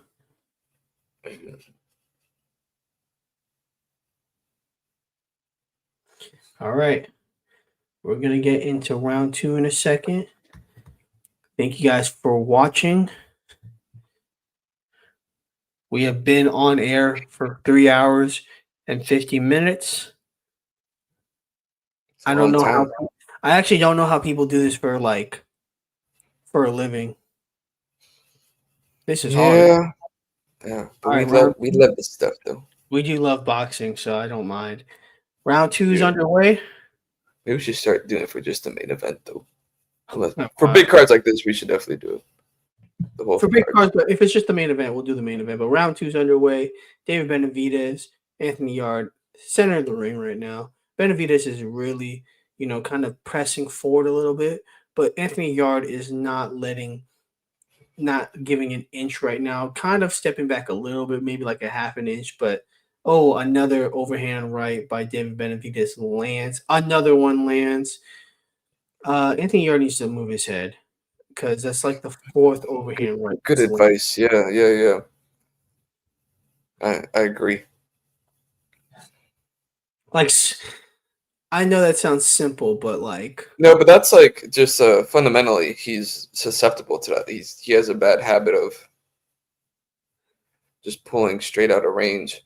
Yeah. Just pulling straight back. Yeah.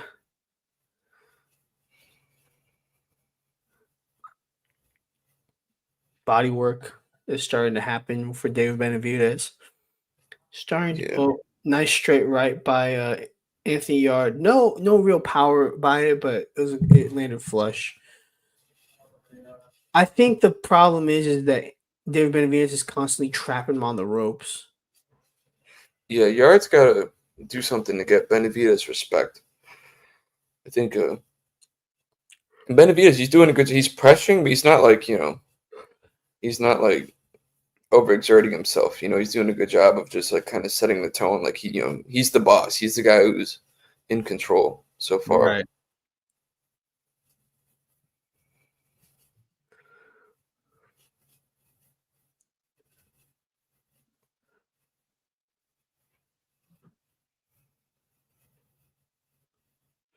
All right, Benavidez or Yarde is trying to close the distance well, but Benavidez is nice combination by Benavidez. But Anthony Yarde turned him over and landed a nice straight right. The good thing about Anthony Yarde is that he is athletically, he can move better than Benavidez, around the ring. Yeah. He can get away from shots a lot faster than Benavidez can get away from Yarde shots. Yeah. But the problem is the hand speed. Oh my gosh. And so Benavidez I would say Benavidez is a better defensive fighter than Yarde still, fundamentally. Yeah. Fundamentals. But Tiki ran the black. Oh, nice straight right by Yarde.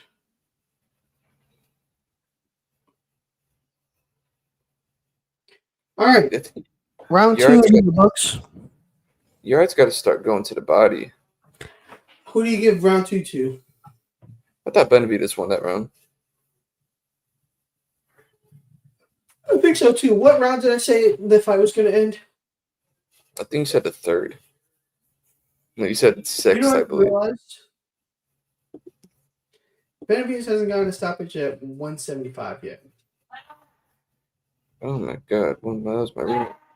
That was my roommate sneezing. Is it really? Yeah, unfortunately. You should probably get that checked out. Yeah.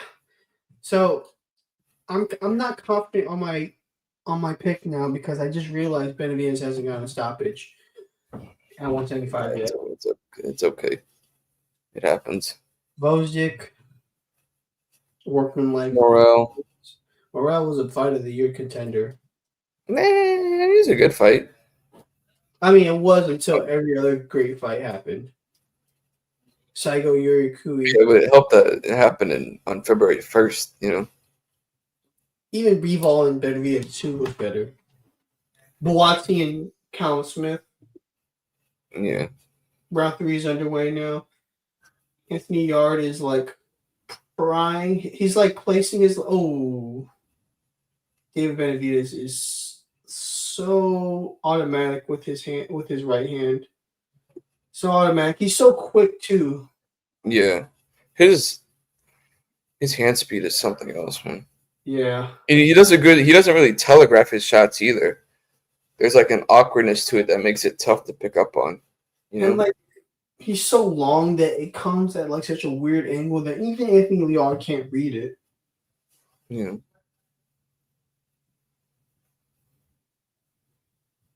Nice body shot. The good thing is Yarde. Ooh. You know where Benavidez is having a lot of big success is down the middle. It's not around the guard. It's down the middle. Mm-hmm. And I 1-2 down the middle is money.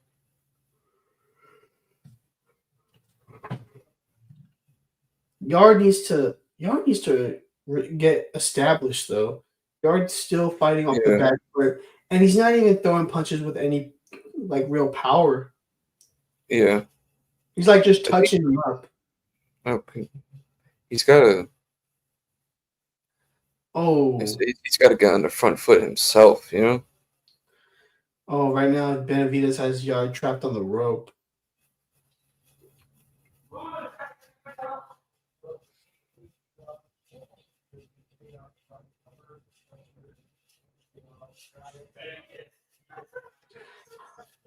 I wonder.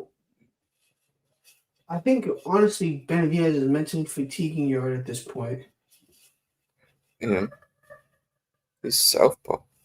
Oh, those are flush shots by Benavidez. Oh. What time are you at? 27. Oh, that's very cool. Where you at? Nah, don't worry about it. It's okay. Okay.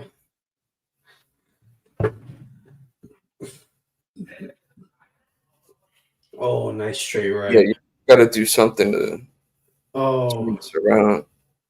Because like, if he's going to keep moving like this, he's going to break down eventually. Mm-hmm.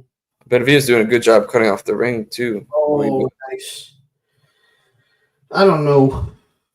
Oh. I don't know what Anthony Yarde's game plan is. It's not working. It is not working now.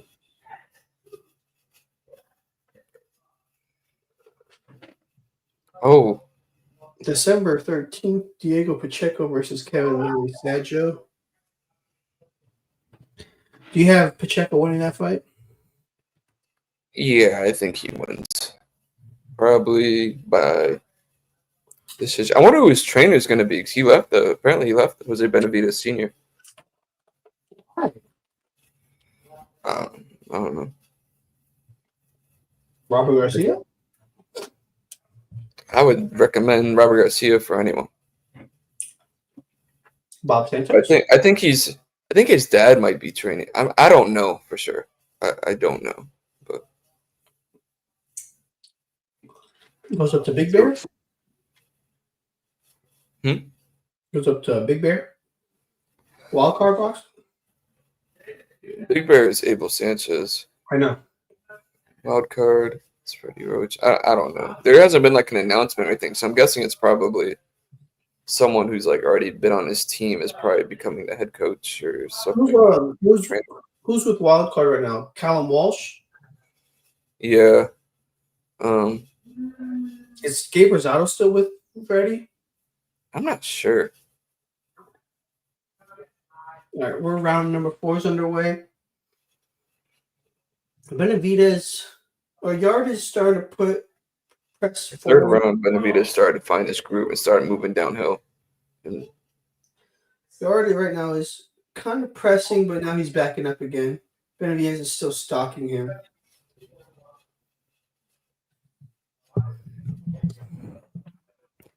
Oh my gosh. Yarde needs to get himself off the rope, bro. yeah, this was the problem that he's gonna run into.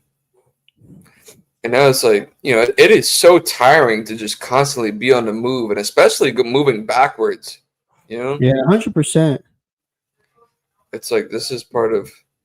Well, I think that, remember with Frank Martin, that was the issue with Frank Martin against Gervonta Davis, is that he was constantly like trying to create space from Tank, that he eventually started becoming, his feet started becoming like quicksand. He started moving a lot slower, and that's when Tank was able to time his shot.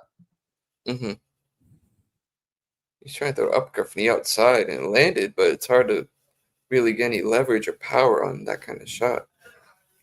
And the thing is, at least against Beterbiev and Kovalev, like Yarde was able to. Yarde was landing some big shots on both of them. Yeah. He hasn't found that kind of groove yet against Benavidez. I wonder why. Is it cause Benavidez is stalking forward? Wait, no, I wouldn't say that. I think he's awkward, and I think being a naturally smaller guy, he's quicker, so it's easier for him to see Yarde's punches coming. And good jab. Oh, good right hand by Yarde. I think it's the speed. It is the speed. Yeah, he's able to. And Benavidez is he's able to keep at a range where he's able to see everything. He's able to see where everything's coming from. And Yarde hasn't exactly established his jab. He hasn't established anything yet, which is anytime someone can't establish something early, that's a bad sign. Yeah. I'm not saying you need to right out of the gate after the first round. But by the third, fourth, fifth round, you should be able to tell what someone's trying to do. How far are you behind? Did you not see all the onslaught? I'm at 25 seconds. Oh, you didn't see it. My zone. When was the onslaught? Am I about to see it?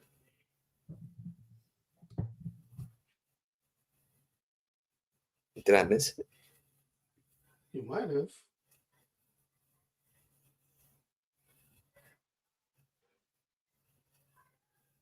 Damn, you can't freaking do that. He's kind of grabbed by his neck. Well, Yarde was like, it wasn't Benavidez, it was Yarde. That's a left hook right at the bell. You see that Yarde is holding his arm? I saw it, yeah. Had a bad angle. All right. That was the Benavidez round. We're getting into round, 4 or 5? I think we're going into the fifth round. Yeah, round 5. And it's probably 4-0 Benavidez. Round 5 just started for me.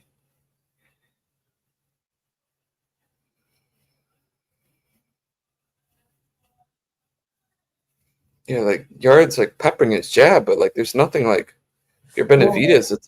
It's not just he's not just peppering the jab, he's also peppering his straights. Every shot that he's throwing is like a peppering shot. Yeah. But it's also Yarde's really had one of the more peculiar careers in recent memory. Yeah. Because his best win is Lyndon Arthur, which is Lyndon Arthur is solid, but good domestic win, but that's it. Yeah. And he's really spent much of his career fighting guys he's supposed to beat. And then when he did step up, he looked quite good. Against Sergey Kovalev and Artur Beterbiev. He held his own. He looked like someone who he gave a great account of himself. He looked like he belonged in the ring with him. Kovalev and Beterbiev were not this fast. They were not this fast.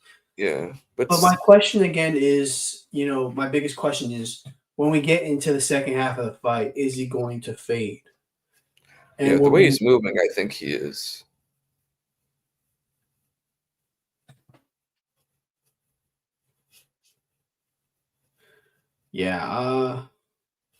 Benavidez. Yep, stiff jab by Benavidez. Yarde has to get himself off the rope. Yeah, his back's been to the ropes pretty much most of the fight. Yeah, I'm surprised he doesn't have like a rope burn. Ooh. Ooh. Oh, Benavidez is starting to Ooh, let he's trying to loose. tee off. He's in the corner. And he's landing like most of these shots are that or Yard's hair is very deceiving. That Yarde's hair just looks like someone punched him. Again, like all these shots are like peppering shots. Like there's no power behind them. Yeah. Like for every five like flickering jabs, like it's like worth like one punch that Benavidez has landed. Yeah, well, I mean, I said I was low, but I would keep going to the body if I was Yard.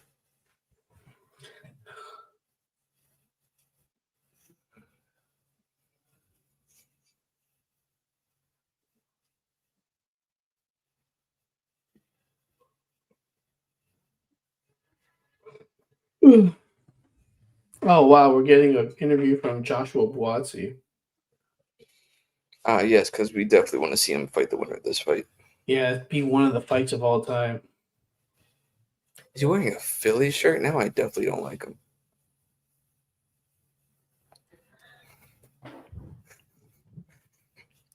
All right, we're getting into round 6 of the fight. It's about to be a crazy turn of events if Anthony Yarde wants to pull off the upset against David Benavidez.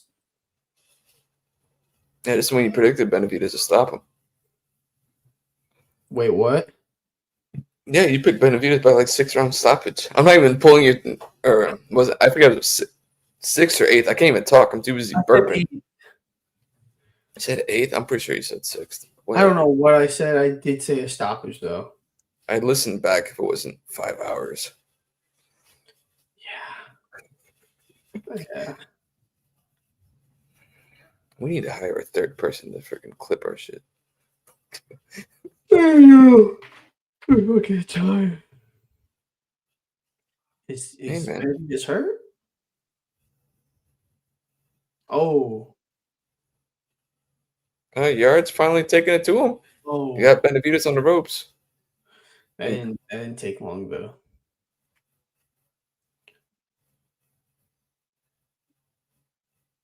And now Benavidez is back on the front I foot. said it didn't take long.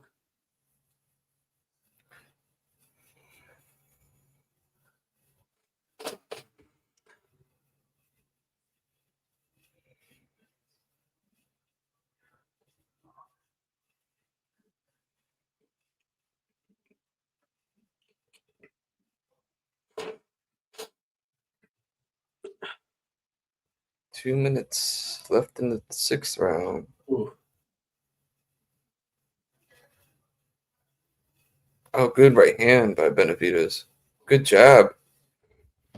Good left hook. You can't miss right now. By Anthony Yarde. Benavidez is like It trying could be.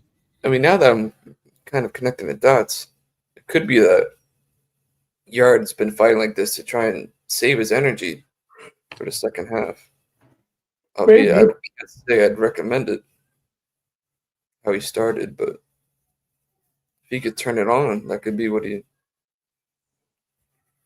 gonna have to. He's probably down 5-0. 6-0 at this point. Oh, good barrage of punches by Ooh. Benavidez along the He ropes. needs to get off the. Oh, Yard just took a deep breath. I don't think either body shot hurt him or he's starting to get tired or Mouth something. is wide open now. Benavidez is starting to let his hands go. Oh, I think his nose broken. Oh. Oh. Oh, 30 He seconds shattered left. his Not nose. looking good. Yarde's still fighting back, but his face is starting to wear. Oh, that body shot hurt him. He hasn't really thrown Oh, since then. You might be right at this rate. Fuck. Then let me not cuss. Um.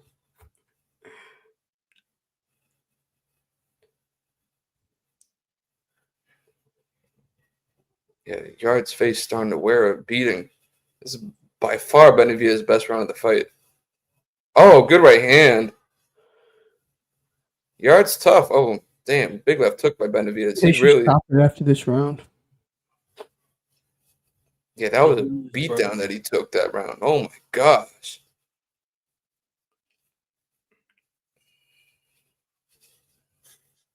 Yeah, he got this crap kicked out of. Yarde got brutalized that round.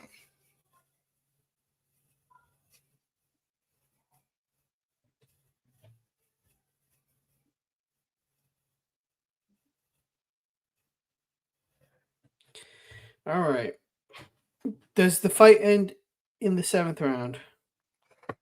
I'm gonna go 8th. 8th round? You Or might be right. I'll stick to my prediction and say the 10th round. It's the 10th round. I'm gonna be like, He broke his nose with a straight right hand. Oh, damn. doctor's inspecting him. Oh boy.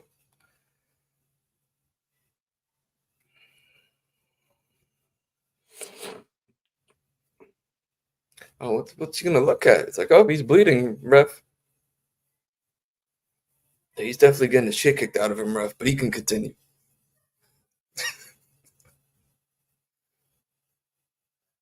And as he proceeds back into the corner. Oh, nice left hand by David Benavidez. Yeah, I think if Benavidez gets him in the corner and lets another barrage of punches like that go, I think I wouldn't be surprised if Hector Afu stops the fight. He's the referee. Good body shots. Oh, knockdown by David Benavidez.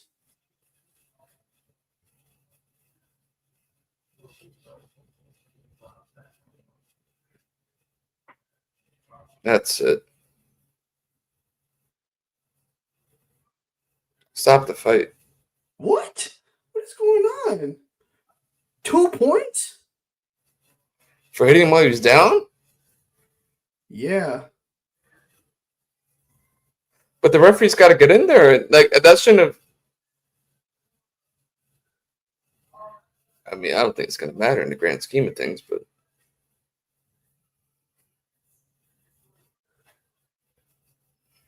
You gave Yarde extra time to recover.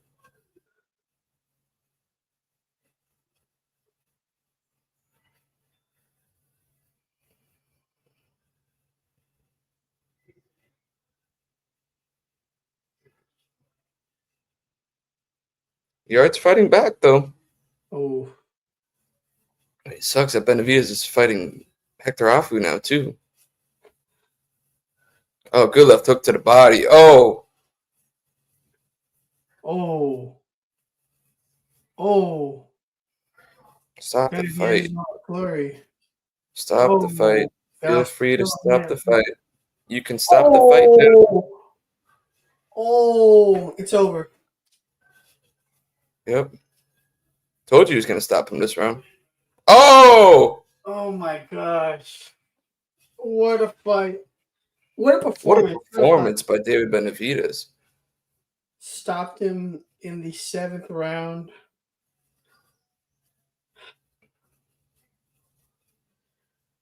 We got to see Dimitri Bivol versus David Benavidez. That's the fight to make. There was a guy who asked me for my picks. I'm pretty sure I went 4 for 4. Yeah, I went 3 for 4. I was bold with the Brian Norman Jr. one. All right. Yeah, that was a You battering. want to close this show out? Yeah, I mean, I can do a quick, shout for the 4 winners. Abdullah Mason looked the goods in his toughest fight. Bam is gonna. I think Bam one day he's gonna be pound for pound #1. I think it's a matter of when, not if. Devin Haney got back on the. He's back in maybe he's back in boxing fans' good grades, but he showed just how good he is when he's on. And David Benavidez gets his first stoppage win. No one's done that to Anthony Yarde, and he just brutalized him. That was such an Anthony impressive Yarde couldn't even get moment. anything going. Like no one Yeah, like even Beterbiev, even he gave Beterbiev trouble. Like he won some rounds against Arthur Beterbiev. yeah. David Benavidez. He almost stopped Kovalev. Yeah. David Benavidez is just a different type of animal. If we're gonna, in my recap, Abdullah Mason has finally fulfilled his prophecy from being a highly rated prospect to being a world champion in one of the most exciting like one of the most new glamour divisions, I could say. One of the new glamour divisions. Yeah, I'd say lightweight's one of the better divisions in boxing at the moment. So it's exciting to see what matchups can be made because obviously, 135 pounds, there's uncertainty with Shakur Stevenson, Gervonta Davis, even Raymond Murataya. But guys like Andy Cruz, Floyd Schofield, Lucas Body, I mean, even Darren Sparenchek, the division is still pretty stacked. Bam is eventually going to be the best boxer in the world, and it's not even going to matter about weight classes. Just like when Tito was once pound for pound #1 at one point, that's what's going to happen with Bam. He just demolished the second best 115 pounder. Demolished. Shut him out. Knocked him out in the 12th or 11th round. 10th. That's why I said you didn't hear me. I said 10th round. So another flawless performance from Bam. I just again I'll say this constantly. Who's gonna beat him? Who is going to beat him? And then Devin Haney's back. That's the only thing I can say. Devin Haney's back, and he's the best welterweight in the world instantly. That's all I have to say about that. Yeah, tough to argue that. David Benavidez has the potential to be the best 175 pounder in the world. Yeah, he looked like the monster this time around. He looked like the monster. He looked all a bit of what he's supposed to be. David Morrell might have just been a tougher opponent. I would say so, yeah. But what he did to Anthony Yarde and what other top contenders were not able to do to Yarde is a true testament of how special David Benavidez is. That's all I have to say about that. This fight card was pretty good.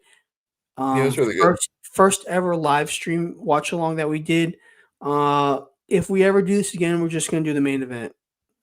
If it's not like a stacked card, we'll just do Diego. Like if we did Diego Pacheco, we're just gonna do him and Sajo. I think that one we might be able to do like the co-main because who's the co-main? Cordina Flores. That's right. And I think Ernesto Mercado is fighting someone good. I forget who Ernesto Mercado is fighting. To be determined on that, but this was the first one. I have to mentally prepare for the last rest all day before. Yeah, but you have any last final thoughts, Nate? Nah, man, this has been fun, and until next time, that was a great card. That's why we love the sport, and hopefully we continue to get more stacked cards moving forward. Absolutely. Well, thank you guys for watching. Thank you for all the viewers, all 130. It doesn't matter if it was a little bit. We're very grateful that you guys were able to pop in on the live. 157 views, actually. A lot more than I was expecting. Two doofuses talk about boxing. Dude, we only got 82 for the Canelo Crawford post-fight show, and we got 157. So Very grateful for that. Thank you Yeah. guys for watching on the TST Alyas. This is Nate Pardo-Marrero, and we are out.